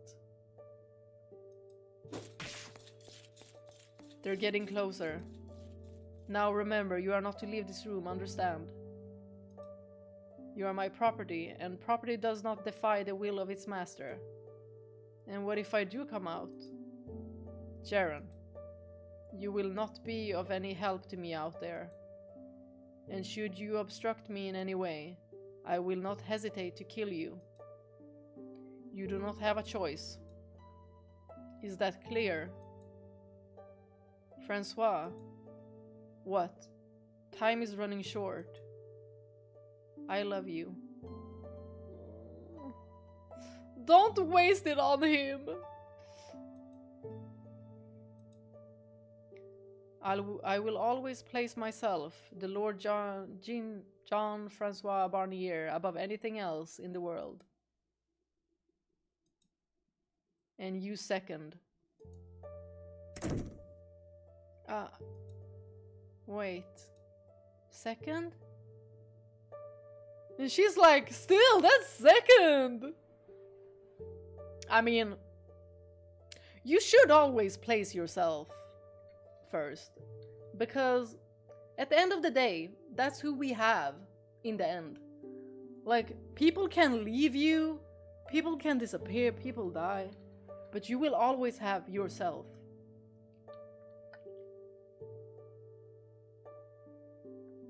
Wait, second? That's kind of super crazy. Wow, isn't it? Wow. I'm shaking a bit here. Y'all. I can't, she's so wholesome. She doesn't know.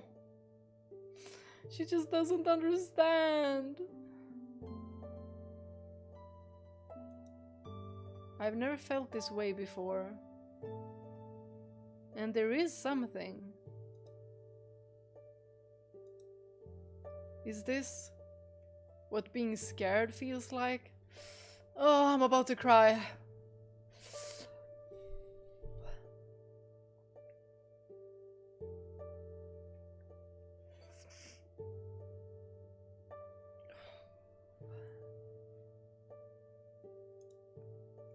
Huh. This is a lot worse than I imagined. It hurts real bad. Like someone sitting on my chest. Y'all, she's really feeling.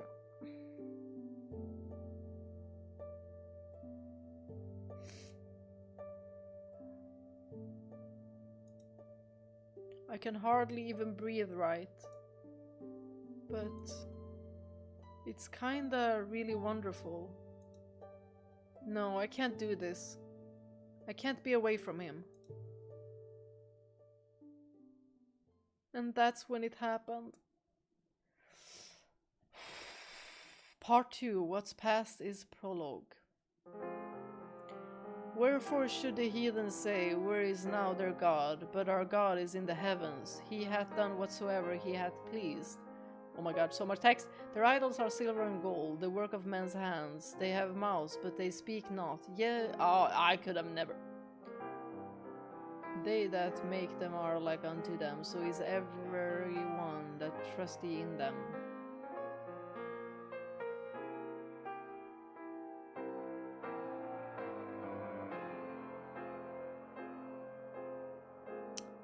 Yeah. Who is this?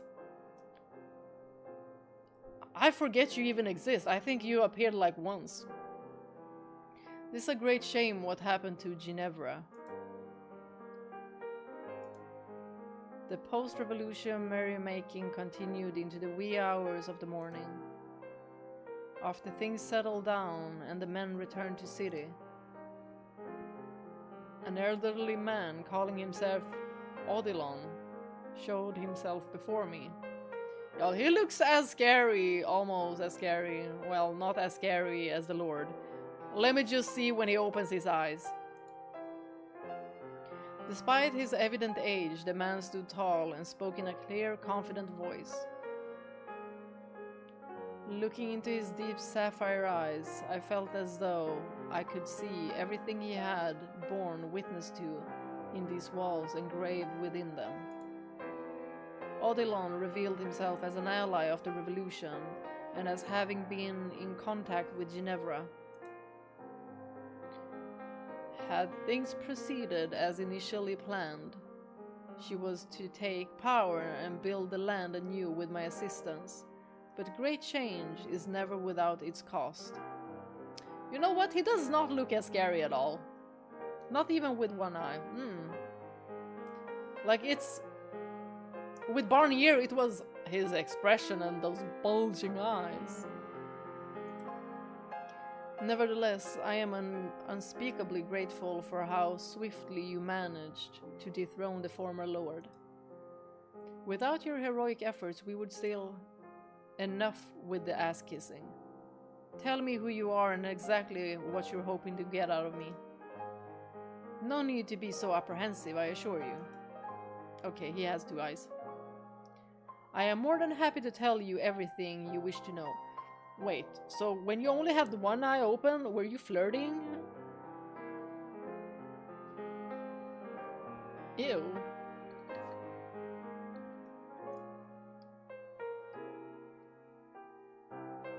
I served as consul to the late Lord Jean-Francois Barnier, and 'twas I who aided the revolution from within the manor's walls, coordinating with Ginevra on the outside.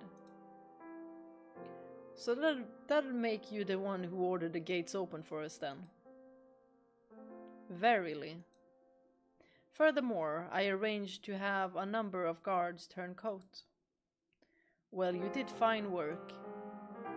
We would have lost a lot more men without your efforts. I have to ask though, where were you while it was actually happening? I don't recall seeing you anywhere. I took the liberty of finding myself shelter. How fortunate for you to be able to kick back and watch, only to crawl out of your hole after we relieved the lord of his head. Might you, perchance, be suggesting this old bag of bones take up the blade? The more the merrier. I would only serve as an impediment to your success. Okay, then what can you do? 30 years ago, mayhap, but hardly could I point a sword straight today. Or perhaps you would say that I, as a supporter of your cause, should have been present for the occasion regardless. I mean, it looks like you just need a staff, so you can divide the ocean. But of little aid I would have been, merely dying a fool's death, becoming naught but another body upon which the living would trek. You're skilled with your words, old man. Of course, this is my job. There is but one service I can provide you, my knowledge. Knowledge? Meaning you intend to continue to serve as the Lord's consul. For what other reason would I lend my hand to this revolution? You expect me to just take your word, to trust you. Surely you're aware that you cannot rightfully govern this territory without the acknowledgement of the neighboring counts and the king. I have knowledge and connections which would prove invaluable in establishing you as legitimate and qualified to inherit the throne. Yes, I know. I did not saunter into here blind. I still hadn't figured out how I would accomplish that, but... Wait, I recognize you from somewhere. I remember. You were here during the revolt 3 years ago. You're the one who helped Barnier escape. It was indeed I. That's all the more reason not to trust you. You sat back and watched, not a damn peep, as that clown of a lord left his people to rot. Like hell I'm letting you be my consul. You are an astute young man, but still far too green for your own good. And you fail to fully separate yourself from your old life. Excuse me? I assure you, I was no more fond of Lord Barnier's predilections than you. But as I am sure you are aware, he was quick to send his opponents off to the gallows. And he would be no more merciful to his consul than a slum dweller. My objections would have ensured but one thing: a swift, meaningless death. He says all of this while winking at us, like the wink emoji, like my guy. Moreover, you knew it was not yet the time and stayed your hand. Nay. I too had reached the same conclusion and was awaiting the appropriate time. The perfect time to rearrange the board. Ugh. You must dispense of the childish emotion that controls you. Act exclusively in service of that which most benefits you. And you cannot do so without someone to guide you. You are still merely a fledgling, young man. You know not up from down in this vast new world. And you have neither an army nor the weapons with which to defend yourself. Should you go out into that world unaccompanied, it will snap your neck before you feel the hands upon your skin. And what benefits are you hoping to reap from this? You're not acting out of love for the people. That much is obvious. A chance to fulfill my duties as consul to the Lord. My expertise went largely unused under Lord Barnier's rule. It was a deeply frustrating time for me. Though, if I may be blunt, perhaps I should say that I would like to die knowing I have accomplished something worthwhile with my life. I can promise you I have no intention of mistreating the people for my own personal amusement. You've still given me no reason to actually trust you. Allow my work to speak for my words. Allow me to proffer unto you my knowledge, that it might be of service to you. I don't completely trust this man, nor do I think I ever will. He's after something. Probably wants to use me as a puppet under the guise of assisting me as my consul. He makes a good point though. I'll need someone to show me the ropes if I want any chance of governing effectively. Have you come to a decision? Okay. It's a pleasure to have you, Odilon. At your service. That said, try anything and you'll be out the door faster than you can blink. It's okay, he doesn't blink that fast, so it's gonna be all in slow motion. Understood. Good. Now, if I may, I would like to offer my first instruction. And what would that be? You will need to make a formal proclamation of your succession. There are still many among your people who know not who you are. Thus you must declare yourself the rightful heir, the lost son of Lord Barnier's predecessor. You must assume a new name. Say again. The name by which you were known before is but a veil behind which you guarded your noble identity. And the time has come now for you to reclaim your true self. Hold on a second. I'm not... Yes, I'm aware of your lineage. Okay, then what name do you suppose I should take?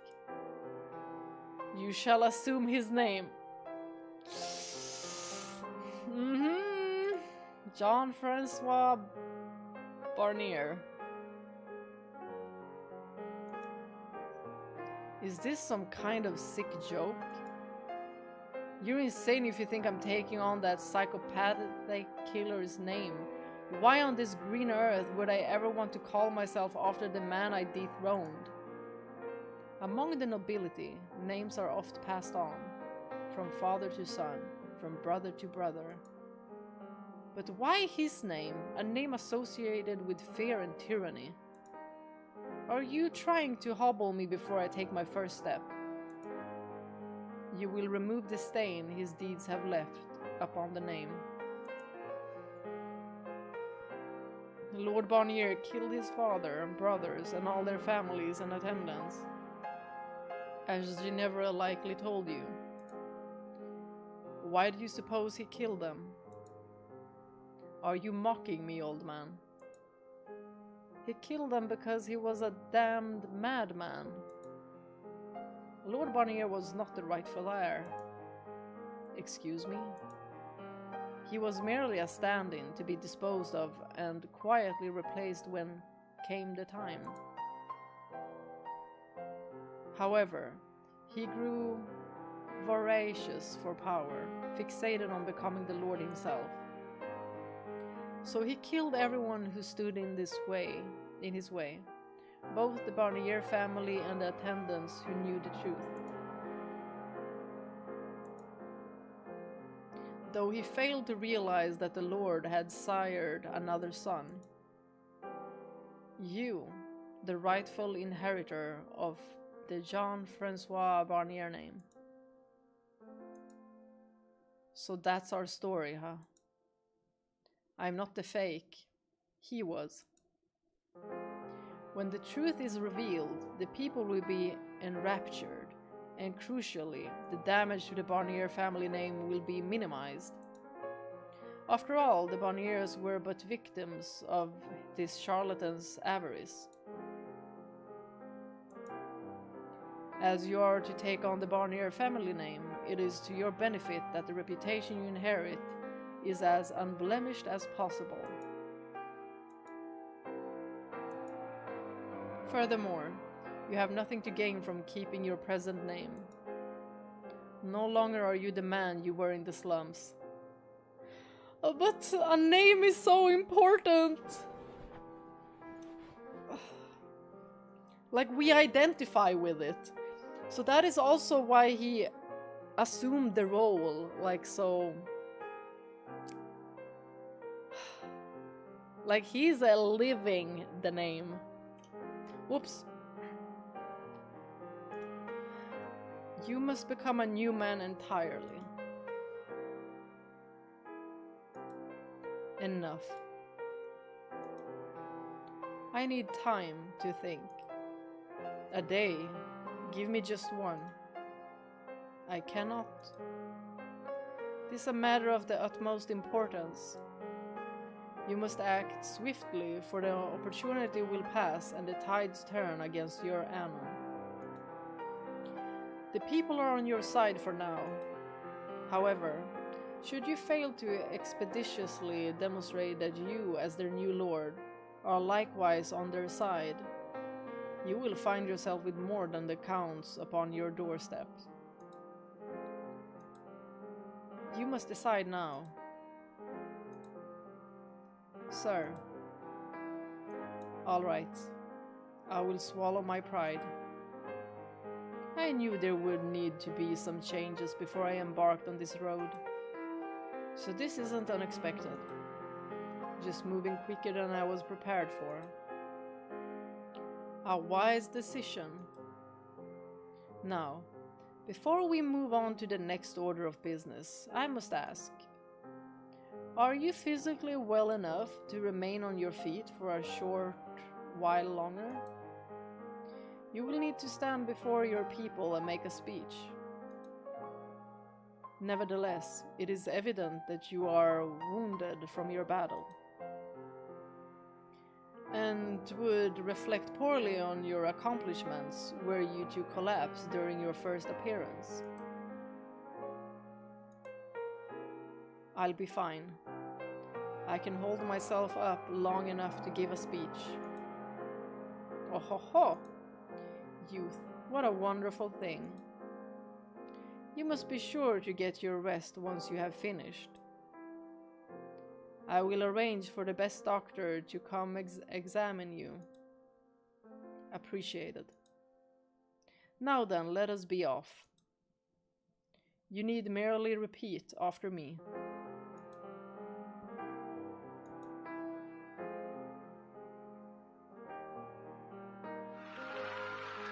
Hey, did you hear the new Lord's speech? Barnier was a fraud this entire time. What? No way. By God, I should have skipped work and gone up to the manor to see it. You still got a chance. Go down to the square. The town crier is spreading the word on the whole thing. Did you hear? The new lord led the charge on the revolution. And he was the real Jean-Francois Barnier. I heard. I was there for his speech. He's so young. And easy on the eyes too, to boot. I mean, yeah. They say he spent years living in the slums, hiding his true identity. That must have been so difficult for him.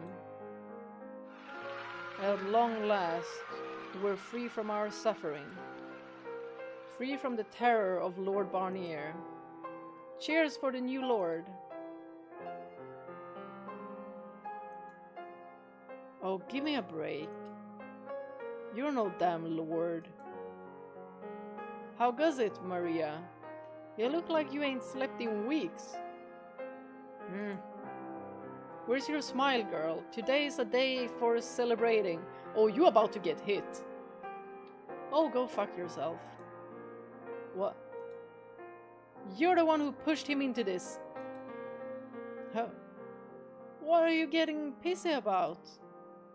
You pressured him into this dumbass revolution, into becoming the fucking lord. Whoa, that ain't what happened at all. Jacopo's the one who proposed the whole thing. Bullshit. He was trying to talk sense into you at the Midsummer Festival. Gah, for the love of cripes, what crawled up your ass and died? The batshit asshole's gone, and now we got someone on our side in power. What's there to complain about? Ugh. Is there anything in that meathead of yours? What was that? You do realize he can never come back now, right? He's the Lord. He's gone, and he's gone for good. Up there in that manor, all by himself. And you dragged him up to the top of that hill and left him there. I get that you want someone to take this out on, but Jacopo's also the one who proposed becoming the Lord. She just lost her BFF. No. I didn't push a damn thing on him. He showed up one day with a ring bearing the Barnier family crest. Then told everyone he was royalty and had a claim to the throne. This is insane. It was his words that sparked the revolution. There's no way. Jacopo is royalty? You need to get a better sense of humor. My thoughts exactly the first two, but then I saw the crest on the ring. It's the real deal. Did you miss the whole part when he put on the ring in front of everyone before we stormed the manor? His whole spiel about being the heir? That was pretty damn convincing, if I do say so myself. You seriously think I was there for some stupid pep talk? Ain't you his friend? I feel like a friend should be rooting for his success, you know. That's what I'm doing, I can say that much. She's worried. Anyway, I got a hot date with a couple of kegs, so I'm out of here. Unless you wanna come with? We're gonna be partying all night long. Like hell I'm coming. Just thought I'd ask. Try not to look so sour all the time, Kay. You're much prettier when you're smiling. You know what? Nobody wanna hear that. Like, don't say that to a girl. Don't. Choke on a dick, asshole. Duly noted later. I can't root for him because he's my friend.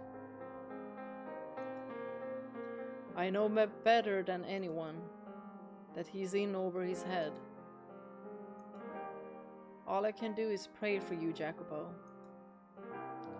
Pray that you'll always be the Jacopo we know. That this won't change you. We're still friends, right? Even if we're worlds apart now.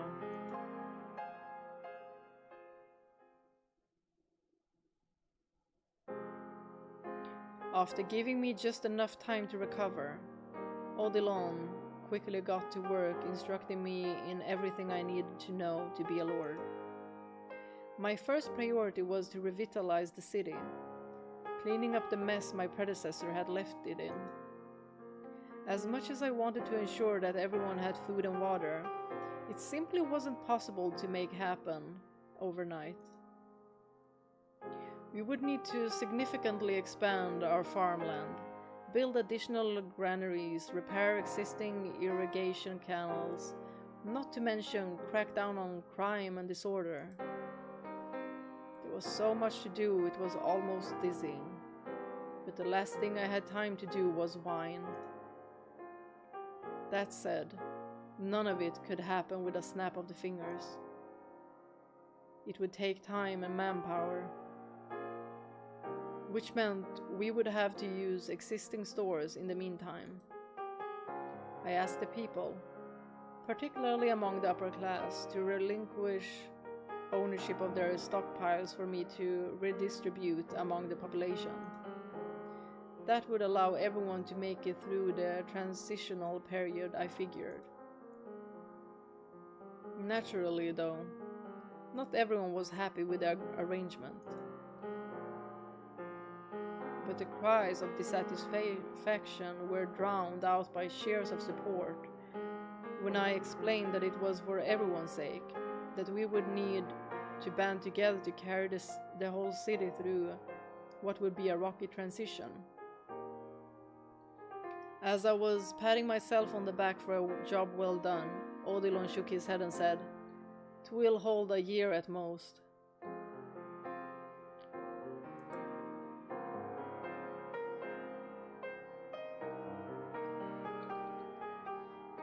We have enough stores to last at least 3 years, though. 2, if we want to be extra safe. They will set your manor ablaze long before the stores run dry. Excuse me? Why would they? Is this why he's having assassination attempts on him? I'm obviously doing everything in my power to revitalize the city. And I was the one who freed them from the claws of the tyrant. The people see only the results. Though they accept your promises of improvement now, if in a year's time they do not see those words bear fruit, their trust in you will wither away. Politics. That you came from the slums is viewed now as a heroic rise to power, but your past will soon be turned against you, used to delegitimize you. They're gonna be like, okay, it's heroic now, but if it fails to bear fruit within a year, they're gonna be like, yeah, that's why he was in the slums, he should have been there, he's nothing but talk, blah blah blah blah. It's gonna be like that.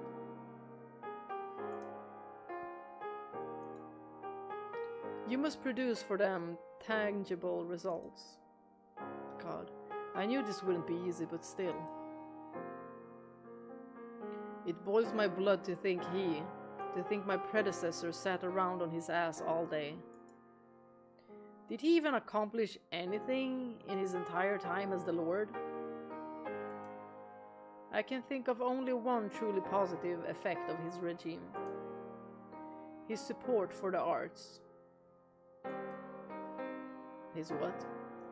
Arts as in torture? Surely you have seen the numerous pieces of art adorning this manor's walls. He would often treat himself with works from the finest artists and artisans in the land. Oh, you mean all those paintings and vases and fancy drapes?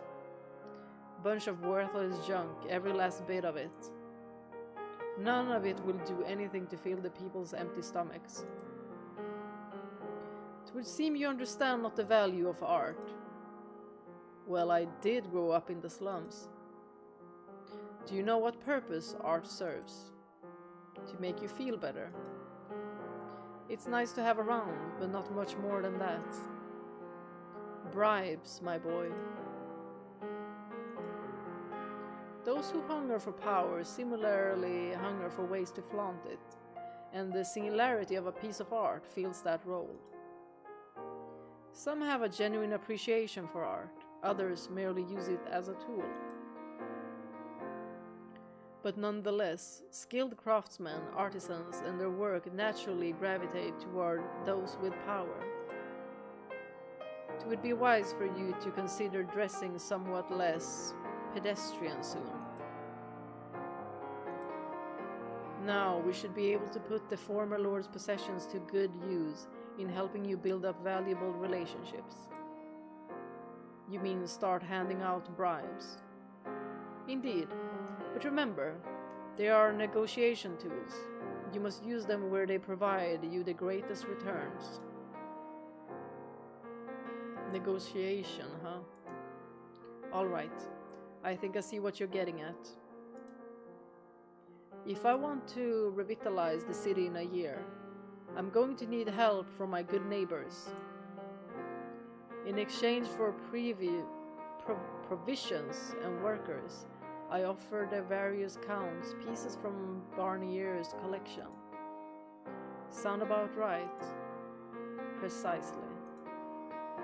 My, you are much cleverer than I would expect of a man from the slums. Now, if only you would become accustomed to this manner of thinking, you could become a fine leader in short order. I appreciate the concern, old man. I will dispatch messengers and arrange meetings with the counts so we can begin anon. And I hope I do not have to remind you, but you will need to be very careful with your words, Lord Barnier. Yeah, I know. Literally the worst identity you could ever take. Becoming Lord Barnier. Literally the worst. Ah. Ha. You seem quite tired, Lord Barnier. You think? Every day I have to go meet with someone new, and I spend all my travel time learning how to read and write. It's enough to exhaust anyone. This is necessary nonetheless. Illiteracy will only... Yes, I know. You said I look tired, and I'm telling you why that is. I never said I had a problem with it. I overstepped. My apologies. Your diligence has been invaluable in earning the Count's favor, Lord Barnier. They think quite fondly of you. Is that so? 'Cause that's certainly not the impression I'm getting. They put on a facade of friendliness, but beneath the surface they're all laughing, trying to figure out how to best use me, or just outright scoffing. Not a one of them sincerely trusts me. I'm just a pawn to them. We are all pieces on one another's boards. This is so depressing! What's that supposed to mean? It would be most prudent to consider that unqualified friendship simply does not exist in high society. All interpersonal relationships are built upon a foundation of mutual benefit, save for exceedingly rare, short-lived expectations. That's depressing. Nonetheless, you should not consider being used as a bad thing. We all climb atop each other's boards, offering ourselves up as a powerful piece. And so do they offer themselves to us. Should you wish to survive in high society, you must always ensure your peers see you as a piece worth playing. That would mean you're putting yourself out there as well, old man. Indeed, I am your pawn, Lord Barnier. I offer myself to you, and in your using me, I gain this position as consul to the Lord. This is a far more practical and reliable system than one founded on something so uncertain as emotion, would you not say? Which is to say, I am a pawn to him as much as he is to me. I suppose so. Then I too will have to ensure I remain useful, lest I be swept aside and another Barnier brought in to take my place. Oh ho ho, sharp words, my lord. But worry not, for I have no qualms with your performance at present. Now, Lord Barnier, we must discuss your next. Hold on a sec, would you? Yes, sir. Do you mind not calling me Lord Barnier in private? I can understand why you'd want to keep up the charade even when no one's looking, but frankly, I'm just not comfortable with it. Very well. Then my lord it shall be. Can't say I'm surprised he won't use my real name. Although I also get, he could also have a slip of the tongue at some point and be like, Jacopo.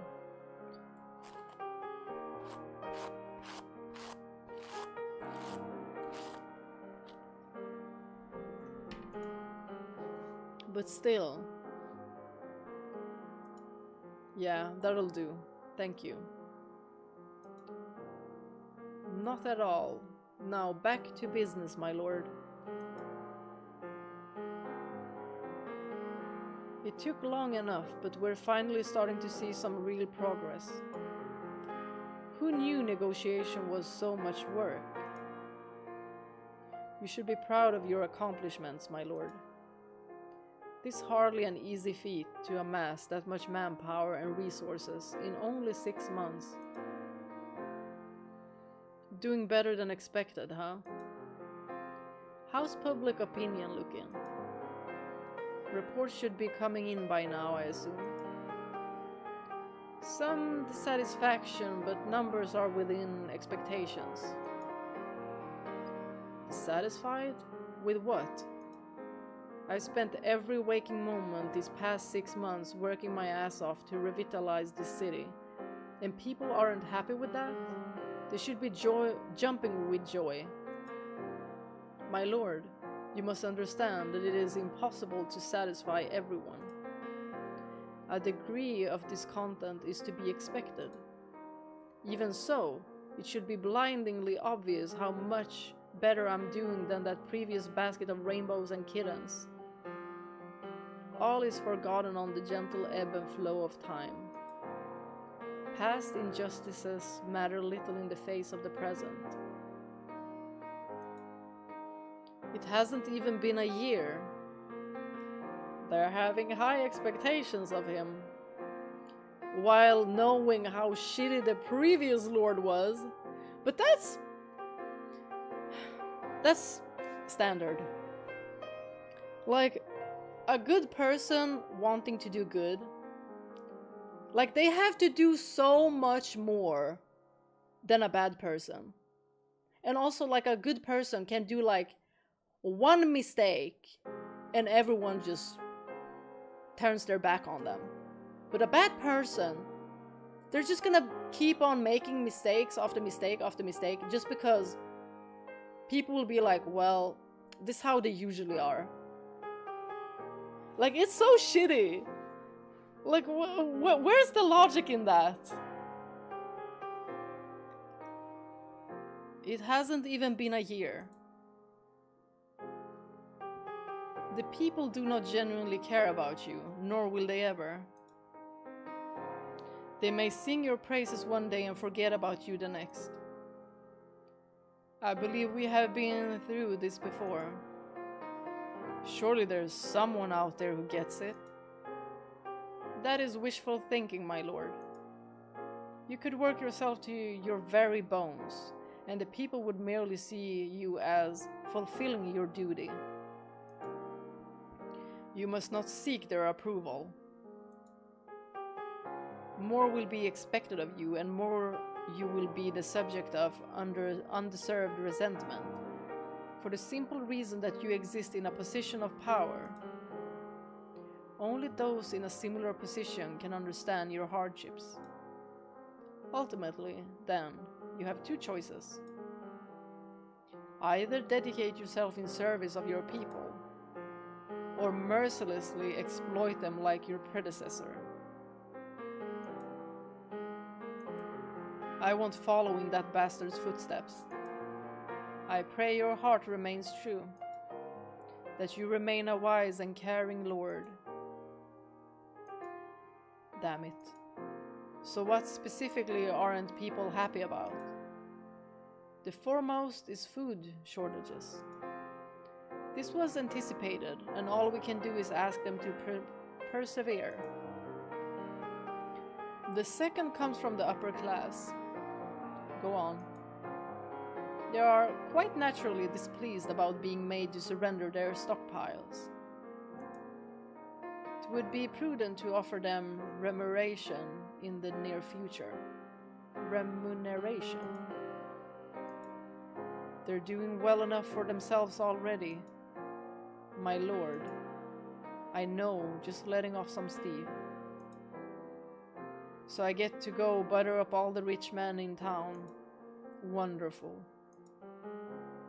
The whole idea was to help the less well-off, yet here I am. I understand that you are not pleased about this, my lord, but do remember you have more to fear from a few of the upper class banding together than the entirety of the slums.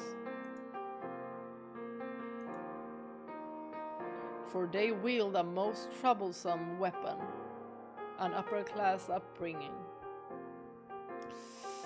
Oh, this why he also hates being called a peasant. It definitely triggers him. And they certainly use this against him as well.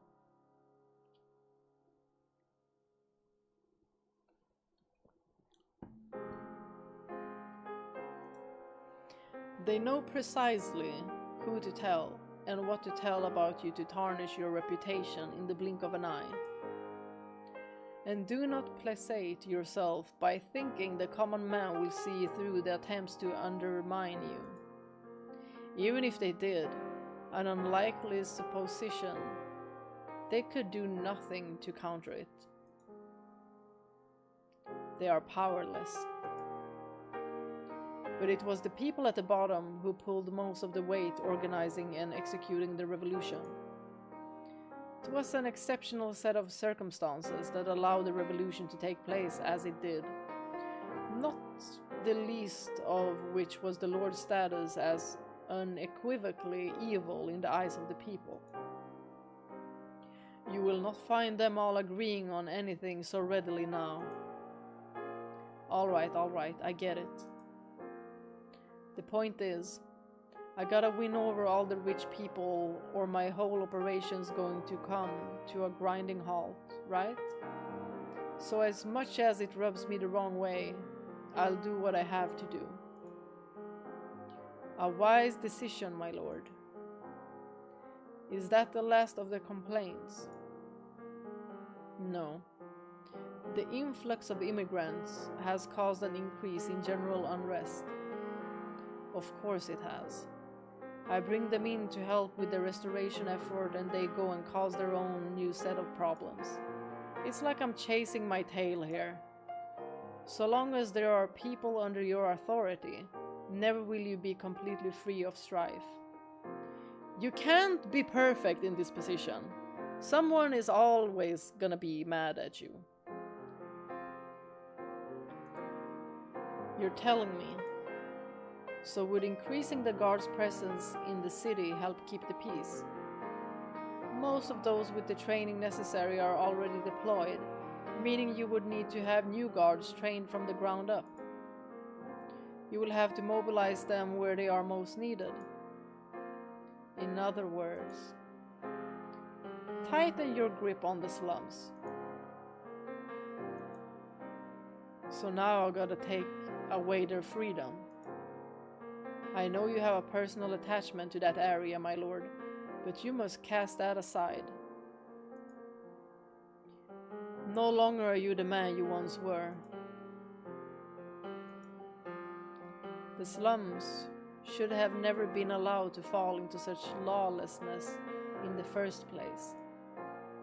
You will merely be restoring it to its proper state. If you truly wish to bring prosperity to this land, you must eventually scale down and then eliminate the slums. But if I get rid of the slums, I'll be getting rid of their home. My lord, I know, I understand what you're getting at, and I understand that everything you're saying is perfectly logical. Can we hold off on that for a bit?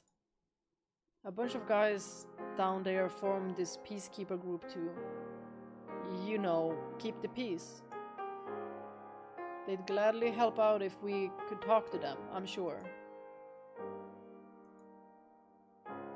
We can scale up our patrols, but no stepping on their toes. Got it?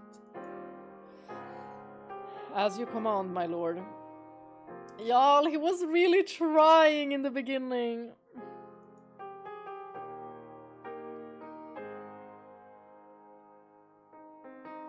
And here we have his new look. I quite fancy this new look. He looks handsome. Hard to believe it's been a whole year. It feels like I only just started yesterday, yet also like I've been doing this forever. You are looking somewhat worse for wear, my lord. I think he looks better. Do I? Who am I kidding? You're right. On the other hand, you don't look like you've even lost an hour of sleep this entire year. Goes to show how inexperienced I really am. While it is true that I have been in this position for many years, I also do not bear nearly as much responsibility as you. I merely stand in the background and offer you small pieces of advice. All the while, you face the crowds directly, negotiate with counts, make dozens of difficult decisions. If there is one thing I have learned in all my years, it is that I could never begin to imagine the weight a ruler must carry. Never mind one who was never raised to take the throne and thrust himself into the labyrinth of politics and high society. It would be a greater surprise if the trials had not taken their toll. That reminds me, Barnier was lord for a full decade before we took him out, wasn't he? And as I recall, he wasn't as much of a despot early on. If just 1 year has taken this much out of me, how much longer before I'm no longer able to act like a reasonable human being? No, don't think like that, Jacopo. Actually, forget it. What matters is that we seem to be doing a good job minimizing this content. Indeed, you have successfully made it through the first year. The city is decidedly more presentable than it was when you took the throne. There are precious few who could replicate your accomplishments in such short time, my lord. You would do well to take pride in your work. Pushing to do everything so quickly has taken its toll. The people are worn thin, slaves are dying by the droves. I still have ways to go before there's anything I can be proud of. Slaves are the tools of progress, my lord. Tools do not last forever and must be replaced regularly. And you can't build a house with your bare hands, I get it. You learn quickly. Not even a year ago, I would have been up in arms about the number of slaves dying. He's starting to get desensitized. But now, they're just numbers to me. That is one of the worst feelings that you could be feeling towards others' sufferings. Being just, desensitized and just thinking of them like numbers. Or thinking of them like in proximity to your country. Like you don't care because it's not close. And when it comes close, that's when you care.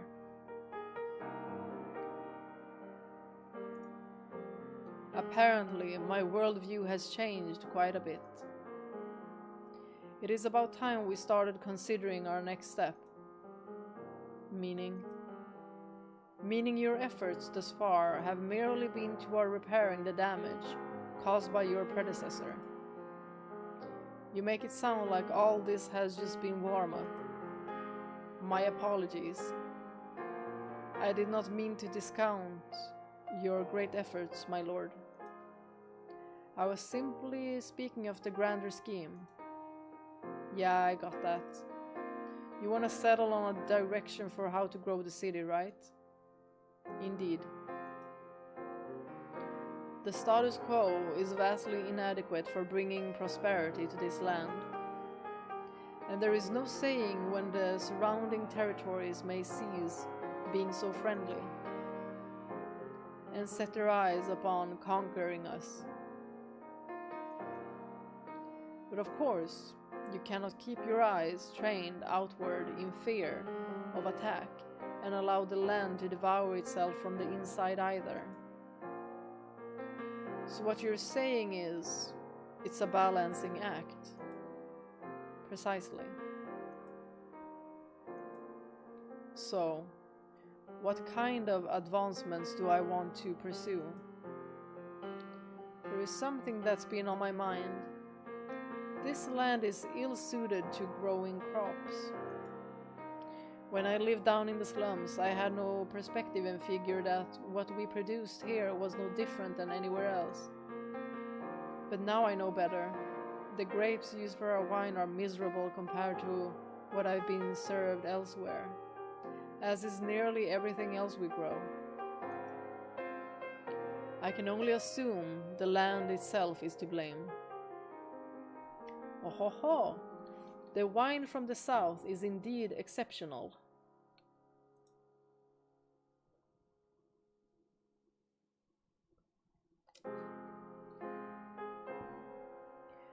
You quite nearly gave me a heart attack when you leapt from your chair in the middle of a meeting, shouting, "This is nothing like the wine from home."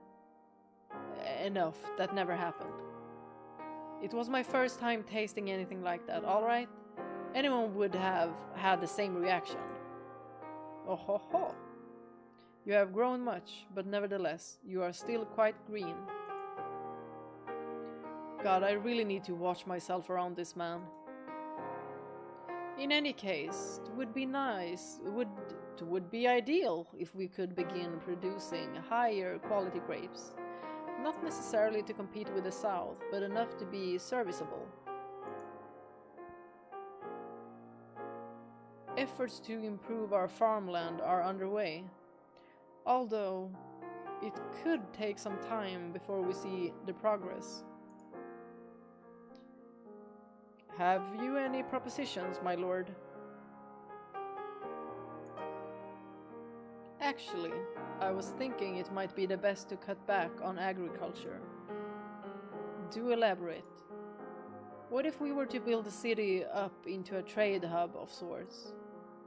Meaning, you wish to open our gates to our neighbors? Exactly. One thing this city has going for it is wealth of artisans. But for years we've only ever exported our goods. I want to bring people here to purchase. We reduce taxes for merchants and give them special privileges. Set tariffs and border taxes lower than they are in the capital. And businesses will naturally find its way here. This land may be less than optimal for farming, but it's more than adequate for trade. We're in a convenient location to serve as a hub for the surrounding realms. Rather than close our borders and wall ourselves off entirely, opening up and making ourselves of value to our neighbors is far more likely to dissuade potential invasion. We're all pieces on one another's boards, isn't that right? Who says that can't apply to the entire city? The best way to expand without stepping on anyone's toes is to do so in a way that benefits them as well as us. What do you think? A rather aggressive strategy you propose, my lord. If I may be so bold, there will be many obstacles to this plan's success. You will need to arrange meetings with the head of each realm you intended to invite, the order and timing of which will be crucial to its success. Furthermore, the influx of outsiders will be a source of much tension among your people. So you think I'm aiming too high? You are indeed aiming exceedingly high. Your obstacles will be numerous and precipitous. Nonetheless, obstacles can be overcome. Your exhaustion is nothing compared to the weariness that awaits you down this path.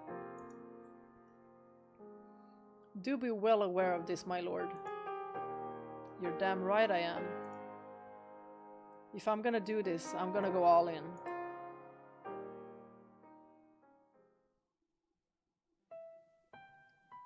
The Lord's manor sat atop a tall hill.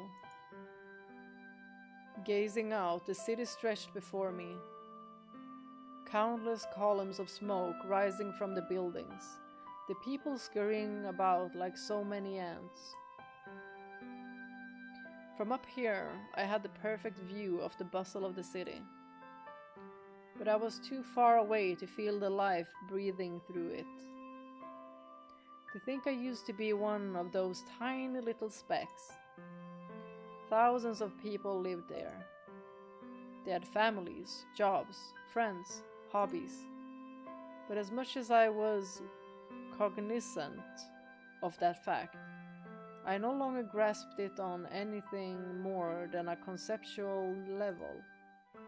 It was incredible just how much my view of the world had changed in merely a year's time. I'm going to go out into the world, I said. I thought that clawing my way to the top of the ladder would let me see it, would let me experience it. That with power, I could have the whole world at my fingertips. But reality wasn't so simple. This sure isn't what I was looking for. Hell, I feel like the chains just gotten tighter around my neck. There's no way to truly grasp the view from this height without climbing up and seeing it for yourself. And that was exactly where I was a year ago. Blind to the reality of life in the upper echelons. Echelons? Do you say that?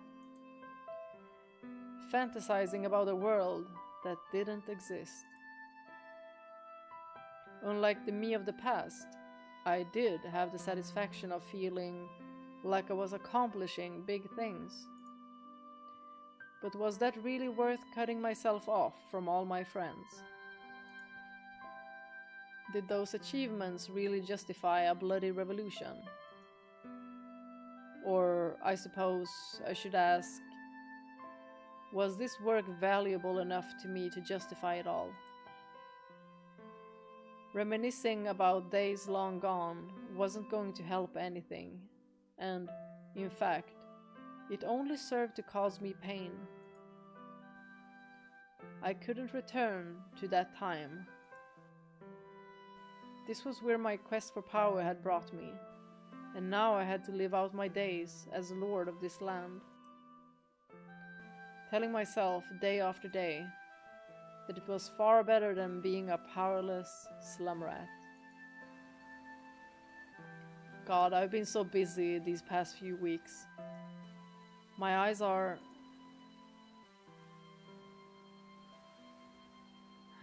Flashback? One day I'll show you the world.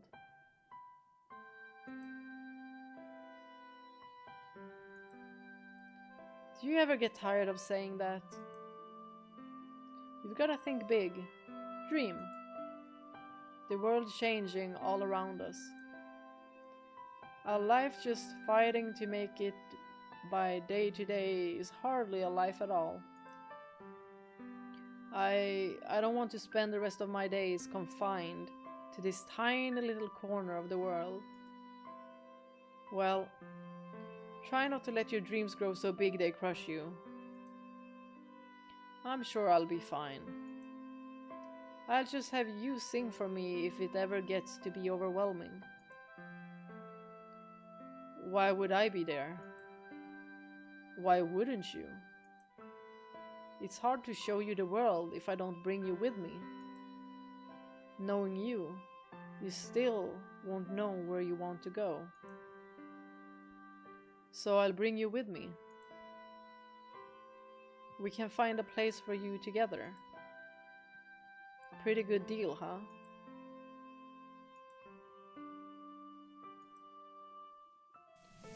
I don't need to see the world. All I want is...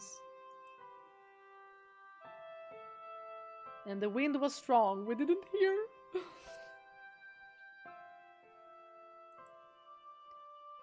Dozed off for a second there.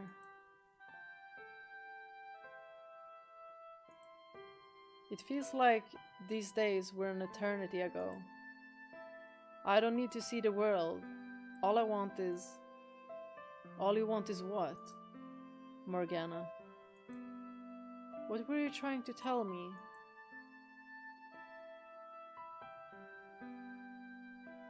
Man, it feels like a whole different place here now.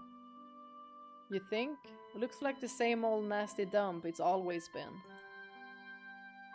He's talking about the whole city, adult. Exactly. Things are on the up and up in the city proper, but we ain't seeing a scrap of it down here. The heck's up with that? All the new shops are spilling out past the city border. The highway into towns turned into a full-blown bazaar. Oh, sounds nice. Is there anything in that damned head of yours? We're saying, how come we're still living like rats if they got enough spare coin to build all that market space? Hell. With all these damn immigrants coming in, the slums are even bigger shithole than before. You know, I never thought much of it till now, but you're right. The gang's been a lot busier lately with all the drifters. And Jacopo, Lord Barney here, ain't showed his mug down here even once since he took over. I mean, I get that the bloody lord can't spend all day hanging out in the slums, but he could at least visit. Instead, he's spending all his time buddying up with the rich folks. And we used to be such good friends too. Wonder if he's planning to just not bother with us at all.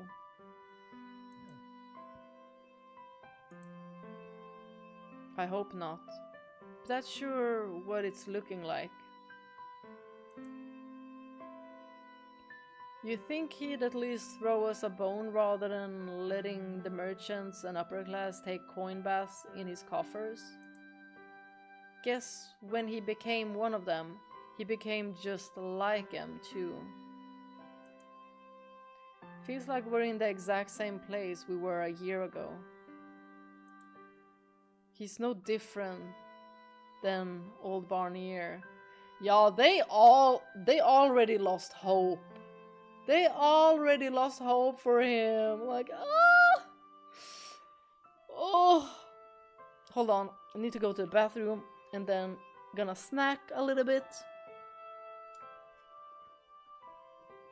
Did I have water? No. Or very little.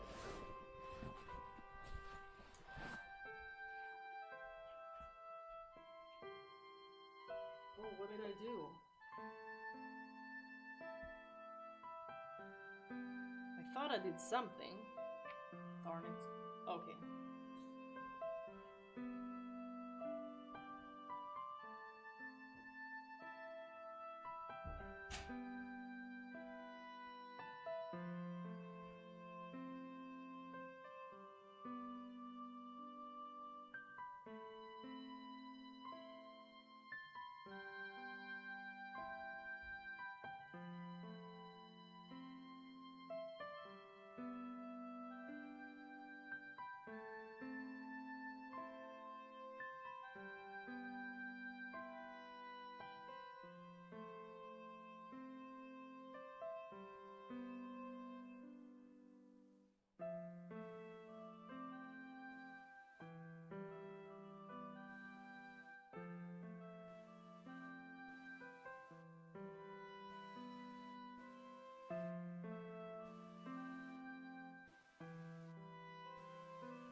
Let's see.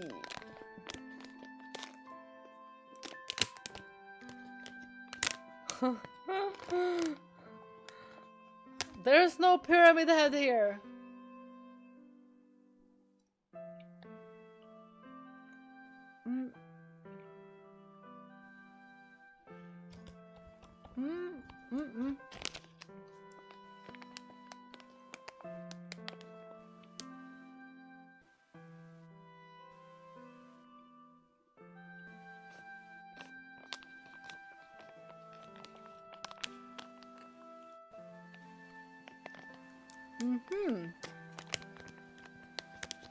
Darn it. I have to tab out of the game. Ugh.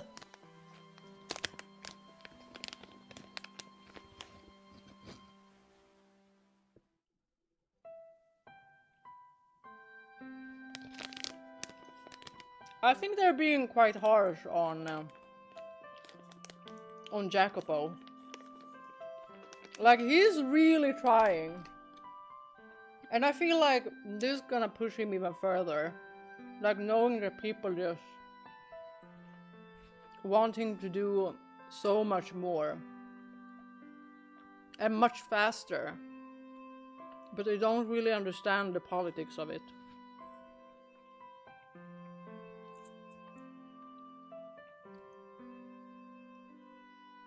Hold on.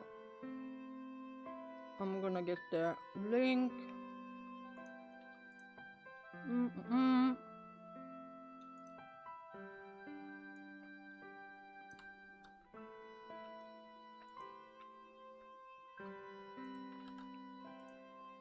There.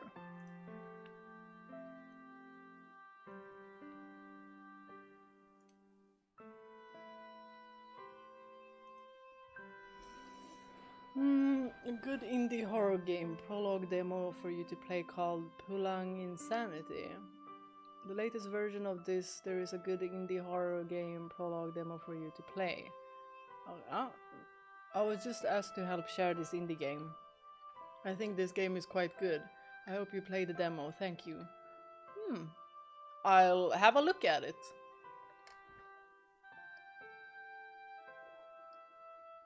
And thank you, Isra, for reminding people that I don't read the chat while I'm playing. Because I think it's more like, I don't know, is it more unusual to not read the chat while playing?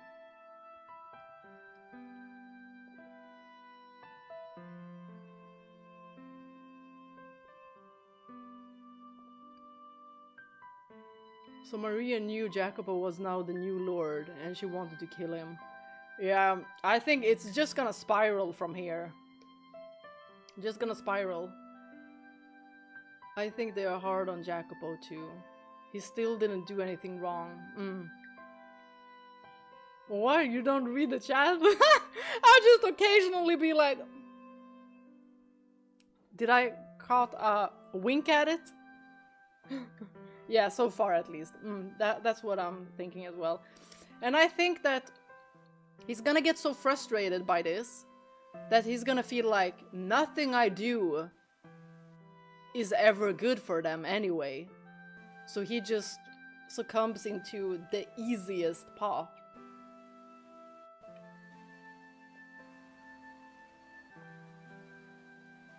And then he becomes who he becomes.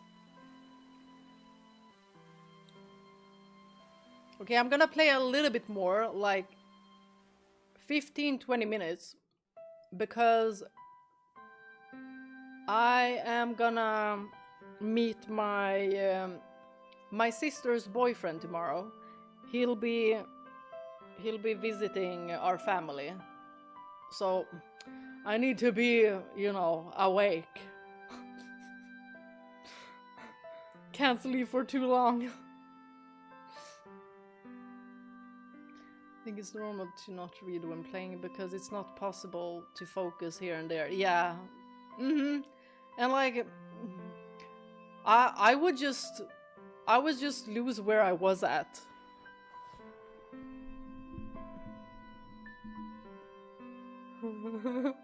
Definitely should.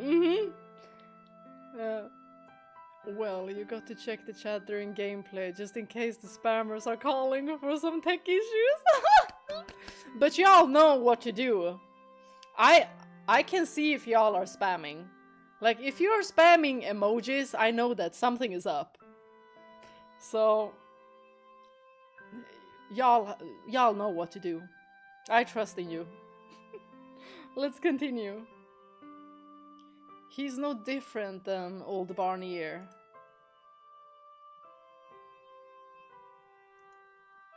Shh.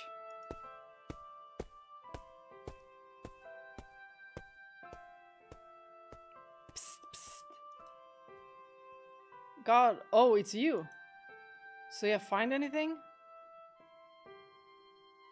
Yep, got the proof ye was looking for.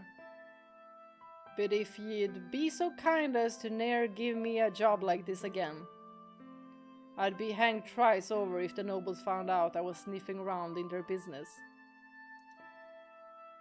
Oh, quit being such a bitch. Yeah, I didn't steal nothing or kill anyone, you're fine. A man's secret can sometimes be worth more than his life. But on to business. Your suspicions were correct. Well, fuck me sideways. Here's your pay. Take it and piss off. Nice doing business. Hey, hold up now. I risked my neck to get that for you. And this is all I get in return? Got a problem with that, you little... They swear so much. No, sir. Don't you worry. You'll get your fair due shortly.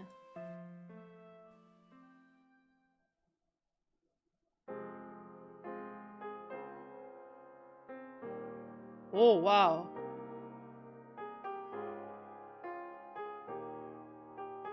The music in this game, truly, truly majestic.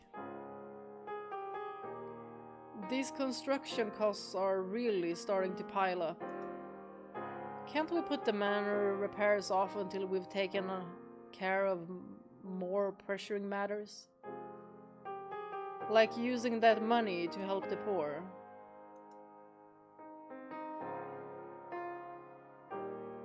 The Lord and his residents are the face of his land.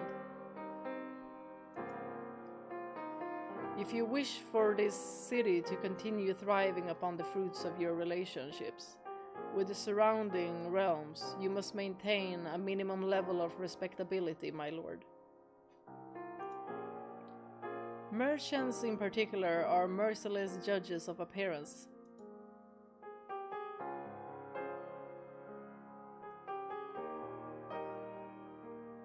Of this you can be certain, no respectable merchant will do business on equal terms with a city whose lord refuses to take care of his own home.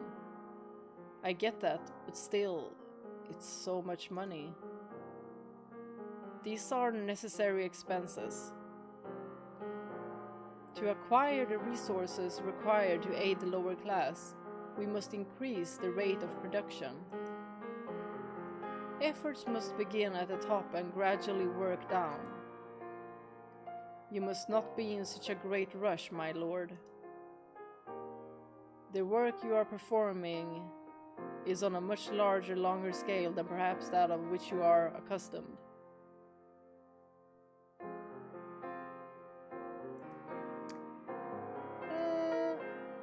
You know what? Hold on.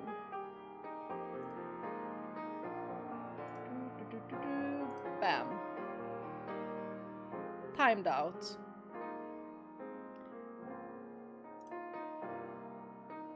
A little bit too spammy.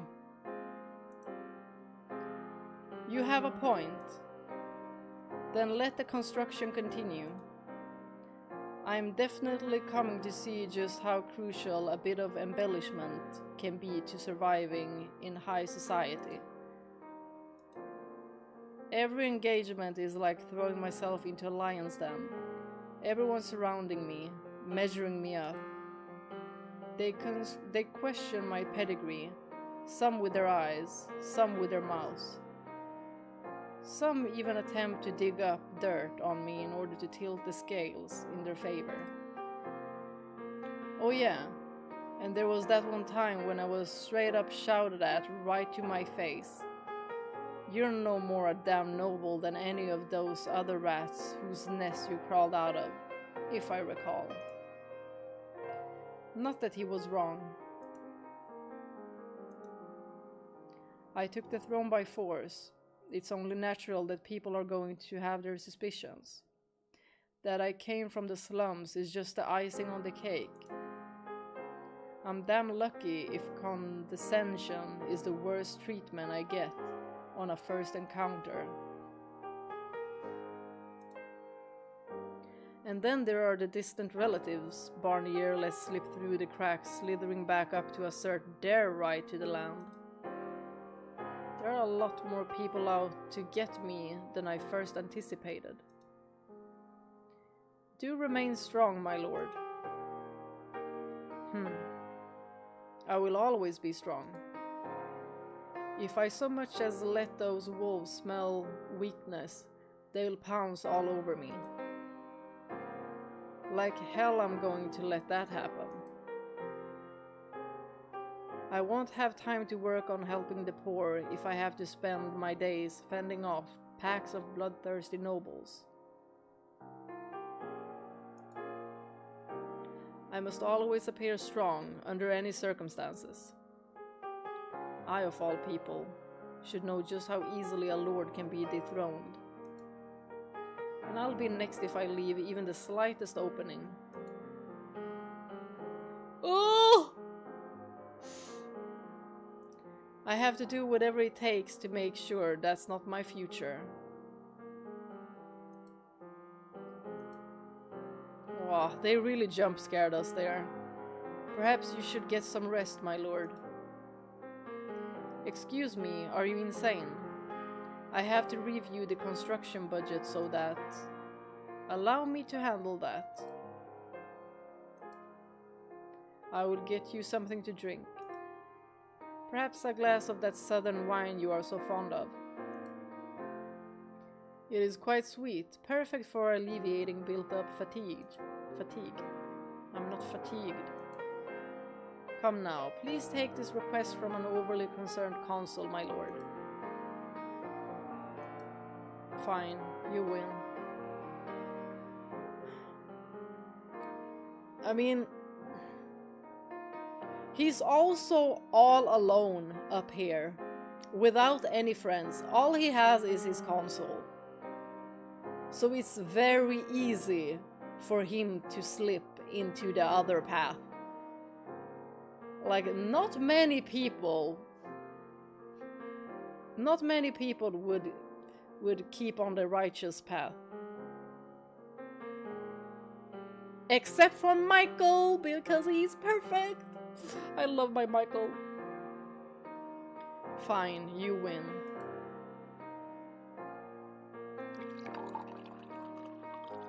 It's hard to believe it's only been a year and a half. I feel like we go way back. Oh ho ho. We do see each other every day after all. I'm starting to crave some variety, to be honest.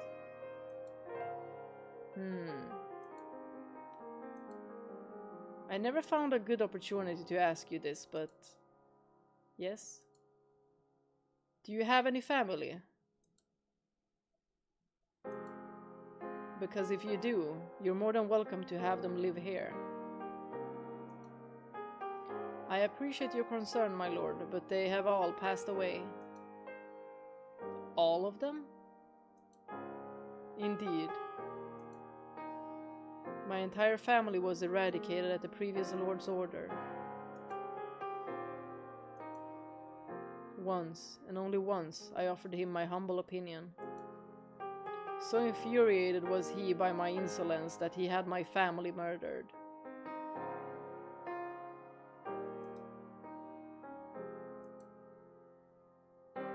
I would have much preferred myself killed in their stead.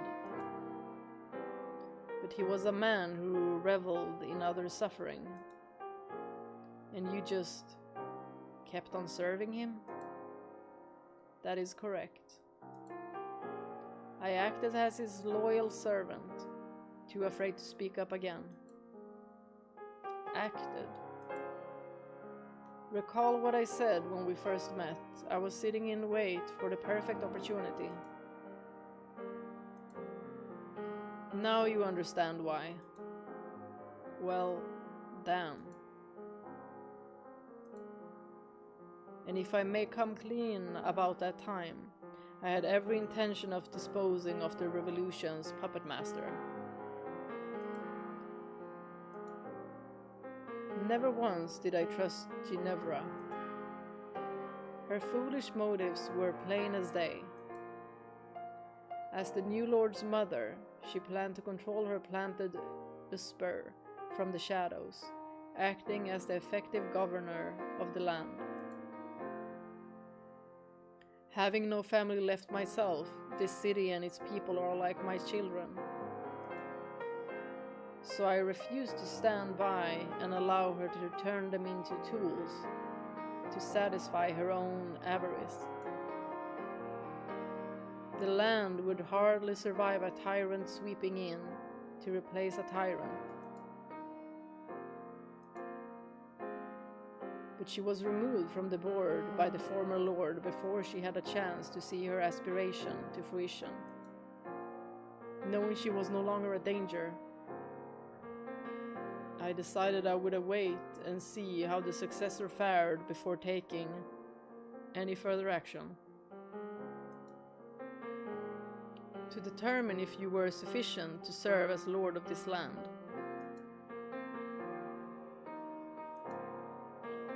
And I guess I passed, huh?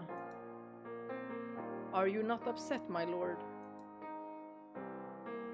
Nothing to be upset about. You never hid the fact that you acted in your own interests. That if a piece had no value to you, you discarded it. And I always knew there was more than what you were telling me. I'll just say I'm relieved to still be standing here. Oh ho ho! If only you knew how close you were to falling on the other side of that line. Am I really that on edge after all the work I've put into this? While you do have a rare aptitude and strength of spirit, you are still much too easily swayed by your emotions. Tell me about it! Ergo, I shall continue to instruct you until you are able to fully satisfy my expectations. Tis rather curious, so oft do we speak, so great our time together. I have come to think of you as my second son. Oh, so he had a son. That must be horrible. Outliving your own children.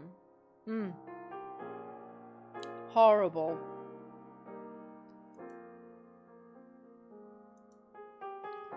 Don't get all mushy on me, old man. We're not friends and we're not family. I'm a pawn on your board and you're a pawn on mine. Strictly business. Jacopo, you are about to sound very, very businessy. Oh ho ho, my apologies. I never said a word. Right, never happened. He's slowly changing. Moving right along.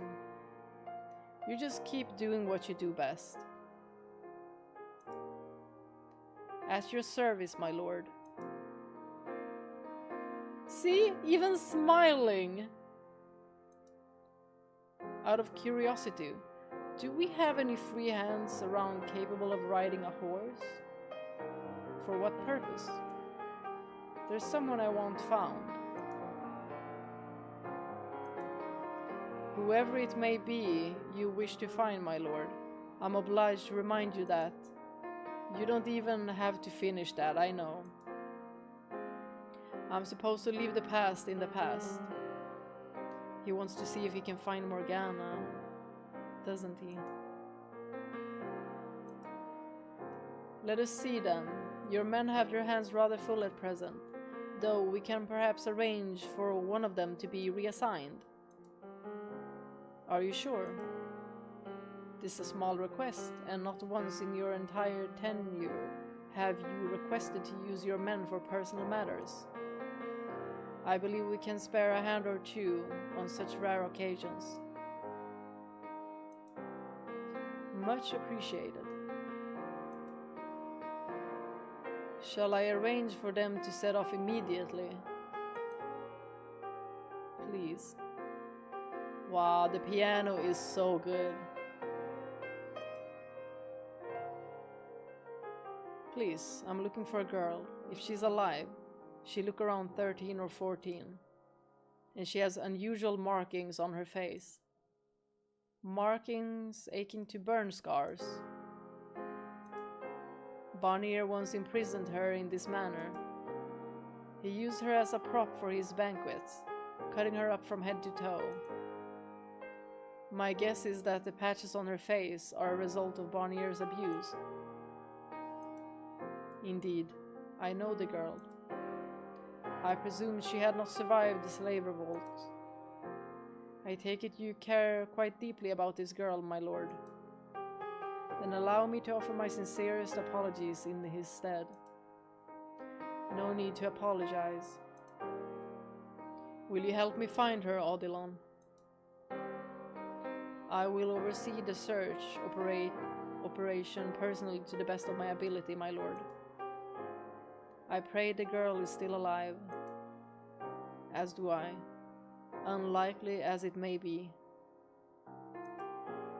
I'm just chasing after a sliver of a dream that shattered long ago. Well, at least he tried to search for her.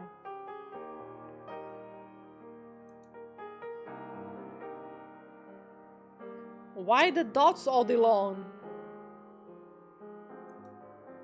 That said, if you do find her alive, bring her here without telling her it's at the Lord's order.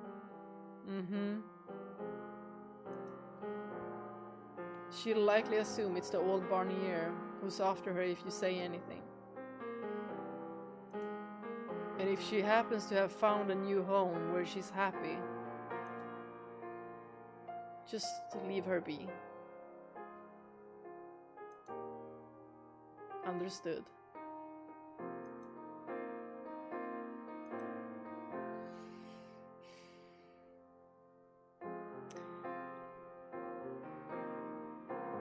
I'm gonna save here. I think this is the perfect time to save. I am really liking Jacopo's character writing. It is so good. A lot of the character writings are so good. Hold on, where is there? There we go, and we go back here, and we... BAM! I think we should end it with...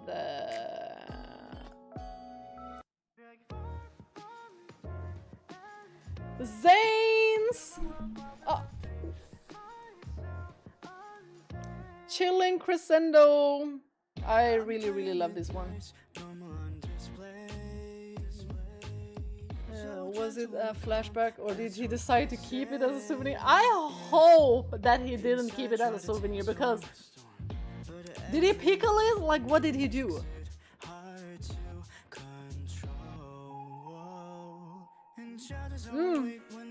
Same. I love this song. Alright, stop recording. There we go. Also, when I'm finished with the entirety of House of Fata Morgana, I'm thinking we're gonna open that box, the limited edition collector's box.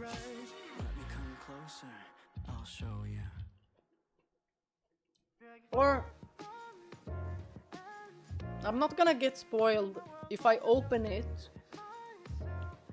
I'm not gonna get spoiled by anything inside of it if I open it after finishing this game, am I?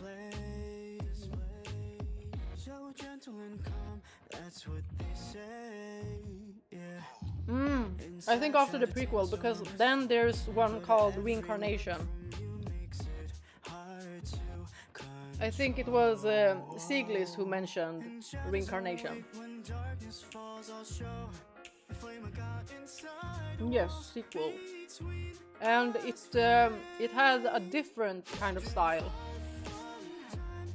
So they don't have like the same art, which I'm a little bit... but we'll see how it looks. But it's not gonna top this kind of art.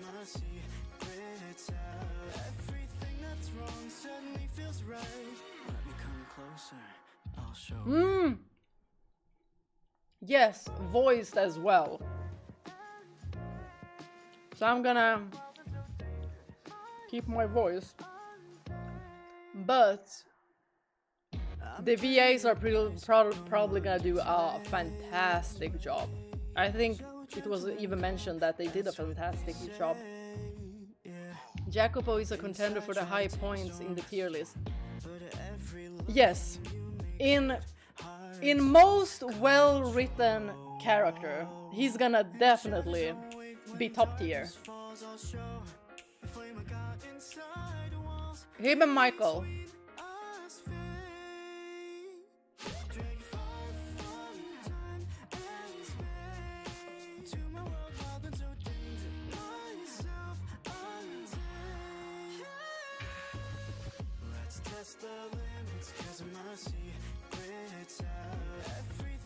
I'm thinking like, where would I place Jiren? We will see.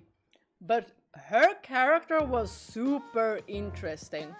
Like, I just wanted to imagine several of her like interactions with other characters. But I also felt like it was a bit short. Her chapter there with Barnier.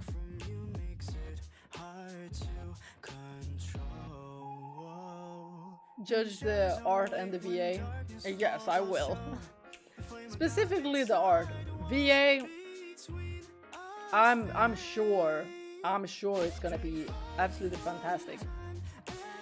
But I think they said that it was gonna have like a little bit of an anime kind of vibe.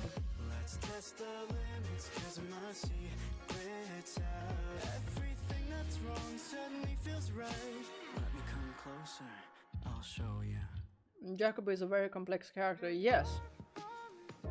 And I absolutely love complex characters. But it feels like a lot of people today have difficulty understanding when it comes to complex characters. Like if they have something like problematic about them, you can't even say that you like their character writing, or they're gonna be like, well, that means that you're okay with that, that, and that.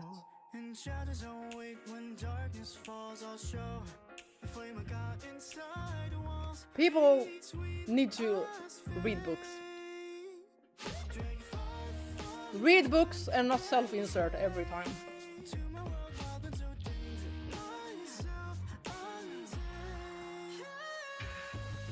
The reincarnation art is still good for sure, but not a patch from the main game, obviously. It has... The main game really has such a unique style, and I just love it so freaking much. So I can't wait to open this box up, because there's an art book inside as well.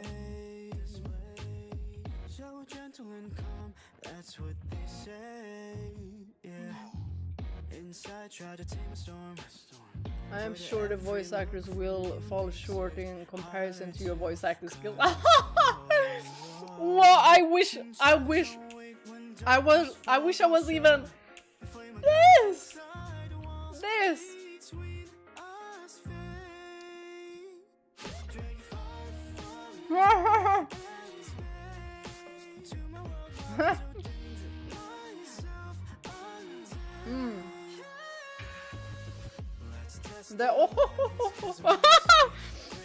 That's the one I got down. But man, I was not thinking that Jiren would have been that freaking complex. That was super interesting. The girl was apathic. But then suddenly she started to feel like a slight hint of them. Especially there at the end. So that gave me chills. But I felt so bad for her. Oh my gosh. Like these characters, they just suffer and suffer and suffer and suffer a little bit more. My reaction toward Jiren was same as Morgana. At first I thought she was gonna be manipulative, but it turned out to be completely different. Yeah. Oh, and there are so many characters that are so freaking evil. But they are so good at showing different sets of characters with different sense of personalities and circumstances. They really show the nature of man. And it would have been boring if most of them would have, you know, not threaded into madness. I mean, we do need to have some to show us that, okay, I hate you, and some of y'all are not redeemable, and that is still up to oneself. Like, do you think that they are redeemable? For me, some of them really, no. Not at all. Not at all. But like, I'm not gonna like say that someone is wrong to say that a character isn't like redeemable, unless it's Amy. Amy and Barnier, both of them burning in hell. Didier, you too, burning in hell. Like, Didier, no. Like, I cannot.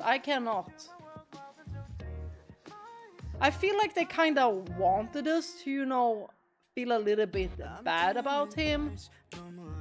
But I just couldn't. Because that was the ultimate betrayal. And we know Michael. Michael would never... He would never curse his brothers, like anyone. Like even a despicable person like Amy. He didn't curse. He better than me for sure. And I'm making funny photos. Yeah, I'm gonna have to look at those tomorrow, Mike. Not today. Well, maybe you need to work on your evil laughter. But that's the only thing. I'm like, ha ha ha ha ha. Well, if I would have done the laughter as well in door 2, my throat would have been gone. I really don't know how to feel about Jiren. It feels to me like she's just some sort of physical inability to process all emotions. Yeah, it just felt like she was born with this. It's like a condition. So it's not something that she can, you know, control. So just from the beginning, she was just handed the bad cards. And if she would have had people that actually helped her, I mean, she did think that some of them helped her, but like, but that to a specific degree.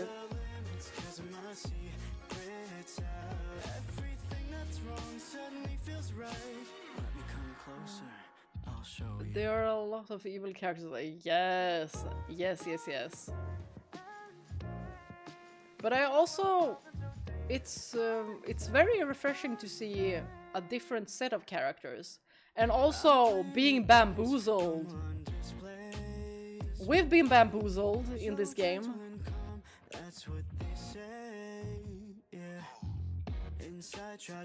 Is Sephiroth redeemable? Ooh.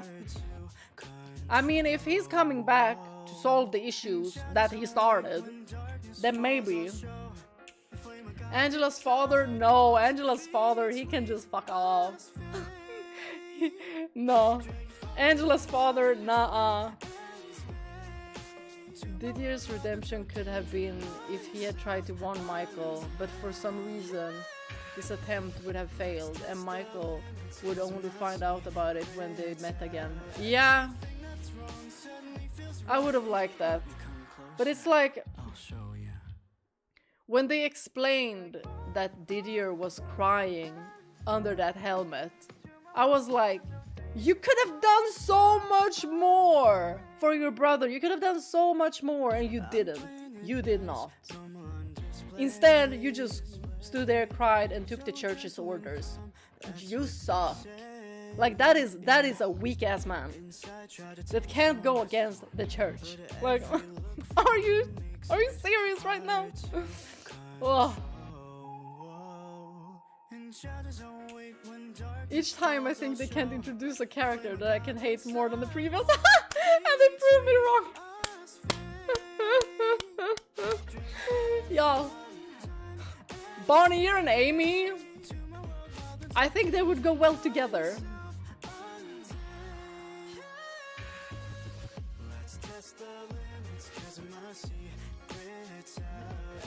Oh, Mike, you will hear it when you have time to watch it, since you don't have sound. Diddy and Uber. Let's call us a Uber. In that case, the tears would work as they should. Exactly. Now it just felt like we should have been like pitying Didier, and I was just like, no.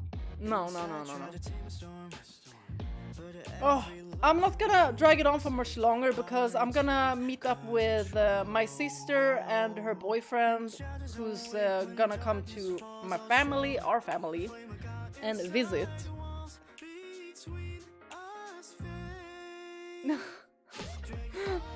Oh, Slash is saying good night.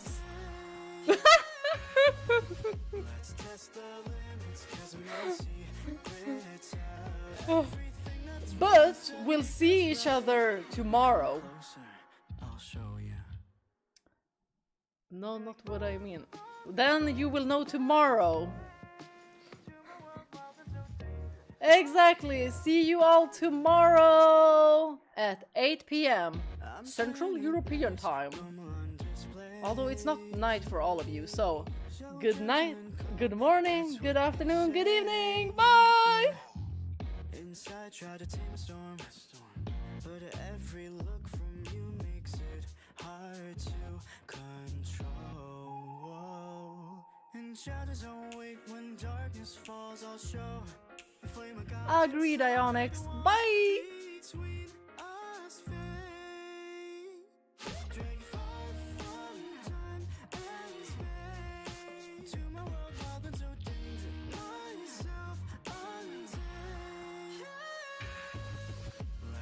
The limits, 'cause my secrets out.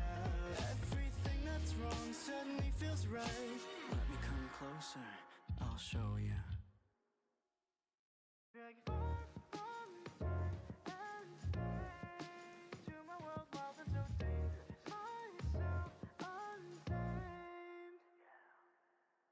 I'm playing it nice, normal on display. So gentle and calm, that's what they say, yeah. Inside, try to tame a storm, but every look from you makes it hard to control. And shadows don't wait when darkness falls, I'll show the flame I got inside the walls between us fade. Drag far from time and space.